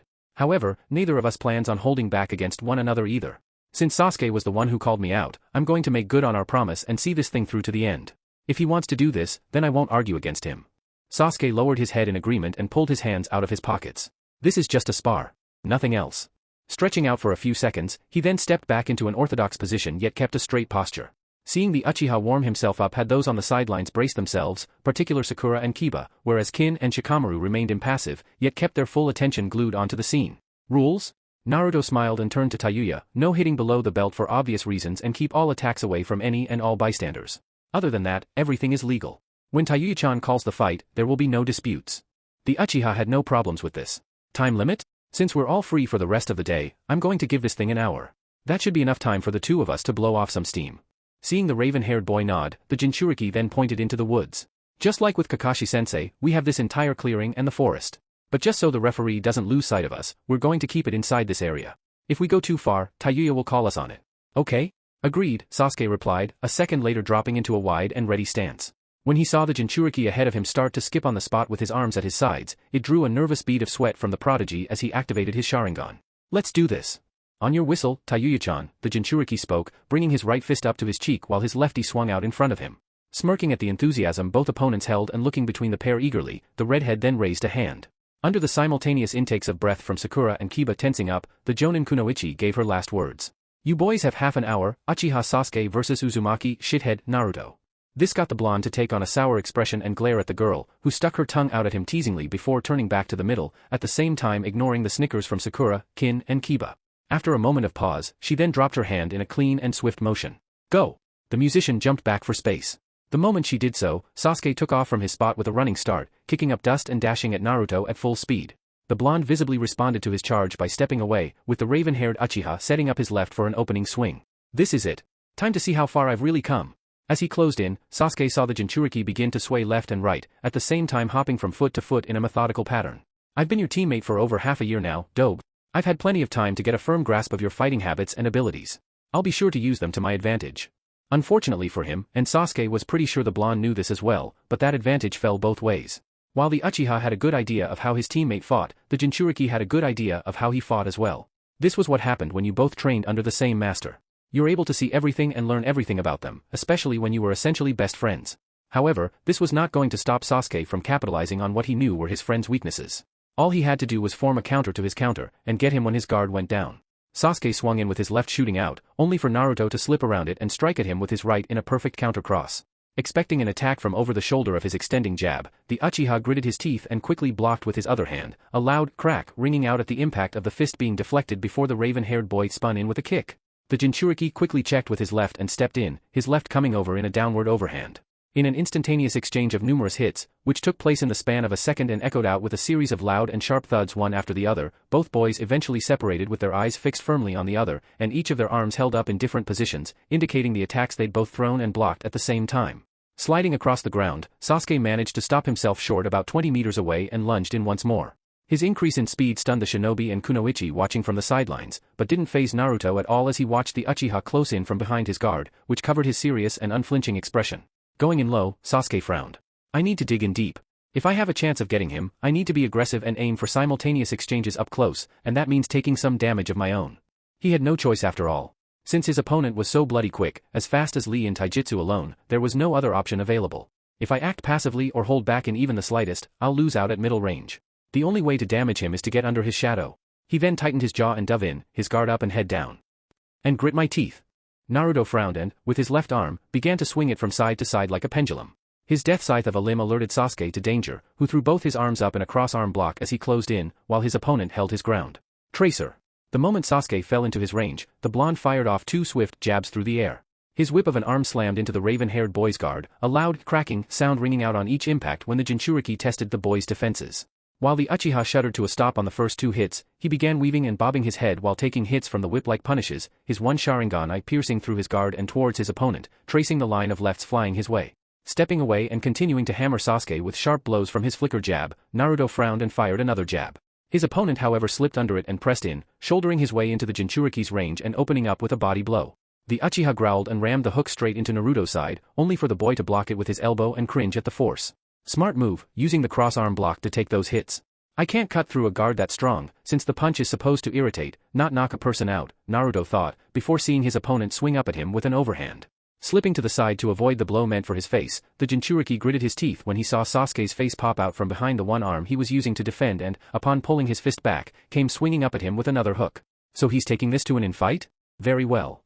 Sasuke had assumed a crouching stance and lowered himself closer to the ground to avoid the hail of jabs sent his way. Knowing that he couldn't win in a taijutsu fight at middle range, he'd shouldered up against the blonde for a close-range fight instead, and intended to seal Naruto's deadly speed and footwork. While this meant that the distance he'd acquired had cut off his own footwork and essentially sealed his ability to use excessive kicking, it did leave his upper body open, allowing him to concentrate only on Naruto's fists. However, what the Uchiha had forgotten was that Naruto's original fighting style from days long past was brawling, and that he couldn't fight at super close range without the need for footwork. Crouching down and meeting Sasuke on even ground, the Jinchuriki slipped under the boy's hook, bringing his left hand up to his chin to guard while he weaved under the punch before uncorking his right straight up into the Uchiha's face in the form of an uppercut. When the raven-haired Chunin dodged it by a hair, he responded with a right punch, which Naruto slipped around, as well as the jab, left hook, right uppercut and the left elbow to follow. Slipping and weaving around the punches coming in at him, the blonde frowned as his eyes traced the blows, telegraphing their motions and gauging his distance to his target. Dodging Sasuke's attacks at only a few inches apart, the blonde then swayed back at an impossible angle to avoid the boy's right cross, at the same time countering with a left hook right over his extended shoulder and nailing the Uchiha in the temple. The blow impacted with a crack that had Sasuke's head cocked to the side in momentary surprise. Shaking his head and ridding himself of the veil of unconsciousness that threatened to pull over, the genius gritted his teeth again and responded with a downward hook at the still bent backwards Naruto. The blonde, however, expecting the counter, slipped around it, clenching his jaw when he popped up on the outside of Sasuke's shoulder when he missed and, upon bringing up his right fist, nailed his overextended opponent with a swift, concussive blow to the head. This swift, lightning-fast punch landed with another sound of a rifle cracking, which had Kiba and Shikamaru cringe at the angle it landed and the blast of sweat that exploded off of Sasuke's head from the impact. Nearly blacking out, a stunned Sasuke stumbled forward at the counter and bit his teeth together tightly. Holy shit, his fists cut like blades. A single punch is enough to put an ordinary person down. Not only that, but he's fucking fast. Eye opening wider, it then glanced to the side to see Naruto still leaning back after landing his punch and loading it for another. Time slowed for both opponents in their engagement, allowing them to feel and see every millisecond of their fight. That wasn't one attack he just threw. That was three. The speed Naruto landed those three right punches to his head looked and sounded like he'd only thrown one. But no. That wasn't the case. With his Sharingan, Sasuke was able to count 3 punches. That was a ridiculous level of agility, even by their standards. Growling, Sasuke came around with another hook, attempting to deck his opponent into the ground. However, his big mistake came from him over-flourishing the attack in frustration, which allowed Naruto to sway under the punch and, while he was bent over sideways and his opponent's arm was still sailing over him, he nailed the genius with an uppercut straight into his face, sending blood and spit flying from his mouth. After missing big time with the attack and seeing stars, the Uchiha recovered as fast as he could and came back with a right body shot, only for Naruto to nail him 3 times in the head when he came around followed by a right overhand right on top of Sasuke's cranium. Blows landed, Naruto sprang away to avoid his staggered attack and watched Sasuke stumble forward, blood dripping down his chin and a dazed look on his face. Choking in surprise, the Uchiha shuddered to a stop, leaving Naruto an appropriate opening to follow through. Seeing it, the Jinchuriki went right in with a left roundhouse kick for the boy's bent over head, which was perfectly set up to take off. Unable to see the blow coming due to having his brain smacked around, Sasuke was in no position to parry or defend against. However, with the shade of unconsciousness drifting over him from trying to take the boy in close combat, the Uchiha quickly remembered the whole point of the pain he was enduring right now and, upon experiencing a rush of memories from his past, including his defeat at the hands of Tsubaki and then those 2 women from the band of mercenaries, clenched his teeth once more and allowed a snarl to escape his throat. Fists forming, the prodigy's eye flew up from under the bangs of his hair and towards his opponent kicking at him. The red eye of his Sharingan shone like a hot poker. No. Not yet. Reacting instantly, the Uchiha sprang away, barely avoiding the attack aimed for his temple and skidding to a stop several yards away. When Naruto brought his foot back down from his kick and gazed across at his opponent curiously, with the audience also joining in, all observers and bystanders got the biggest surprise for that day when they saw Sasuke straighten up and fix his one good eye onto his opponent, only this time, it was different. The 2 Tomo spinning with a mixture of anger and intensity, Naruto, Tayuya and everyone in the area had the pleasure of seeing the eye evolve to its next stage, a 3rd Tomo sprouting and coming to complete the circle of the famed Uchiha Kekkai Genkai. When the wheel around his pupil stopped rotating, the group of teenagers was finally able to marvel at the now tri-pronged quality of his eye and admire its piercing gaze. It was a change that Sasuke immediately felt in his sight and body, a sensation that brought a new grin to his badly bruised face. Let's kick things up a notch, Sasuke said enthusiastically upon breathing away his shocked reverie and sliding into yet another stance. Astonished at seeing his friend's Sharingan ascend into its next level, Naruto allowed another smile to form and also fell back into fighting finesse. Left arm swinging in front of him and right fist held up to his chin, he then began skipping on the spot once more. Alright, team. Round 2. Smirking, the Uchiha then allowed his expression to become dead serious again and wiped the blood from his chin. Feeling the sting of the punches still affecting him, the boy clicked his tongue as he watched his opponent continue to hop, both their faces firm and all their attention fixed completely on one another. His taijutsu and his speed are his most dangerous weapons. He's so damn fast, even Kakashi-sensei's Sharingan finds it hard to keep up with him because of his unpredictable nature and movements, Sasuke thought, a realization that prompted him to quickly change his strategy as he dug his feet into the earth and watched his adversary continue to skip. It's suicide to go head-to-head with him in taijutsu if you're not on Lee's level, and even then he completely controls the pace of the fight. That means I need to fight him with ninjutsu at middle range. Naruto used Wind Nature Chakra and, as he made absolutely clear in the Chunin selection exams, he could completely nullify any and all lightning-based attacks. That meant Chidori was out of the question, not that Sasuke planned on using that move on a friend. However, there was still one avenue the boy could take. Hit and run attacks from blind spots, Sasuke thought with a nod of certainty, his now 3 Tomo Sharingan giving one last spin when he saw the Jinchuriki begin to sway. I'll use ninjutsu to slow him down and take away his use of the field, and pour on the pressure little by little until he gives. He then saw the blonde's form suddenly flicker, his erratic movements coming into play before he vanished in an orange flash, disappearing completely from sight. Just like Tayuya and everyone else, Sasuke balked in shock at the show of speed, as even his Sharingan lost track of him. Fuck. No time. Crouching low and putting all his power in his legs, Sasuke just jumped. He didn't care where he was going or where his opponent was, he just had to get off of the ground. And no sooner that the Uchiha left the earth, Naruto rematerialized out of the air directly beside him swinging with a punch, only to realize then he'd missed when the raven-haired boy took to the sky above. Skidding to a stop, the Jinchuriki looked up and saw his foe glaring down as he slowly climbed in altitude, earning a hard stare from the blonde. Good move, team, Naruto thought, giving his praise to the boy. Breathing out, Sasuke took aim. This is my one chance. Slamming his hands together, the genius flew through hand seals one after the other before ending on the tiger seal.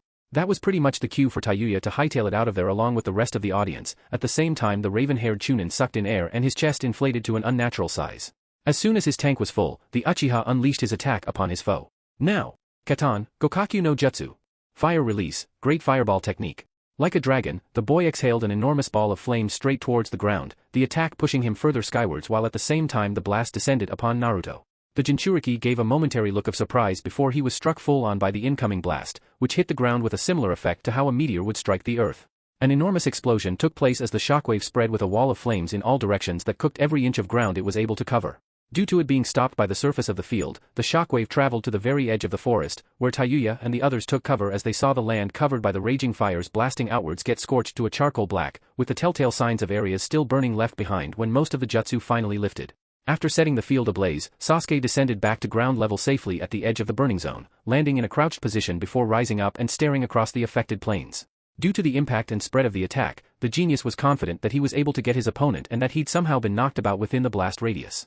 However, while his 3 Tomo Sharingan searched the field, he suddenly felt a tremor at his feet, looking down with a start when he finally picked up on his opponent's trail just in time to see the ground at his toes explode upwards and Naruto come flying up at him with a punch. Leaning back quickly at the last second to avoid the blonde's lightning-fast, jumping uppercut, Sasuke gritted his teeth and spun on the spot, before sending a killer roundhouse kick straight into his opponent's side.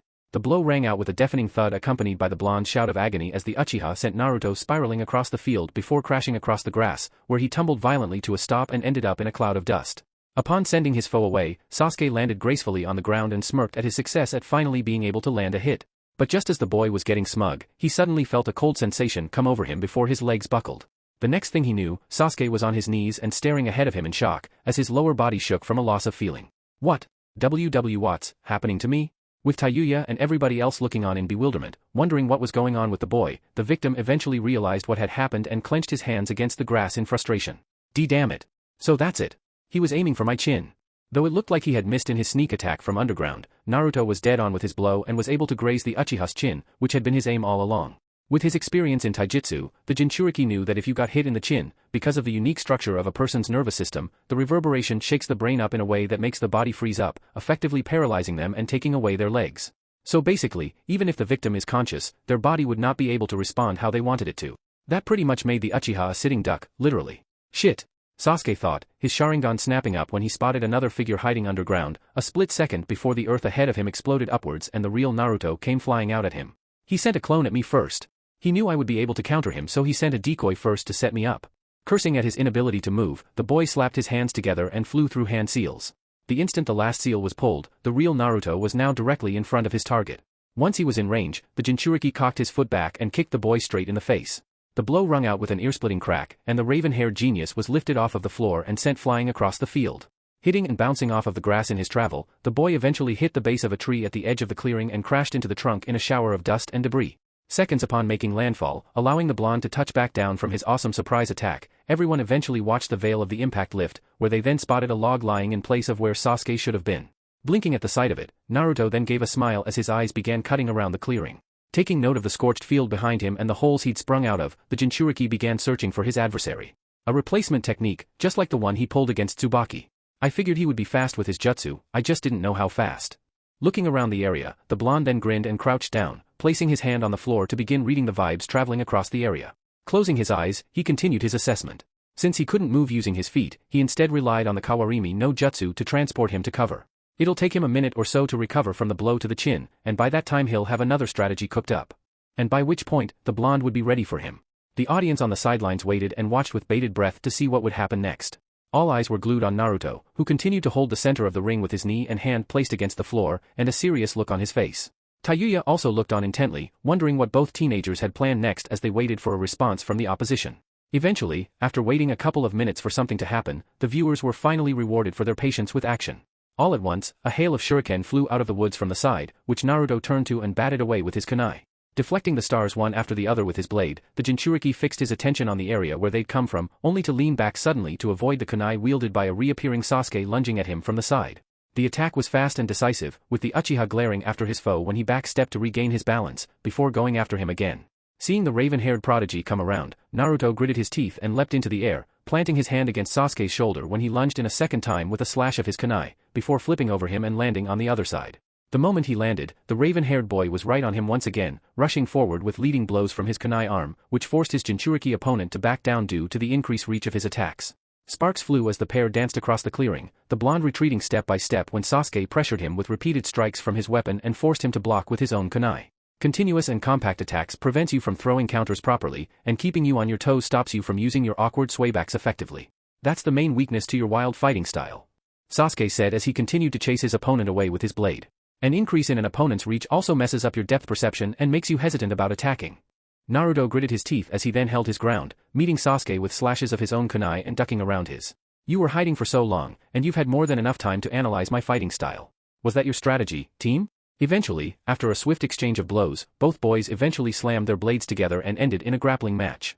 Their kunai grinding against the other, the two of them held their ground and glared across at their opponent, gritting their teeth as they attempted to overpower their wily foe. As they fixed onto the other's gaze, Sasuke responded to his friend's question. Yeah. It's impossible to fight you on open ground and in the trees on your terms, so I had to change my approach, the Uchiha stated, the strain in his voice indicating how much the two of them were struggling against one another.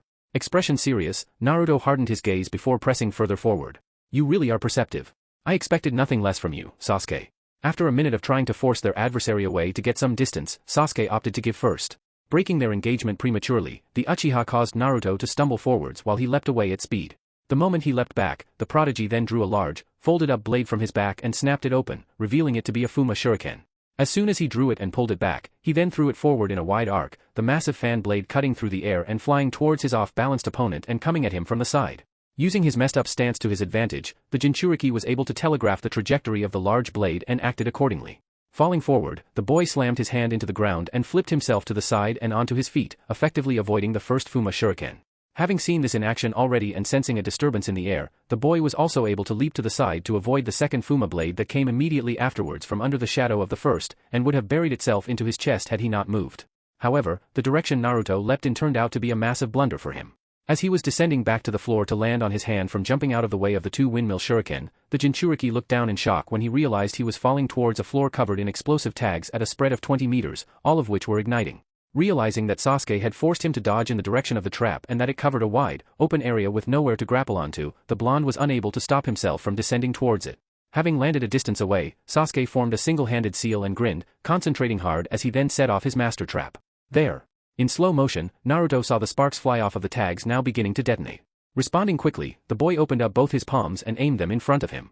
As he spread all his limbs, his expression became dead serious when he focused his chakra at certain points along his body and fired off his next jutsu. Tsubaime no Kodo.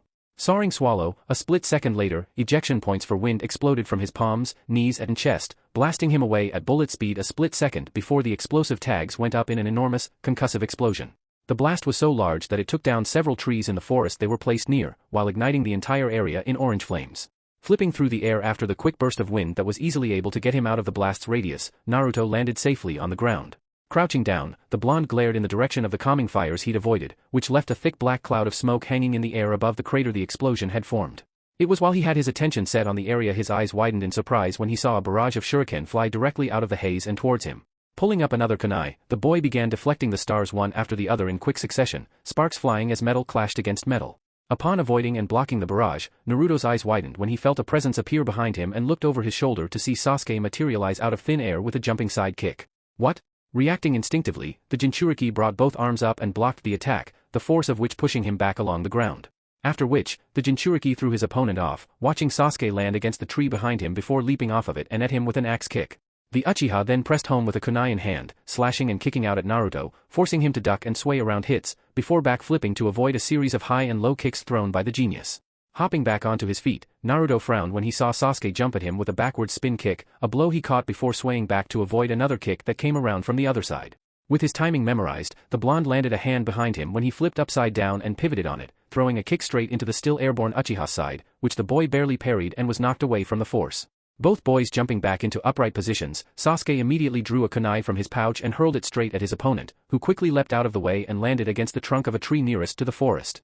As soon as he landed, he vanished into the canopy, just in time to avoid the volley of fireball Sasuke began lobbing at him from his lips. Katan, Hosenka no Jutsu. Fire release, Phoenix Sage fire technique, Sasuke focused, sending more and more small shots hurling into the canopy. The attacks impacted against the branches and leaves with explosive force, lighting up the forest as he peppered the area at random. Continuing to fire more and more rounds from his lips, with his Sharingan guiding him, the Uchiha then saw one of his fireballs get knocked out of the air by an invisible ball of wind launched from inside the forest, which caused it to detonate before even touching the trees, but with a lot more force than it originally would. The blast choked the air with smoke, seconds before an orange blur landed back out onto the open ground outside of the woods and darted towards the Uchiha with invisible speed. Alarmed, Sasuke formed another seal and began spitting more miniature fireballs, attempting to hit the orange blur, only for it to dart between them and stop once his barrage ceased.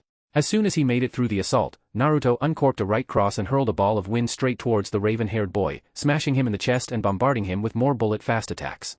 The miniature wind blasts of the Jinchuriki's Hien smacked Sasuke repeatedly before one last round knocked him off his feet, sending him tumbling to the ground in a cloud of dust. Skidding to a stop on all fours, the Uchiha coughed in shock and glared up, where he then saw his opponent leap forward with his right hand cranked back before throwing it forward. Futon, Senpuken. Wind release, whirlwind fist, with the sound of a hurricane, Naruto unleashed a tornado of wind from his open palm in the form of a narrow blast that ripped across the field towards his adversary. Seeing the twister of wind tearing towards him, creating an enormous trench on its path towards him, Sasuke responded to the approaching attack as fast as he could. Jumping to his feet and flying through hand seals, the young man then slammed both hands into the ground and focused his chakra into the earth. Doton, Shohiki. Earth release, enclosing wall, a shockwave in the form of a tremor then rang out, followed a split second by an enormous wall of earth jutting out of the floor to form a protective barrier in front of him in the blink of an eye. The wall came to his defense just in time to block the tornado, which struck it dead on and cracked it. Upon cushioning the blast, which struck the earth-made obstacle with the sound of a cannon firing, the wall eventually fell to pieces, revealing Sasuke finishing a series of hand seals. Landing on the bird seal, the genius then concentrated hard before unleashing his next attack. Here's another from Kakashi-sensei. Suetun, Suryuden no Jutsu. Water release, water dragon bullet technique. Upon making the incantation, the water in the lake directly behind him exploded upwards and the sky was filled with an enormous, snake-like dragon, which whipped left and right until its eyes set on its target and a loud roar escaped its throat. Seeing the giant dragon fill the sky, Naruto frowned, corked his right fist back, and threw it forward, unleashing another twisting gale of wind that struck the dragon in the center of the chest. Blasting a good chunk of water out of it, the jutsu gave a wounded cry before charging straight down, striking the ground directly in front of Sasuke with concussive force.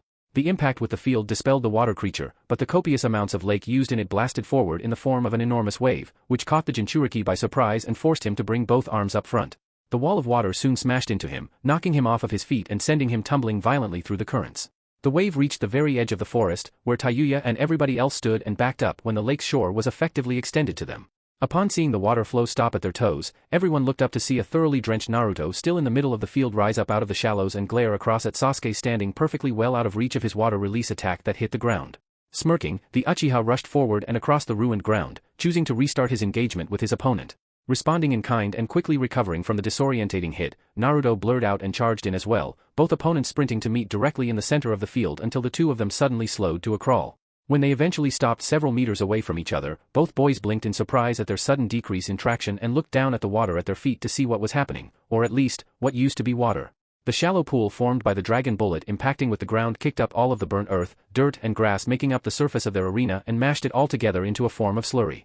Due to the sheer size of the jutsu and the mass amounts of lake used to create it, it had left a very deep, thick pool of mud stretching across pretty much all of the field around them, and when the pair attempted to meet each other in the middle, it became glaringly obvious to the both of them that their feet couldn't decide whether or not they were treading in water or ground. Since the dragon had been created with chakra, when it crashed into the ground that chakra infused with the earth, creating an adhesive sludge that cancelled out the shinobi's ability to walk on it. Attempting to shunshin out of there, Naruto jerked left and right a couple of times, grunting an effort before giving a harsh chuckle and looking up to see the unpleasant glare on his opponent's face. Well, this is a fine mess you've gotten us into, team. Clicking his tongue, the Uchiha looked back at his opponent. Speak for yourself. I'm perfectly fine with these conditions. Besides, the boy's Sharingan flashed dangerously as he took another fighting stance. In this, you won't be able to use your ridiculous speed against me. True. But we're all slow when we're thigh-deep in mud, Naruto shot back, dropping into a stance and rushing forward, still able to cover a significant amount of ground despite the drawback. Sasuke responded by swiftly drawing a cluster of shuriken from his pouch and hurling them at his opponent, only to see him duck right under the barrage and tackle him straight in the stomach. The blonde knocked both of them into the mud, the pair disappearing under the surface in a splash and remaining out of sight for several seconds, until the Uchiha surfaced with a gasp and absolutely drenched in crap. Snarling, the raven-haired youth began digging through the mud, looking around wildly for his opponent through the chakra-infused shithole, until a figure surfacing behind him pulled his attention around, where he then received a right cross to the face. Stumbling backwards from the clean hit, the Uchiha then rushed forward with a right cross, which promoted Naruto to parry with his right before throwing a backhanded jab that smacked his opponent in the face. He then followed up with a straight and a hook, which Sasuke blocked, before he buried a body blow into the boy's exposed stomach, causing the prodigy's guard to drop and opening him up to a left hook. Seeing spit fly from Sasuke's mouth, Naruto attempted to kick him, only for the boy to block his sloppy blow and counter with a left cross, nailing the blonde in the face, then in the stomach with a body shot. After which, the raven-haired boy then locked both hands together and rammed them across the Jinchuriki's mug, sending him falling backwards into the mud with a splash. When Sasuke advanced, Naruto swiftly rolled to the side and got up, swinging in with a left jab that cocked the teen's head back before the Uchiha nailed him in the stomach with a side kick, knocking the wind out of the blonde. The staggering blow didn't stop the Jinchuriki though, who managed to brace against it and jumped into the air, nailing his opponent across the head with a downward elbow that had Sasuke stumbling in turn. Growling, Sasuke drew a kunai and swung in with a yell, watching the blonde slip around it before throwing an elbow when he attempted to counter from the outside. The Jinchuriki blocked with his arms, along with the hook that followed, until he saw his opponent start to swing in with his kunai again, which prompted Naruto to counter accordingly. He stepped in deep to throw off his foe's approach and slammed both hands into both sides of Sasuke's head, giving him a thunderclap that had the Uchiha spell ringing. Yelling out in agony and dropping his knife, Sasuke grabbed his ears in an attempt to stop the pain, only to look up and see Naruto step toward him again and snap a kick straight into his face, sending him toppling into the mud with another splash. Standing on the sidelines, Tayuya, Kin, Sakura, Shikamaru and Kiba watched on silently and in awe as the two teens continued to trade blows evenly in the soggy pit. There was no grace, form or any of the superb evasiveness the pair had displayed beforehand. It was just straight-up fighting, with the two teenagers beating the crap out of one another with their fists. The audience just sat there watching the fight go down, until the Inuzuka cracked a grin and pulled out a rations bar from behind him. The opening of the muesli item had everyone turn to the boy and throw him a strange look, to which the genin with the puppy on his head looked across at them in turn and shrugged. What? It's just a snack. Kiba then saw the Nara shake his head at him, which he responded to with a frown and his typical exclamation. Oh, come on. You can't pay for entertainment like this, watching two guys slugging it out in a mud pit. You girls should be screaming your heads off and waving your underwear around in the air right about now. In a way, Kiba was right. Sakura, Kin and Tayuya were rather enjoying the sight of Naruto and Sasuke beating the crap out of each other while they were caked in mud.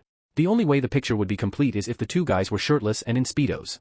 However, being girls, the three of them chose to keep these sorts of remarks to themselves and their mouths shut.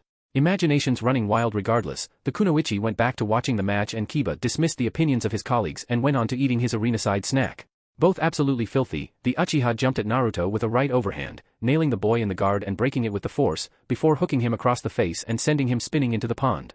When he saw his adversary land on his hands and knees, Sasuke stood behind him and flew through seals, sucking in air for an immediate fireball technique. Sensing his opponent's jutsu, Naruto gritted his teeth and spun around, at the same time dipping his hand through the mud and activating his jutsu. Jet Hand.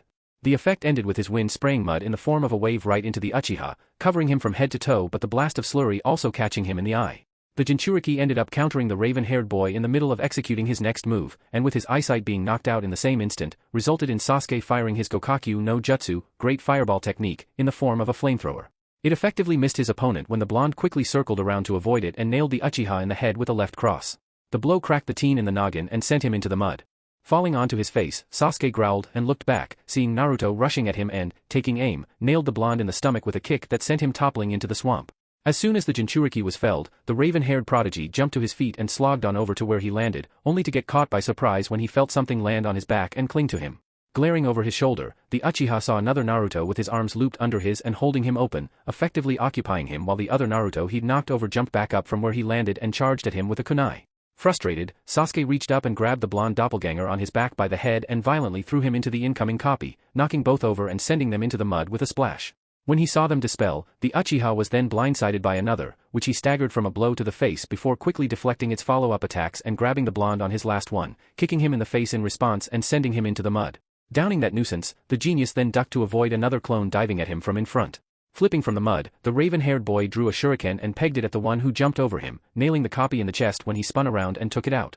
He then switched to ducking and avoiding the punches from the other clone he kicked away, backing down a few steps before countering the clone with a few swift punches to its face, hiking up its chest and kneeing it in the chin, sending it to the ground and dispelling it just like the others. Panting, Sasuke looked around the field wildly and attempted to search the soggy area, but shook his head in annoyance. Damn it! Where are you? To this point, they traded an even amount of blows in this swamp. If there was any chance the Uchiha had of beating the blonde, it was right here, right now, where both of them were slow and able to fight on equal footing. Sure, it was technically a brawl, but a fight was still a fight. After several moments of looking around, Sasuke then became aware of a shadow behind him and spun around to see Naruto had risen out of the mud once more. As soon as he was up and in sight again, the Jinchuriki gave a smirk and rushed forward. Here I am. He then charged at his foe, leading with a backward spin kick that slammed across the boy's face, followed by a body blow he buried into the Uchiha's stomach, and then a hook he crashed across the raven-haired teen's mug. Gritting his teeth, Sasuke recovered quickly and kicked up at Naruto, seeing him block and then feel him bury 2 more body blows into his left side. Bending over slightly from the hits, the Uchiha then parried a hook aimed for his face and roundhouse kicked the blonde in response, smacking him to the side and staggering him. When the Jinchuriki stumbled, the prodigy advanced on him in a rush, jumping into the air and kicking down at him. Naruto slipped the blow, but then had another kick planted in his stomach that sent him barreling backwards into the mud. Rising out of the soup, Naruto met Sasuke head-on. The pair traded more killer blows, both fighters blocking, parrying, circling the area and punching it out.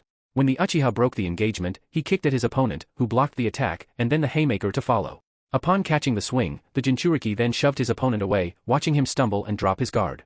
Spotting the opening, the Jinchuriki jumped at him, cupped both hands over his head and slammed them into the Uchiha's shoulder, a loud crack ringing out and a shout of agony escaping the genius's mouth. Staggered, Sasuke gritted his teeth and spun around, lashing out and missing his opponent when he weaved around him. When he missed with a hook, the Uchiha was rewarded with repeated shots to the body. The blows landed with deafening cracks again and again, drawing a response from the prodigy in the form of a swift 1-2, only for Naruto to counter with 2 swift shots to his face, followed by a left hook to his jaw that disoriented him and then a right cross to his face, which knocked the Uchiha recoiling away. Trekking blindly, Sasuke growled and brought his arms up for another bout, until he saw Naruto jump and spin at him with a kick, which he planted into his collarbone and knocked the wind out of him. His guard broken, the Uchiha tried to regain his bearings, only to respond with a right cross when he saw his foe lunge in once more, only this time to plant his hand against his chest.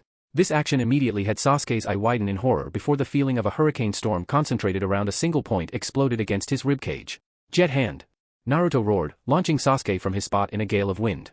He watched the raven-haired boy fly over the mud pit and grinned after him, only to spot the shimmer of something thin and transparent reflecting light on the wind and looked around him quickly. It was then the Jinchuriki realized his opponent had managed to loop ninja wire through the air around him, and with the boy blasting off at speed, resulted in the string snapping his arms to his sides, binding him, and connecting him to his rival-turned projectile. The blonde had only a split second to contemplate his enormous mistake, which came to his face in the form of dismay. Oh, not good. He then grunted when he was suddenly yanked off his feet and dragged through the mud, on his face, at speed. Using Naruto as an anchor, Sasuke was able to slow his ascent down by a bit as he blasted across the muddy swamp for several dozen yards. Upon traveling that distance, the ejection point attached to his chest eventually let up on its own accord, ending with the Uchiha bouncing and tumbling across the soggy ground, before coming to a painful stop at the very edge of the ruined pit. Groaning in agony, the Uchiha pushed himself to his feet, picking chunks of glutinous mud and twigs off of him and glaring up at where his foe was. Hilariously enough, Naruto was still lying face down in the pit several meters away, having been dragged all the way through the slurry and ended up stopping his target from sailing out of their area. After staring at the teen's lifeless form for a moment, Sasuke seized his opportunity and slogged on over to where he was, panting exhaustedly. Taking a moment to catch his breath, the genius gazed down at his opponent's fallen form and grinned, at the same time drawing a kunai from his pouch. Wordlessly, he held it out to the Jinchuriki and kept his unconscious body squarely in his sights. That's it. We're done. Yeah, we are. Recoiling in shock, Sasuke looked over his shoulder. When he did, he saw the original Naruto, the real one, slightly grungy from their fight in the mud but still in perfect condition, standing directly behind him with a kunai held to the raven-haired boy's neck and expression set firmly onto his. As soon as he saw the genius's eye lock onto him, the blonde smiled. This is my win, Sasuke. Blinking in astonishment, the raven-haired boy eventually relaxed when he saw his friend smile at him and looked around to the one he initially believed to be the original. The moment he fixed back onto the Naruto with his face in the mud, he saw the copy go up in a puff of white smoke, indicating a shadow clone. Upon seeing the doppelganger leave their plane of reality, the Uchiha breathed out. Damn. I thought I had you there. He looked back over his shoulder and towards the Jinchuriki still standing behind him. You swapped out with your clone the moment you first tackled me into the mud. While I exhausted myself fighting your copies, you swam around and waited for the right moment to strike. The fact he couldn't see him through the sludge even with his Sharingan was all the reason for him to believe the Jinchuriki did just that. Taking advantage of your blind spot was exactly the blonde style. Grunting, the Jinchuriki looked off to his left, where he saw Tayuya and the others quickly rushing over. Knowing that they could see exactly what was going on, Naruto then tucked away his blade and fixed his sights back onto his friend. Yeah. When both fighters are struggling in the same area, it's common practice to change your strategy and come up with another way to defeat your adversary that wouldn't cost you too much. In any case, I had you pegged the moment the fight started. It was this that had Sasuke raise an eyebrow. What do you mean? He then saw the blonde wordlessly point towards his shoulder, which inevitably drew the Uchiha's gaze. When his eyes landed on the spot his rival was gesturing towards, the teen got quite a shock when he saw a Senbon no bigger than an injection needle buried in the back of his shoulder, which prompted him to reach over and pull it out. But, when did you? He then looked up in surprise when his mind eventually worked around it. Back when I tried to ambush him and started attacking him with my kunai. He didn't plant his hand against his shoulder just to jump over him. He injected him with poison at the same time, making sure that if anything happened in their match, he would be able to take him out regardless of the outcome of the fight. Seeing Sasuke's concern, Naruto quickly reached into his pouch and pulled out a berry from a bamboo tube he had on him. Holding it in front of his rival, the blonde continued to speak, I knew you were going to be a stubborn opponent, so I had a countermeasure ready and waiting for you in case I didn't knock you out in the first 15. That poison was designed to slowly spread through your body from the point of entry the harder you fought and paralyze you if the match dragged on for too long. It's not fatal, but it would have definitely gotten the job done. This Kiri berry will counteract the poison. When he dropped the fruit into his friend's hand, the Jinchuriki grinned. I did the same thing to Kyoko-chan in our match, and tried to do the same to Sakan and Kotoheim, but it didn't work on them. Looking at the fruit for a moment, the raven-haired genius chuckled and popped it into his mouth. Chewing and swallowing the antitoxin, he fixed his good eye on his teammate again and deactivated his Sharingan. It's so like you to fight using these underhanded tactics. You can pull them off right under an enemy's nose, even when you have a whole crowd of people standing in front of you, and they're none the wiser. If you're not beating the crap out of them with brute force, it's with stuff like this. Breathing out a sigh and rubbing the back of his head, the mud-covered Sasuke folded his arms and looked away. In any case, it's obvious that you're much stronger than me. The only way I can ever match you is if we're in an area where both of us are at the same disadvantage. True. But you still fought a great fight, the blonde said, wiping the mud from his face. He then grinned at his raven-haired counterpart. If it were up to me, I'd say on fighting skill and strength alone, you're easily Jonin class. But putting our ranks aside, I think we can both agree that we still have a long way to go before either of us is done with this. Am I right? The tone he said this with spoke more about their objectives than anything else, and it was something the Uchiha was easily able to pick up on. Considering his friend's expression and words, Sasuke nodded his head in agreement and looked away. At the same time Tayuya and the others arrived at their side. I don't care how long it takes, but I'm going to become strong enough to defeat that man one day, and that means knuckling down even harder and pushing my body beyond its limits. I won't let him lead me around like some puppy. I'm going to do this right and surpass him my own way. He then smirked and looked over at Naruto. But for now, I'm satisfied. Good fight, dope. This drew a laugh from Naruto as he patted his rival on the back. You can still call me that after all this? He then ran his hand through his hair and down his jacket, brushing off the mud now starting to dry off. Come on. Can't you do a little bit better than that? Humph. I'll think about starting to call you by your proper name the day you become Hokage. Deflating slightly, Naruto then gave the boy a half grin. Well, I guess that's better than nothing. Stretching out and flexing his arms, the Jinchuriki then acknowledged the arrival of the others.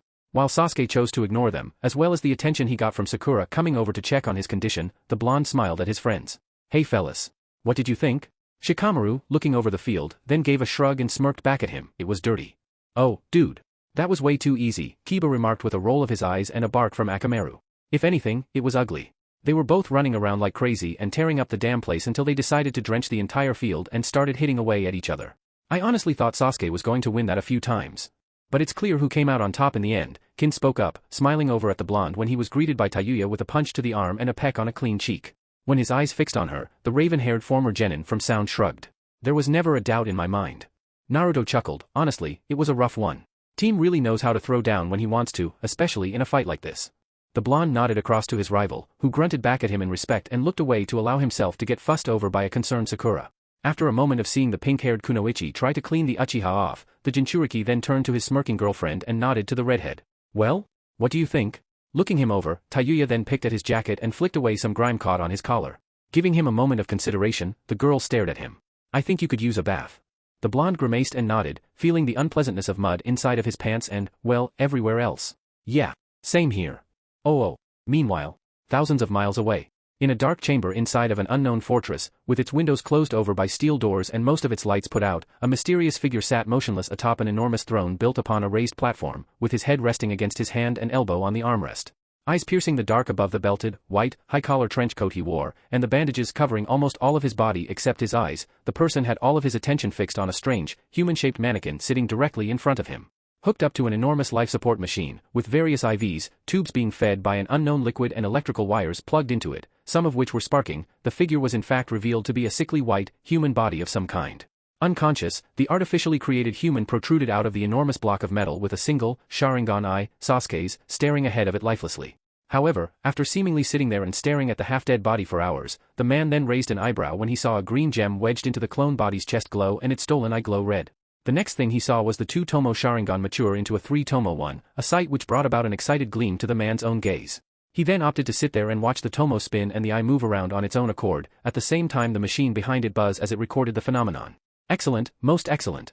The figure cloaked in shadow chuckled excitedly. Now for the next step. Chapter 36, Land of Water Arc, Dangers in the Mist. Naruto. Drifting. Dangers in the Mist. That same afternoon? Wow, that's quite the proposition, Naruto. Kin chuckled from her place at the bar that she and her friends had wound up going to after their big day out, looking across at the blonde to see him weighing his beverage between his hands considerately. I mean, getting a job offer from the Yuki Fujikes, who is also the leader of Yuki no Kuni, Land of Snow, Koyuki Kazuhana. If you ask me, it doesn't get any better than that. Naruto breathed out a weary sigh, at the same time glancing back across at the raven-haired girl when she offered him her opinion on his lingering dilemma.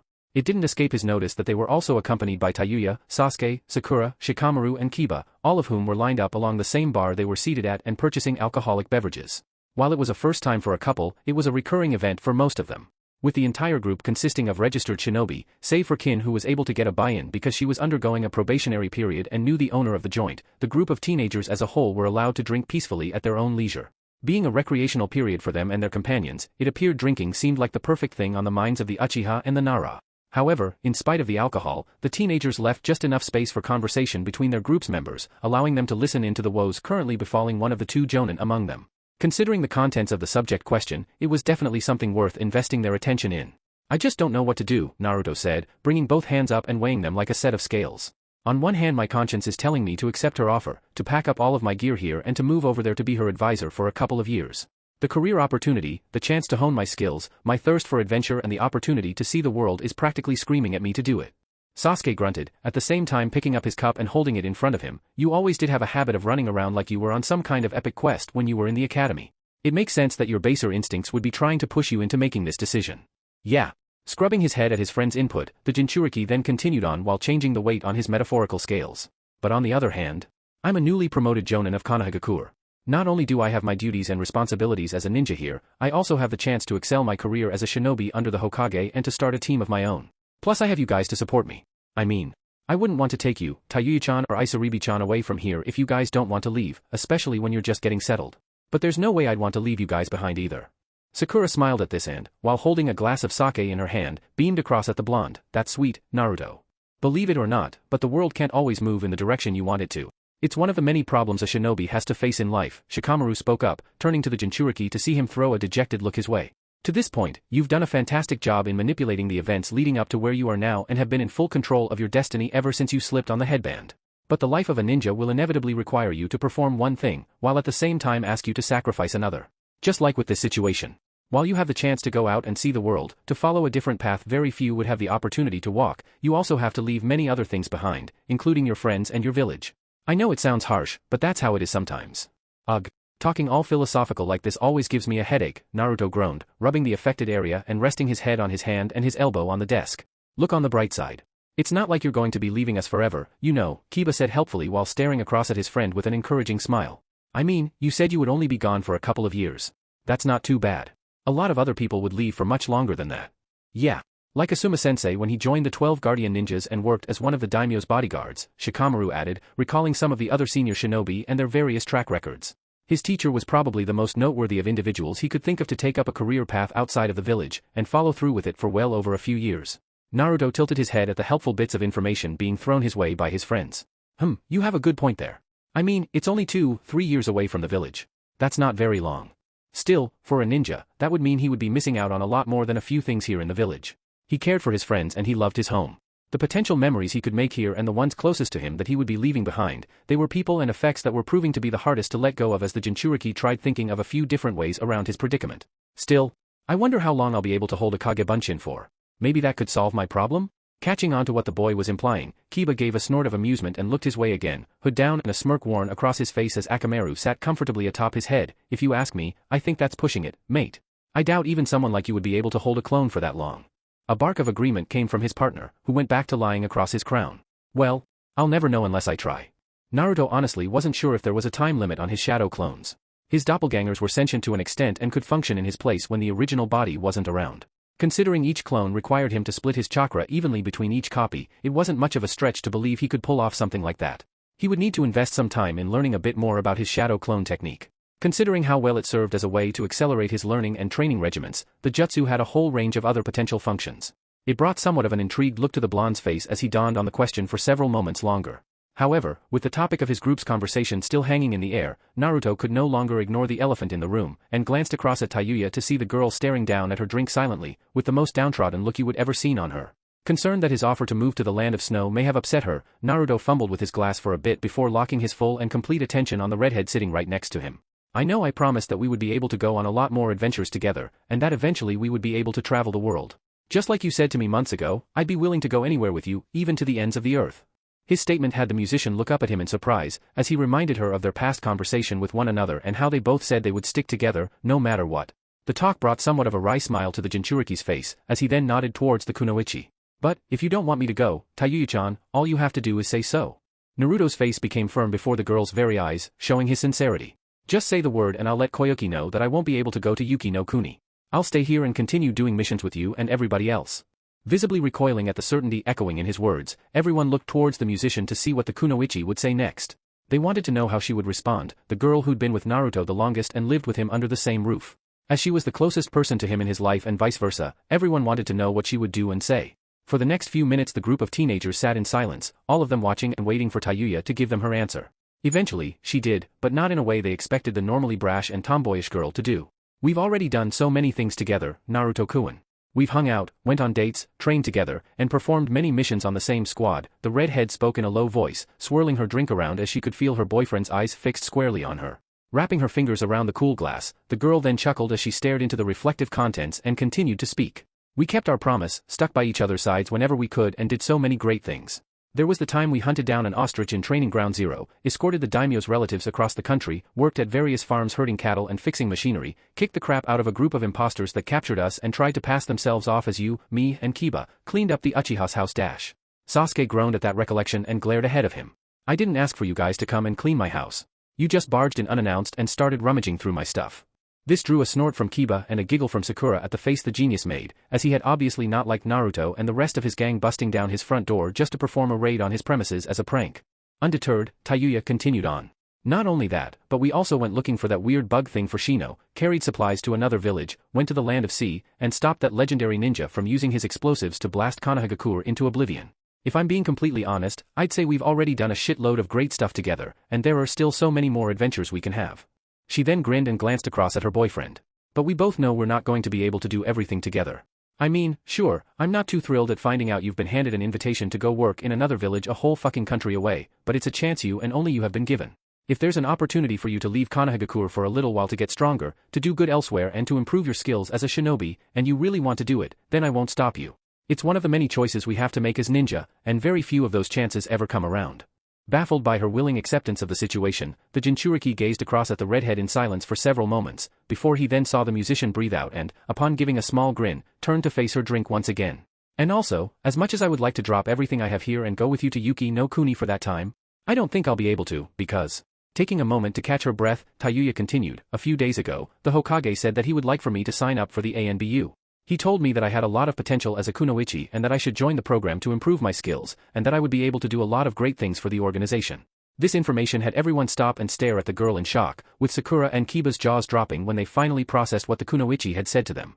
Joining everyone in their surprise and allowing the silence to linger, Naruto grinned and leaned forward, taking his girlfriend's hand in his own and squeezing it happily. Tayuya-chan, that's awesome! His exclamation drew a blush from said girl when she felt his intensity bearing down on her. Hokage Gigi wants you to join the Black Ops? Damn. That's so cool. The redhead chuckled uncomfortably while running a hand through her hair. He gave me some time to think about it. Considering how you've been given the opportunity to go to Yuki no Kuni to work as an advisor for the nation's ruler and as a shinobi outside of Konohagakure, I'm really tempted to sign up. You should go for it, Kiba spoke up, reaching over and patting the girl on the back in an encouraging manner. If you're being handed a chance to join the elite on a silver platter, then you should take it. If you do, then you'll be able to do a whole lot of stuff ordinary guys like us wouldn't be able to do, like go on top secret missions and train your ass off in their program. You get to wear an awesome mask and a sweet-ass uniform as well. Shikamaru shook his head while taking a sip from his sake. It's not that simple, Kiba. There's a lot more involved in that group than just covert operations and ninja wear. Drinking in everything that everyone had to say about her own career opportunity and beaming excitedly, the red-haired musician looked across at the blonde to meet his smile head-on. This is my choice to make and mine alone. We only live once after all. If I'm really going to do this, then I'm going to put everything I have into it and do my fucking best. And if you really want to go to Yuki for a couple of years, train and work over there until you're satisfied, then I won't stop you. She clenched her drink between her fingers and drummed it nervously. So, are you cool with me joining the ANBU?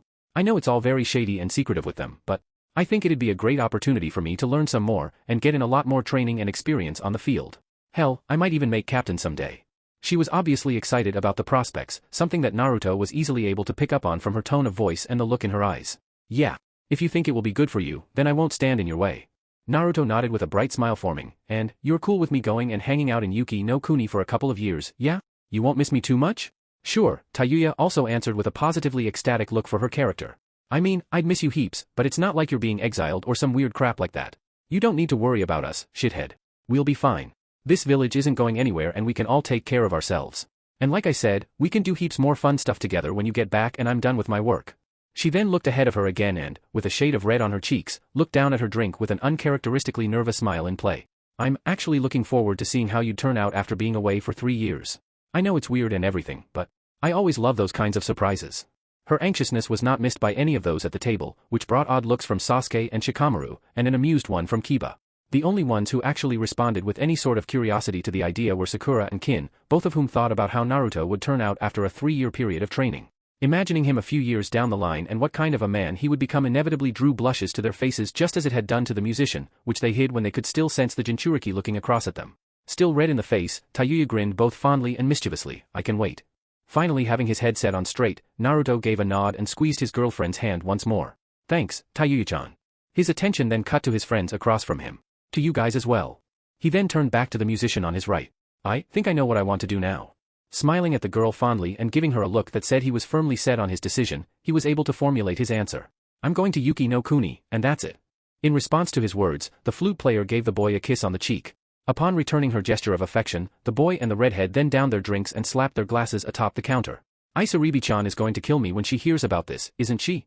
Naruto added as an afterthought, a look of dread coming over him when he considered the other girls sharing their apartment. Tayuya snorted. Kill you? She'd drag you down to the cellar underneath our apartment block while you're asleep and tie you to the wall to stop you from leaving. A nervous chuckle soon followed that. Yeah. I'm going to have to give her some space when I inevitably break the news to her. Run like hell after breaking the news. That usually seemed to work. Kin smiled from Naruto's left and good-naturedly jabbed him in the arm. We'll be sure to hold down the fort while you're away, orange boy. Positively beaming at this point, the blonde gave his friend an understanding look. I know you guys will be fine. Tenten-chan and I had the exact same talk about me being switched on 24/7 and fussing over every little detail while we were on the mission escorting Yuki. I've got to learn to relax and stop worrying so much about everything. Stress can lead you to an early grave, Naruto-kun, Sakura pointed out with a fond look thrown in the blonde's direction.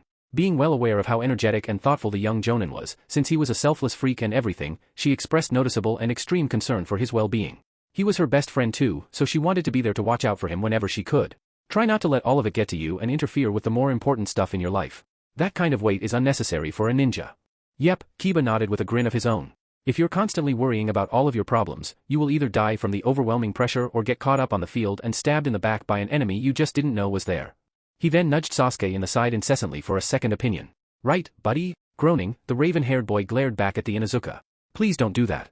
Shikamaru smiled slightly as he too looked across at Naruto. Even though I think this is all a drag, you have my full support in whatever decision you make. He raised a glass to the blonde. Good luck. Expressing enthusiasm and delight at the banter between his comrades, the Jinchuriki then had the most excellent idea and signaled for the barkeep to get them a few more drinks. When the man came around, he returned to his post carrying several bottles of alcohol and a batch of shot glasses, each of which were given out to the teenagers lined up along the counter. Upon throwing the items a questioning look, everyone then turned their attention to Naruto to see him hold his up and pour himself a shot. This calls for a celebration, to commemorate me and Tayuya-chan moving down our chosen paths, and to wish all of us the best of luck for our future endeavors and careers as shinobi, Naruto declared, giving everyone an encouraging smile. In other words, grab your drinks people. It's time for a game. Immediately deciding to join in on the festivities, Kiba, Tayuya and Kin all poured themselves a glass as well, with Sasuke and Shikamaru soon following, albeit with a little bit of hesitation. The only one who didn't pour herself a shot was Sakura, who gave the batch of alcohol. They had a momentary pause before turning her gaze towards the blonde calling for them to take up arms. What kind of game? It's simple, Naruto said with a sly grin, no stopping, no passing out, and no puking. First one to do either of those loses.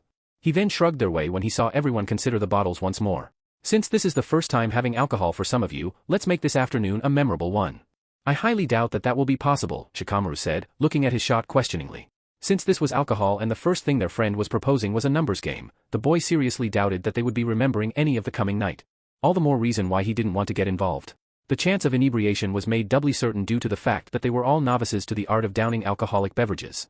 However, for the sake of hanging out with his companions, he was willing to have one or two for the sake of participating. As to what would happen afterwards, he was going to leave that to future Shikamaru to handle. What is this stuff, anyway? Kin asked, at the same time giving her good friend and roommate a raised eyebrow. It smells really strong. It doesn't matter, Naruto quickly said with an excited grin, as long as it gets the job done. As to what kind of job nobody could say for certain.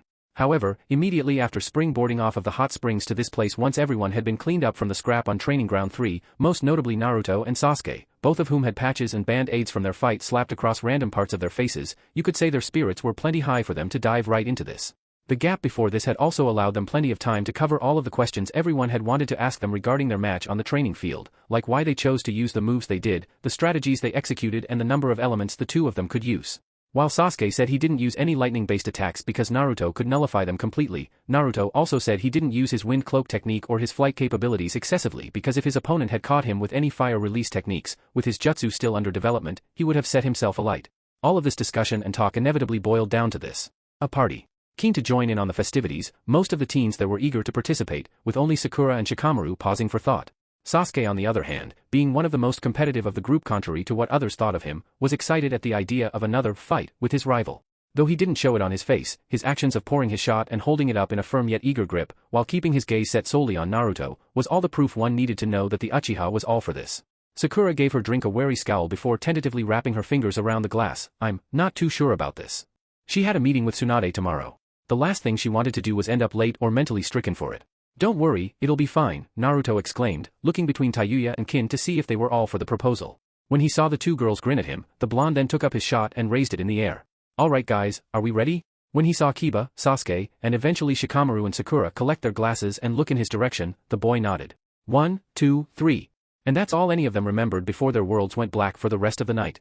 Oh. Meanwhile, Hokage Tower? It seems that no matter how many times we try to fix things, more problems just keep popping up all over the place, Hiruzen spoke, looking up from underneath the wide brim of his hat to stare seriously across at his former student standing on the other side of his desk. It was worth noting that not only was Jiraiya present in the room and under the complete attention of the Hokage, but he was also accompanied by Tsunade and Kakashi, both of whom had been called in here for this very meeting. I honestly hope that this is just rumor, Jiraiya. His person falling under the eyes of the old man, the Sannin breathed out a heavy sigh as he stood there with his arms folded before answering as best as he could on the matter. I wish I could say that it was. Unfortunately, it appears that we have more than just Orochimaru and his former colleagues to worry about. There's some other group out there that's not a part of either of those factions that's causing a stir in my network. I only started hearing about it a few weeks ago, but apparently they've been active for much longer.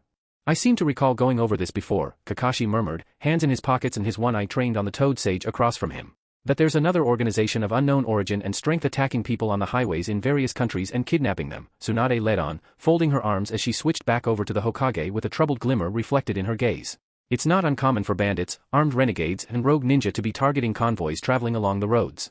Usually they're after something that the group is transporting with them, like valuables or treasures or something along those lines. Maybe you're getting your information mixed up with an everyday problem. The Sannin shook his head. That's what I originally thought as well, that there has been a sudden influx of bandits and mercenaries in recent months attacking people on the highways journeying across the countryside to rob them. It's not like the nation is in recession or anything like that. We haven't been experiencing any problems with companies going out of business. In fact, the Land of Fire is the most economically stable nation on the entire continent. You don't need to tell me that, the third Hokage remarked, lacing his fingers together in front of him. At that, Jiraiya's expression then steeled once more and he became even more serious. But what I initially believed were common thugs causing the row in my intelligence network is actually something far more dangerous and sinister, a dark shadow that goes beyond the likes of Orochimaru and the Akatsuki.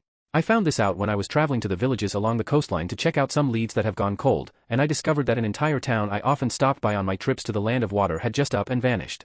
Silence prevailed immediately after the Sannin informed the group of this finding, leaving Hiruzen, Kakashi and Tsunade staring at the man for a full minute, before either of them chose to speak up again. Processing the information, the slug Sannin gave her former teammate a hard stare. What do you mean, vanished? As in, poof, gone. No longer there, Jiraiya stated while throwing his hands up to illustrate the ridiculousness of the event. I walked into town and found that the entire population of over 150 people had just disappeared.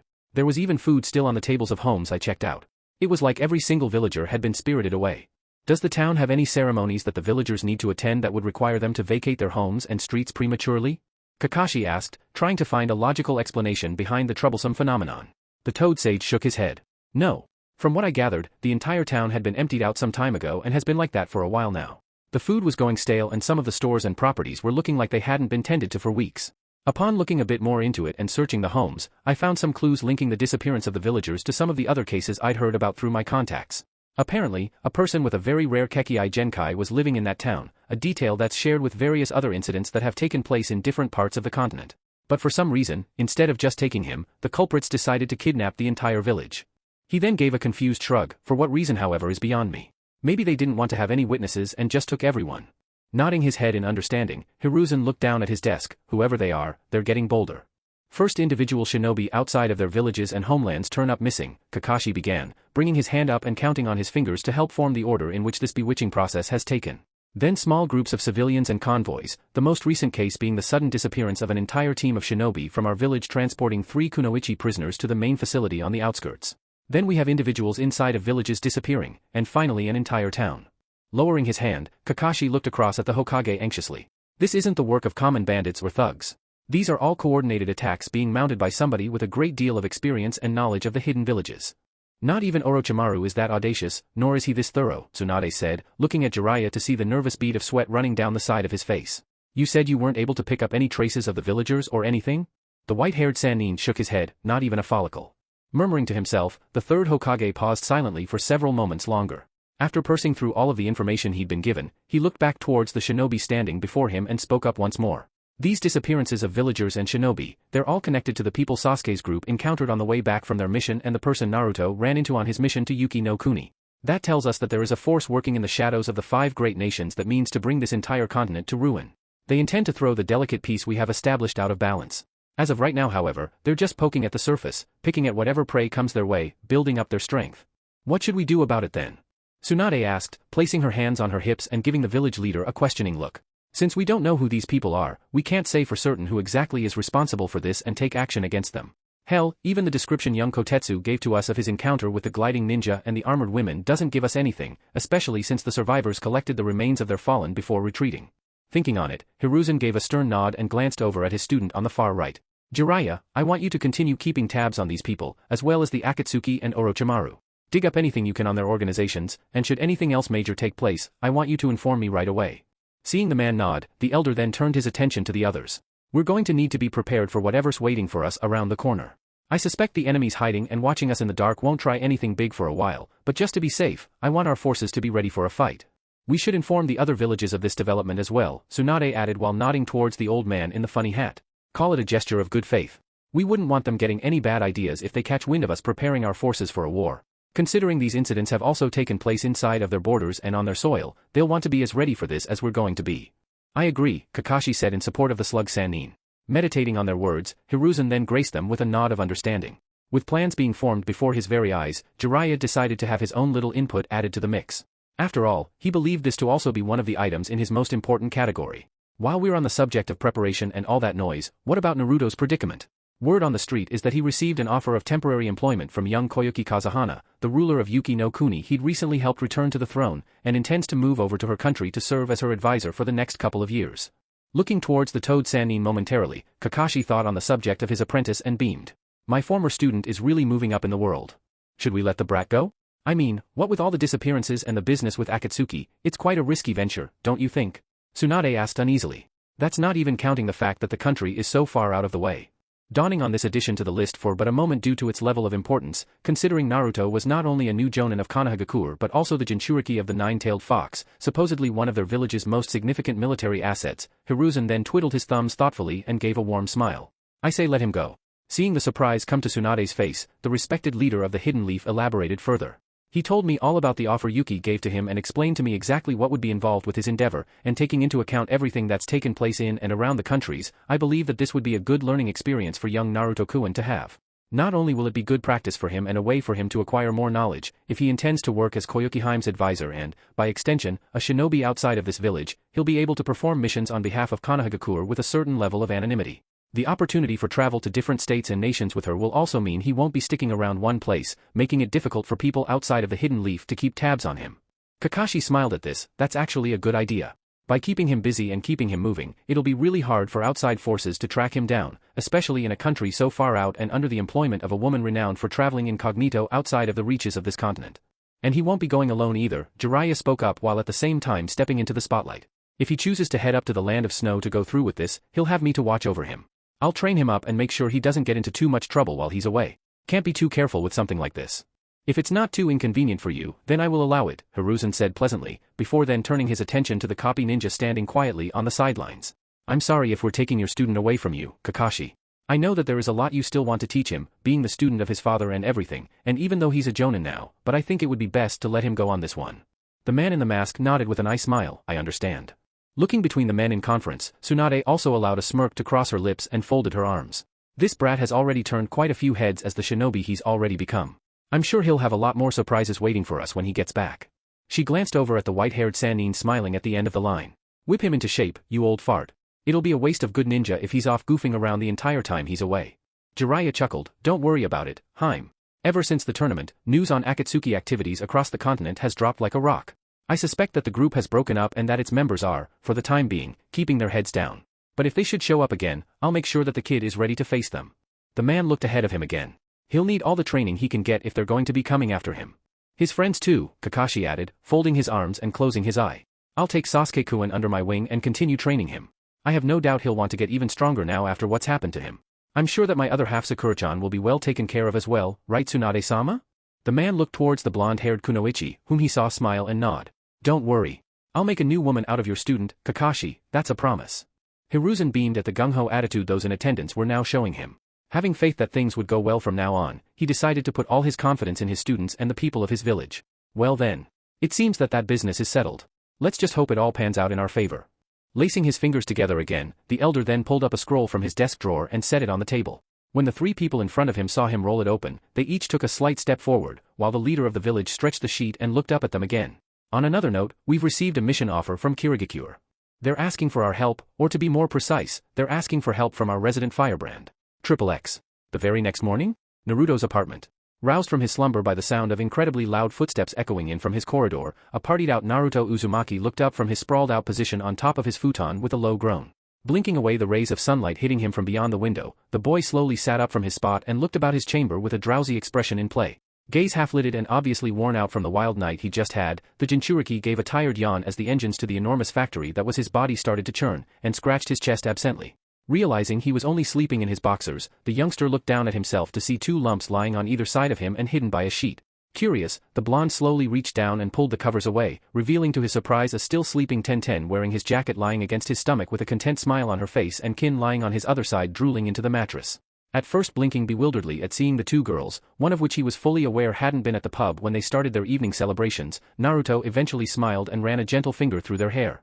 Sitting in his place momentarily and regaining his bearings, the boy eventually rose from his place, allowing the girls to roll off of him before staggering out of his pillow and mattress fort of a bedroom.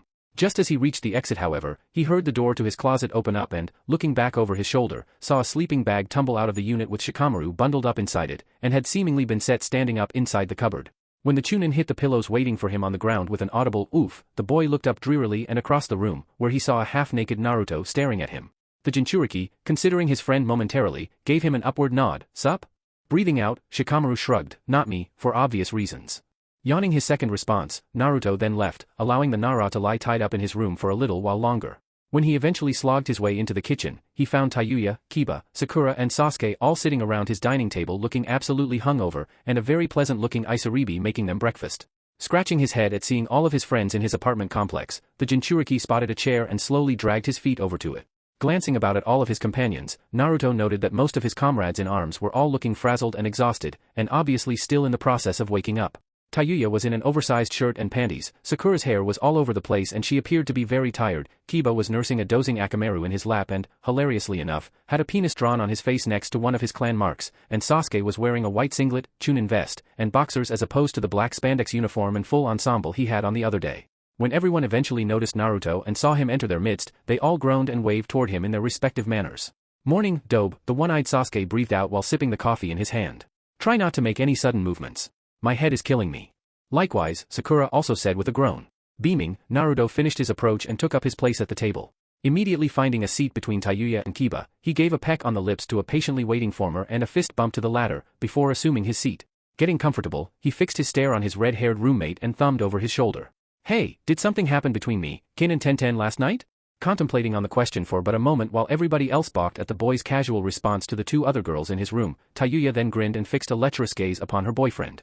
Not much, except you spent the entire last quarter of the night in the apartment trying to beat Tenten in a game of darts, failing miserably and making out with her until she passed out in your arms. After that you played a game of shogi with Kin using shots of sake as pieces, and after she beat you she wanted to do the same thing to you as Tenten did, but fell asleep the moment she sat in your lap. I helped carry them into your room where we crashed. Ah.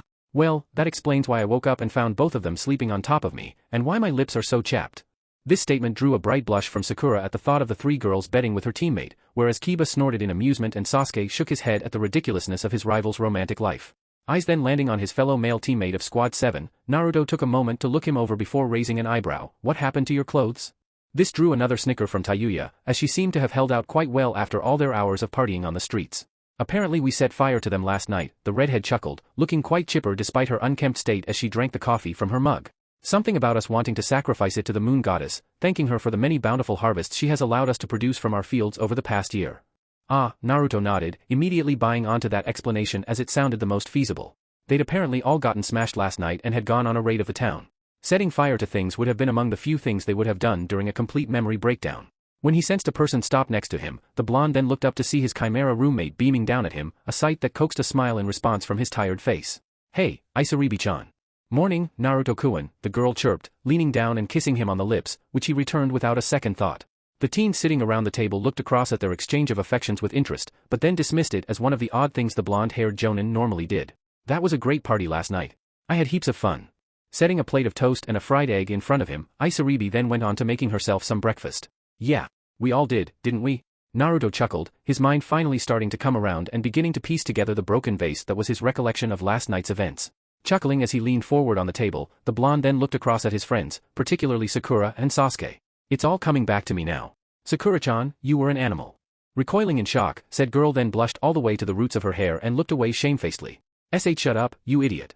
The increase in blood in her cranium then brought out a wince and a groan from the kunoichi afterwards, who gripped her hair and laid her forehead against the table in front of her. Ugh, this isn't the time to be getting me flustered. I've got a meeting to get to in an hour.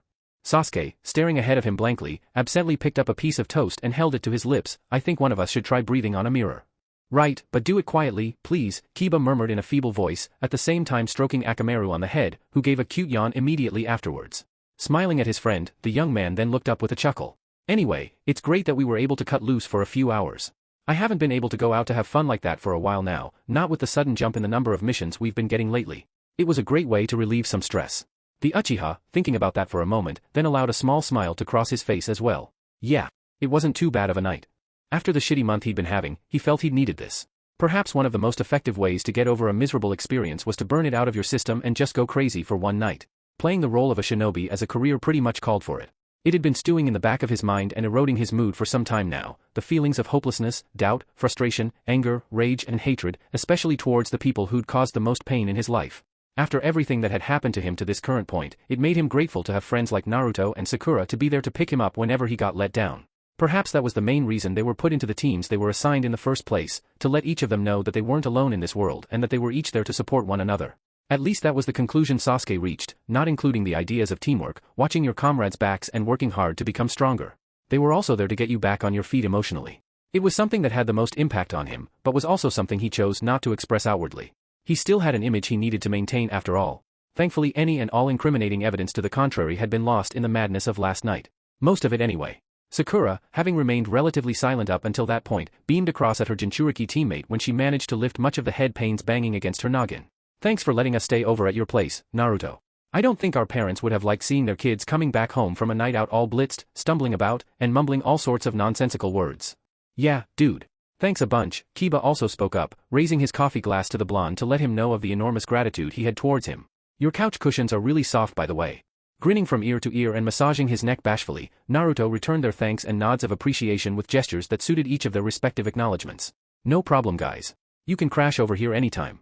I don't mind. He had enough mattresses in his place to fill up a hotel. If he had the building to accommodate such an amount and allowed him to spread the number of stations throughout the many rooms provided, then he would undoubtedly be able to live comfortably for the rest of his life on the revenue. Unfortunately, all he had was his little apartment, so that dream was a little too far away. Kiba, thinking about the structure of Naruto's bedroom and the arrangements he had made to it, looked up at the blonde curiously. Why did you buy so many pillows, mattresses and futons anyway, dude? Your room is chock full of them. The Jinchuriki chuckled and glanced across at his friend. Well, Tayuya-chan and I had gotten so busy with training when we started living together that we sort of dropped wherever we fell at the end of every day because we were so exhausted. So we came up with the idea to buy a ton of things to sleep on and dumped it in our room. Basically, my entire room is a bed fit for a sultan.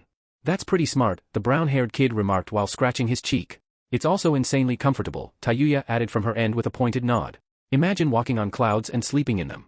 Just falling asleep wherever we crash is awesome, since the arrangement is different every single day. Sakura looked up from her breakfast inquisitively. That actually sounds very nice. I should think about setting up a den for myself. Maybe I'll mix it up a little and get an enormous pillow to go along with it, Kiba added as an afterthought, receiving grins from a couple of the other kids around him before returning to his breakfast. When he looked up again though and saw Naruto and Tayuya awkwardly trying to keep their eyes from landing on him, as if they were also trying to suppress laughter, the Inuzuka stared at them momentarily before speaking with a forced smile. There's a dick on my face, isn't there? The snickers and laughter he got from Naruto, Sakura, Tayuya and Isaribi in the end were all the answers he needed. He still had a black marker drawing of one right on his cheek, and it was beginning to grate on him. Breakfast went on for the next few minutes in relative silence, allowing everyone to get over their headaches and migraines from the night before. Shikamaru eventually joined them shortly afterwards, with Naruto fetching him a cup of coffee that the boy gratefully accepted with open arms and appreciation. As they were all sitting around and chatting, talking about how they could spend another day together and what games they could have on that date, there was suddenly a knock on the door that prompted the blonde-haired host to dismiss himself prematurely and go see who it was. Clad in only a pair of pants, the youngster opened up the door to find a familiar Chunin standing outside. Oh, Iwashi-san. The shinobi with the goatee and wearing a Konoha bandana grinned as he saluted the blonde greeting him at the door. Good morning. What's up? I've come with a message from the Hokage, the adult replied while fishing out a folded-up letter from his back pouch. Holding it out, he watched the young jonin retrieve it from him before stepping into attention. He says there is a briefing that requires your immediate presence. You need to report to the head office as soon as possible. Considering the paper for a moment, Naruto opened it up. Upon reading through it, the Jinchuriki then balked at the information presented before a smile crossed his lips. That's fine. I'll be there in a few. Thanks. Responding kindly to the delivery man, the Chunin returned his gratitude with a nod before vanishing in a shunshin, allowing the Jinchuriki to rush back inside and get ready for the day ahead. Naruto's hurried footsteps throughout the corridors of his quarters drew inquisitive looks from those still at the kitchen table. For the next few minutes his guests from last evening's parade continued to listen in and watch as the blonde-haired youngster scurried about his apartment, collecting material from here and there, and moving like the wind for whatever purpose had been set for him. Once he was done running around, he returned to the kitchen adorned in his regular outfit, complete with unzipped jacket and jonin vest, and once he stopped in the archway acknowledged the presence of his fellow teammates and comrades. Who was that, Naruto-kun? Isaribi asked. Iwashi. He said that I have a meeting with the Hokage I have to attend right away, so I'm heading up to the administration building to see what's going on, Naruto exclaimed, before quickly making his way around the table and opening up the kitchen window. His friends then experienced the odd and hilarious sight of the young jonin clambering out his less-used exit, before grinning back at them when he was about halfway out. I'll probably see you guys in a bit, if my meeting doesn't take too long. I'm going to try out my awesome new transport system. He then clambered up onto the gutter above and disappeared, leaving the others sitting in his kitchen staring after him. Chewing on some toast, Sakura looked over at Sasuke inquisitively. New transport system? Does he have a chairlift up there or something? Kiba asked, looking over at Tayuya oddly and waiting for an answer. The redhead shrugged before going back to her tea. Beats me. Oh, Hokage's office? Poring over his usual paperwork for the start of the day, Hiruzen busied himself that morning with the business of tending to the needs of his village. Drowning in endless ink and scroll sheets, while every so often stretching out the cramps in his wrist, the Kage was well on his way to finishing up all of his unsigned documents handed in from the sorting office until his gaze was unexpectedly drawn to a knock on his front door. Glancing up from his desk, the elderly man then saw the entrance to his office swing open and the face of a familiar Chunin poke into view. The Kunoichi looking around momentarily to see if she wasn't barging in on any meetings, she then beamed across at her white-haired boss, who smiled back when he registered to the presence of the young lady. Ah, Ai-chan. What can I do for you? Sorry to interrupt, Hokage-sama, but you have a visitor, the raven-haired Kunoichi exclaimed with a humble bow. It's the envoy from Kirigakure. She's here regarding the joint mission between Konoha and Kiri you had scheduled for this coming week. Oh.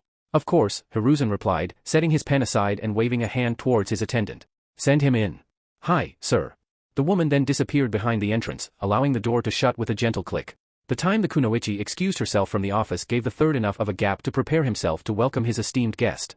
Upon pushing aside his various other scrolls and documents, and making sure his table was all straightened up, he then laced his fingers together and laid them on the surface before him.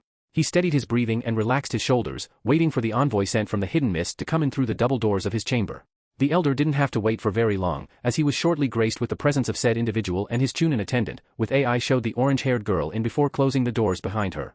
It came as a small measure of surprise to Hiruzen to see who the person sent from Kirigakure was, which he showed by way of the momentary second glance he gave said girl. Tsubaki-san. The third smiled as the familiar face of the young teenager marched into his midst.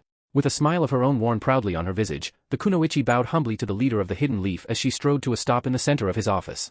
Her hands in her pockets and samurai coat trailing gracefully from her shoulders, the warrior stood before the most powerful shinobi in the village at attention. I never expected to have you here in my office so soon after the exams.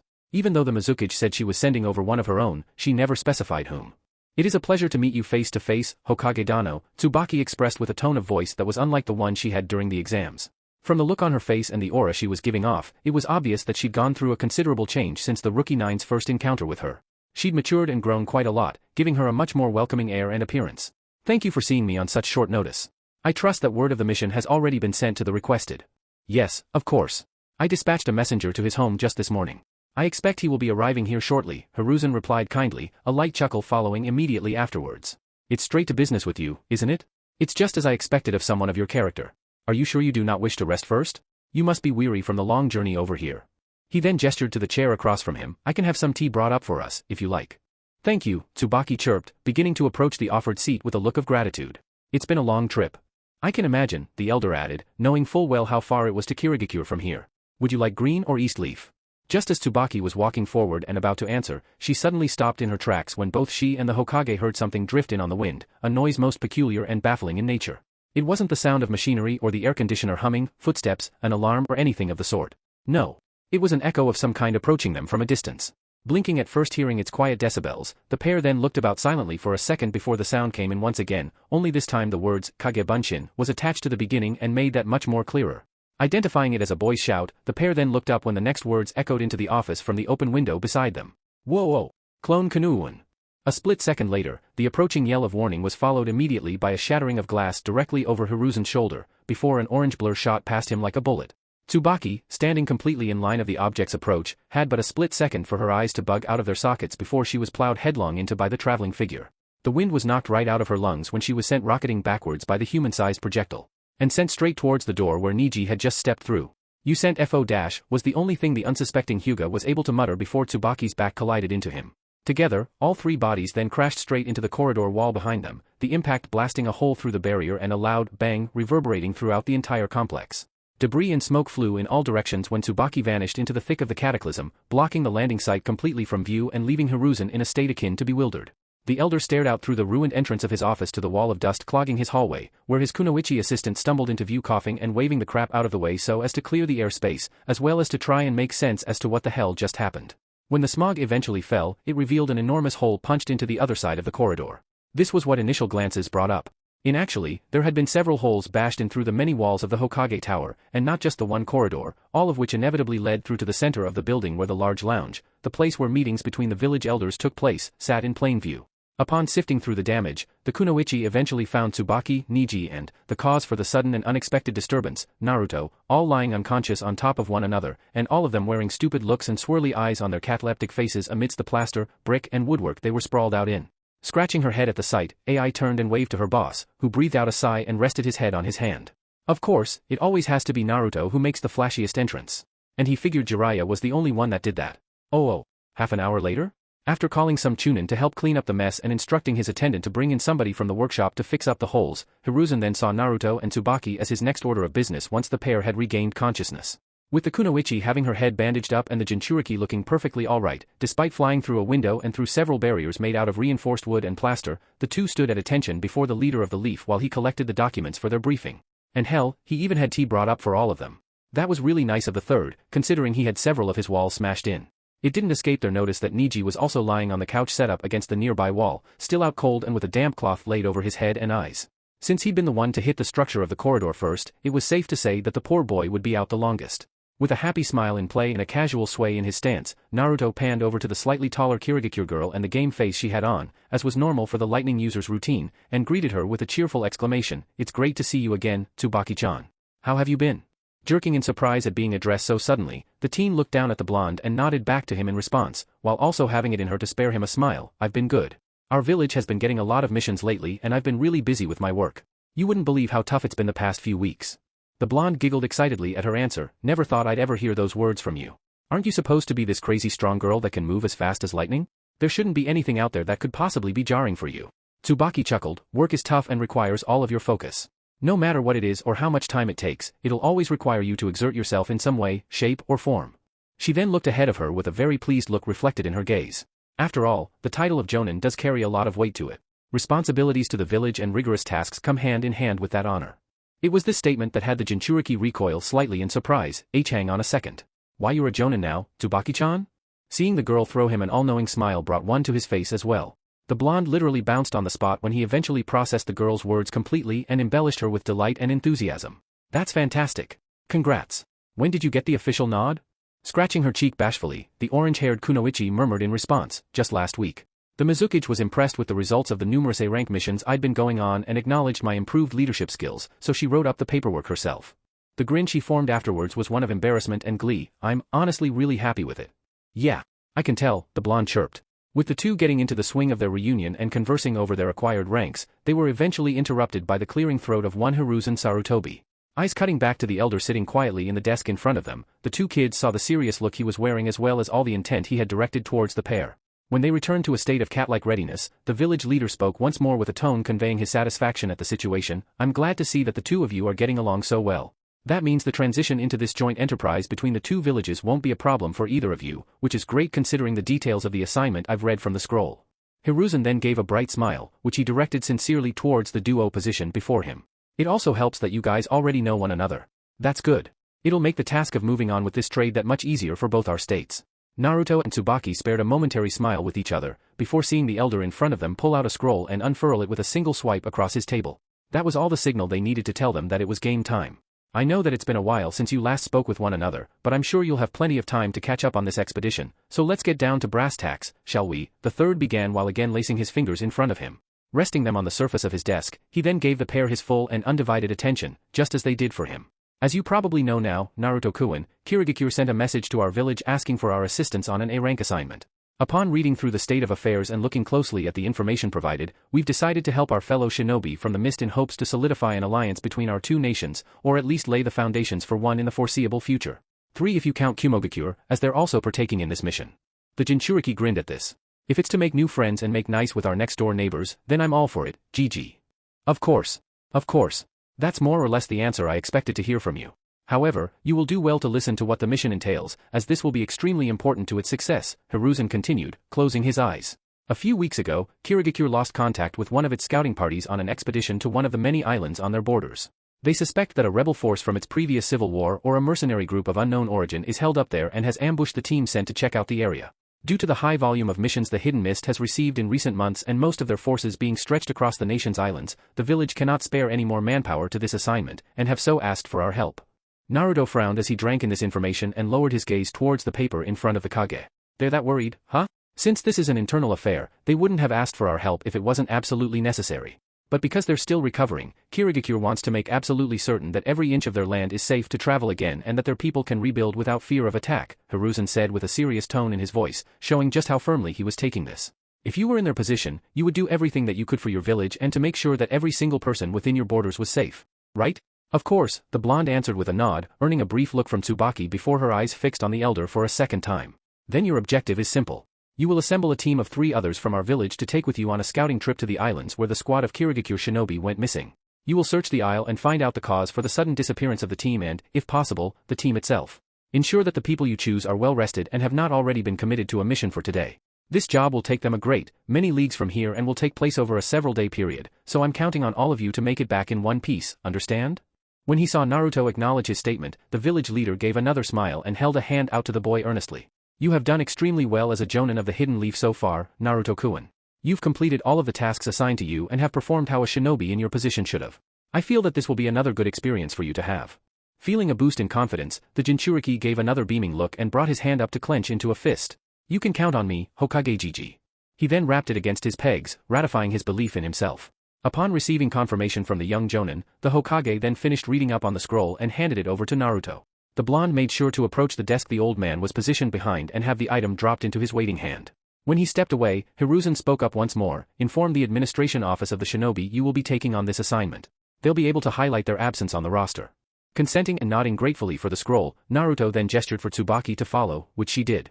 The pair vacated the premises quietly and with great speed, at the same time dodging the men at work repairing the holes the boy had busted into the tower's many walls. When the two powerful young warriors left, Hiruzen was allowed to return to his work, pulling up the documents from his unfinished tray to continue sorting.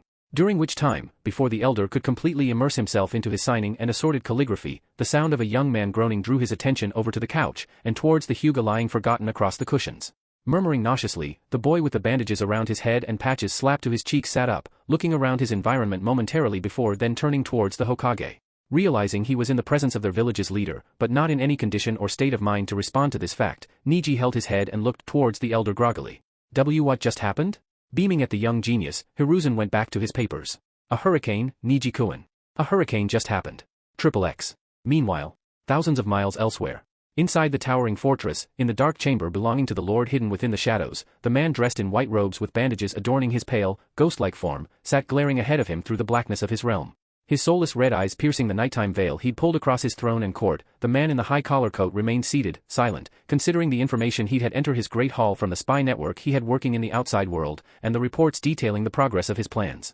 Feeling the cold of his natural element embrace him like a sheet, the man stared into the darkness as if it were his very soul itself, until a light murmur escaped his throat followed by a shifting of his feet. He then spoke in a soft voice that was almost kind, but carried the venom of evil with every syllable he breathed as he went on to break the silence of his chamber. I do believe that an opportunity to increase our power has presented itself to us. A dark chuckle escaped his lips immediately afterwards as he then rested a hand upon his chair's arm. Oh yes, a most wonderful opportunity indeed. He was looking east, towards the land of water, where the island nation was still weak, its people divided by sea, and its population still in a time of healing and forgiveness. Well aware of the chaos that had befallen the lands in years past, the leader of the faction allowed a small smirk to form under the mask he wore over his jaws before tapping a finger against his throne. Temujin. His voice echoed like a shout throughout his empty room, calling forward one of his closest attendants. He didn't need to wait long for a response. Marching into whatever light was present in the court, a tall young man with long, pale blonde hair that reached down his neck, green eyes, and wearing a silver, medieval armor, complete with red cape, a sword and an enormous tower shield shaped like a crucifix with a green gem on its front held firmly on his left, came to kneel before the man in the throne like a humbled warrior of old. Even though he'd entered on his own and had made the journey across the chamber as a solitary figure, the moment the young soldier bowed before the man cloaked in shadow, he was shortly joined by another individual stepping out of the darkness in the form of a shinobi with long battle robes, stone gauntlets on his arms, and spiky red hair. This person went on unnoticed for the most part by the night, until he was then seen standing off to the leader's side with his hands in his pockets and a sly smile on his face. Master. The man in white smirked, I have a mission for you. The leader raised his head to look down upon the teenager, and spoke with a voice that was clear and heard all throughout the room. Take Fugai to one of the islands in the northeasterly regions of the land of water.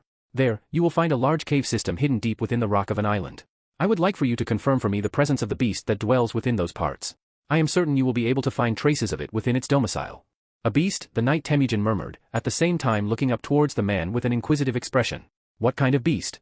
An entity possessing a vast quantity of chakra, one that towers above the highest of buildings, can cause tsunamis with a single swing of its tails and collapse an entire mountain with the same stroke.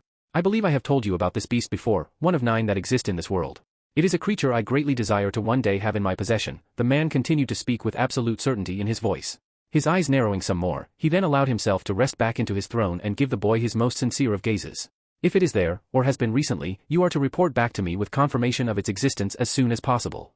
Frowning, the knight then reached for his sword and made to draw it, his blade flashing under the light coming down upon his master's throne from one of the barely open windows. If you wish to claim it, then allow me to battle and capture this beast for you. I have trained to face these monsters and have worked myself to the bone for the sake of our cause. Allow me to bring this demon back to you as a gift, so that we may continue to do good for this world. The man in the throne chuckled at the spirit his young apprentice showed. You are a powerful young man, Temujin, passionate, headstrong and willing to put your own life on the line for those you care about. But while I do not doubt your abilities or your incredible strength in combat, you are not yet ready to face such a creature on the field. Your control over your Jelal heart is one of the greatest I've ever seen and the skill with a blade is unparalleled. I should know this, as I was the one who bestowed upon you further knowledge of how to control its incredible power.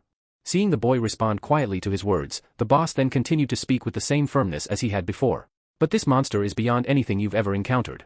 Even if you were ready to battle the three-tailed beast, chances are the creature will not be there, and if my knowledge of this particular one is correct, it will not linger in the same place for too long, nor will it venture there for some time should it pass the region. You will simply be there to confirm that location as one of its many places of rest, and nothing more. Processing this information and hearing the sternness in his boss's voice, Temujin then gave a nod of acknowledgement and sheathed his blade with a grunt and a click. As you wish, my master. As soon as his orders were received and filed, he rose up from the floor and, upon giving one last bow, proceeded to leave. See Shino about the island's exact location. He'll know of the place I speak. The master's words reached the young man before he left through the exit of the hall, ensuring that no detail was spared. When silence once again fell within the chamber, the leader of the organization rested his head on his hand for a second time, before looking to his left to the man that had followed Temujin in shortly after his arrival. I do believe we are making progress. Can we trust him though, boss? Ishidate asked with a skeptical expression reflected in his visage. Him and his kin? The masked man chuckled. Of course we can. After all, I was the one who freed the boy and his people from that wretched Hato's clutches and claimed his resources as my own. I promised them a place at my side once our conquest of this world has come to pass, and as long as they continue to serve me and lend me all of the strength that they are able to muster, then I will continue to live up to that promise. To this point, they've done their job splendidly. The glare of the leader then returned and hardened on the former wandering ninja standing by his side. And, I can continue to have your support in this as my right-hand man? Ishidate chuckled heartily in response, as long as you allow me a chance to fight the strongest shinobi in history and prove myself superior to them, you will have my strength. Your time will come, Ishidate-kun, the leader exclaimed again, at the same time cutting back to the darkness ahead of him. Soon, this entire world will be lit by the fires of war and I will see to the end of all things and the rise of the new, as is my destiny. A grin came to Ishidate's face, as he then turned heel and marched back into the shadows, fully intent on sticking around and seeing where this all went. He always wondered how the world would end and how the new one would begin. Seeing it burn in the fires of industry as it was molded into the perfect utopia where the strong ruled above the weak seemed like a most interesting course to take. XXX. Sometime later? Back at Naruto's apartment? So, this is the neighborhood of the great Naruto Uzumaki? Tsubaki spoke up with a wide smile, at the same time looking out over the village streets they'd just passed from the third story of the apartment complex they'd finally arrived at. Upon getting a good view of the roads and buildings beneath them, as well as a sense of the daily life of the Jinchuriki, the orange-haired Kunoichi then turned back around to see the blonde pull out his keys and crack open the lock to his apartment door. It's a nice place. Very quaint. Were you expecting a hut in the woods, perhaps? Naruto asked, glancing back at the girl with an inquisitive grin in play. In part, the Kunoichi murmured while shrugging offhandedly, though I suspect any place you'd live in would be bright, sunny, and cheerful. Any of those words would be perfect to describe your type of lodgings, as well as your personality. After all, he was the most free-spirited and energetic person you were likely to come across in this world, next to Kyoko and Lee of course. Where else would you expect to find him? In a dungeon? Although, considering the adventurous nature of his character as well, it wouldn't surprise the orange-haired Jonin one bit to see him behind bars at one stage in his life, and then bust out of there a day or so later. Finally opening the lock with a quick turn of his key, the blonde swung open his door and strode into the waiting corridor beyond. Upon kicking off his sandals at the entrance's step, he then slowly made his way into the apartment while at the same time giving Tsubaki the customary guided tour. Since the girl was new to the village and they were spending this time also getting to know each other a little better, the blonde felt it logical as well as polite to show the girl around his domain. This way, if the Kiri teen ever found herself away from home and in the village again, she could come and crash at his place if she was ever on an extended trip or assignment. Ambassadors did need places to stay after all. If there weren't any other quarters available, a bed at a friend's place was the next best thing. The kids first stopped at the lounge, where Naruto quickly found Sasuke and Kiba sitting there and watching television on his couch. Finding it a little bit surprising to see the two of them were still here, the Jinchuriki quickly shrugged it off and figured that they were still recuperating from their long night of partying. Smiling at the pair and stepping in, the blonde stood beside the two-person couch and looked across at the two boys giving his screen their complete and utter attention. Still here? Naruto asked with an inquisitive tone. Obviously, Sasuke responded without even bothering to tear his eyes away from the television. Smiling, the Inuzuka also replied. You don't mind, do ya? Kiba asked curiously, while at the same time focusing on the program that was playing out. Not at all, the Jinchuriki chirped with a grin, sensing Tsubaki come to stand alongside him as well to look across at the other familiar faces from her most recent past. Hey, quick question. Do you guys happen to have any missions today or over the rest of the week? Just asking. Thinking about it for a moment, the Uchiha rolled his shoulder before choosing to reply. I'm being sent on a B-rank mission outside of the village to take out a thug outpost on the outskirts to the south. It's a 2-day trip. Kiba grinned and turned. My mum and sister have asked me to take care of the kennels while they're away on errands, so I don't really ha-dash. It was at that moment he then saw who else was in the room with them and, as if a monster had just sprung up from the foot of his bed, the boy's eyes bugged out of their sockets and he let out a yell of shock, son of a bitch. The Inuzuka then wasted no time in scrambling backwards and knocking Sasuke right out of his seat and onto the floor. At the exact same time he reached the other end of the couch, Akamaru, who was sitting on the floor, also noticed the presence of the kunoichi and gave a loud growl, jumping to his feet at the same time. Falling flat onto his face, the Uchiha glared back over his shoulder and up at the terrified-looking Kiba. What the hell? Are you trying to? He then glared over at Naruto, and saw the exact reason why the Inuzuka had backpedaled into him so hastily. Oh? Naruto waved. Hi guys. You remember Tsubaki? He thumbed over his shoulder towards the orange-haired girl, who returned his pointed gesture with a gentle wave and a smile to the two teenagers present. How can we not remember her? A still startled Kiba asked, before feeling Akamaru leap up onto his stomach and hide behind his raised legs, whimpering at the insane amounts of chakra the girl was emitting just as she always did. It was a familiar aura, one that the poor puppy remembered all too well from their previous encounters with the lightning user.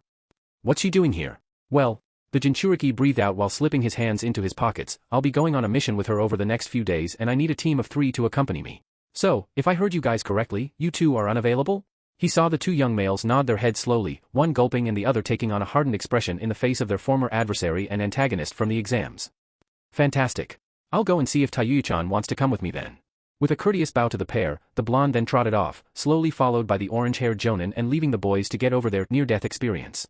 Quickly making their way across the room, the duo arrived at the kitchen. There, they immediately found Isaribi sitting at the dining along with Tayuya and Tenten, the latter of whom was now up and was still wearing the Jinchuriki's jacket from yesterday. Though finding it strange that one of the girls was adorned in the blonde's trademark suit, the kunoichi from the hidden mist paid it little mind, and instead stood quietly in the archway as attention from the table was slowly directed towards her. Naruto was the first to wave in greeting, but had to wait a moment while Tayuya and Tenten got over the surprise of seeing the fearsome Kirigakure ninja standing behind him. Being the first to shake herself out of her reverie, the musician grinned lecherously at the sight of their visitor. Let me guess, is she going to be living with us too? Huh? Tayo. No, Naruto stammered, giving a quick headshake at the rather abrupt question and puffing his chest out. Of course not. I can say with absolute certainty that I've well and truly passed that stage of my life now. I think. There was a moment of hesitation in his speech, which had the girls around his kitchen table snicker at his doubtfulness before seeing him log back on a second later. She's not here to stay. I'm going on a mission with her. A mission? Tenten blinked before grinning. Cool. Is it a joint village assignment? Isaribi asked, looking between both the girl from Kiri and the boy she knew was from Konohagakure. It was no brain treasure, seeing as how they all lived here. Yep. Oh. Well, that explains it, the redhead chirped while Isaribi waved to the newcomer, whom she remembered seeing fight on the big screen. The orange-haired kunoichi responded in kind with a pleasant air about her, allowing the musician to continue. Where are you heading off to then? I can imagine you guys are going to be traveling pretty far from this place. Yeah.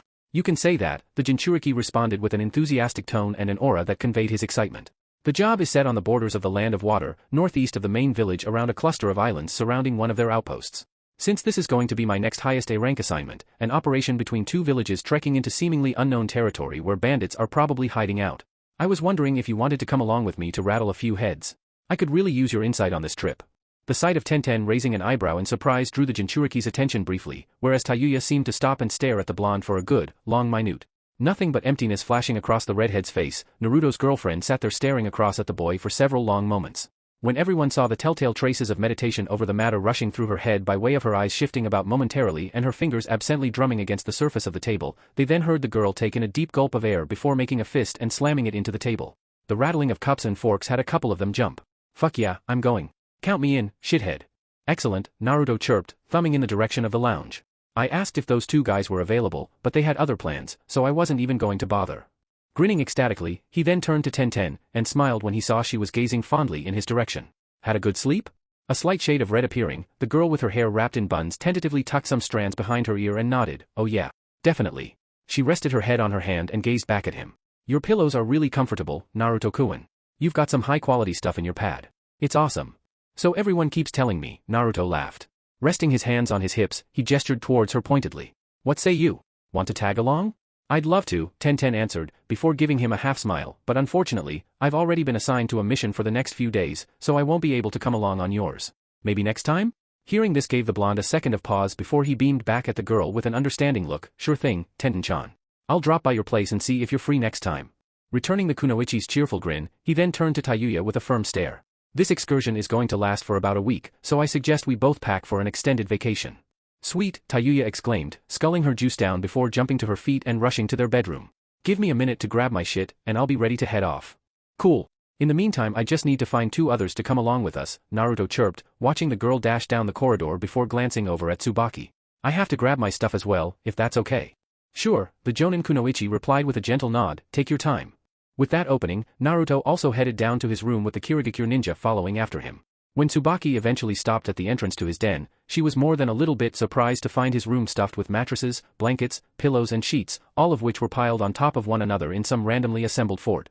As Naruto and Tayuya scrambled about the chamber, with the redhead throwing on her uniform in the presence of the blonde just stuffing an extra change of clothing and some medical supplies into a tiny bag that blended seamlessly with his jacket, the older teen then noticed the desk of trophies shoved up against the far wall. Making her way over to it, the girl took a moment to survey all of the documents and photos featuring Naruto's adventures stapled all about the area.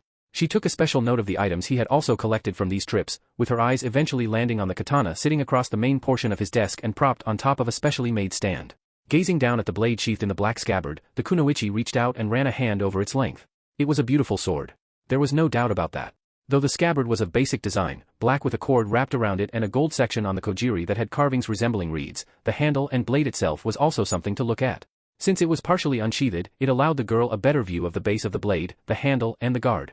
The tsuba was gold with the same reed and grass carvings in it like the scabbard tip, the handle's braid was night black and intricately woven, and the manuki ornament at the other end of the handle was also gold.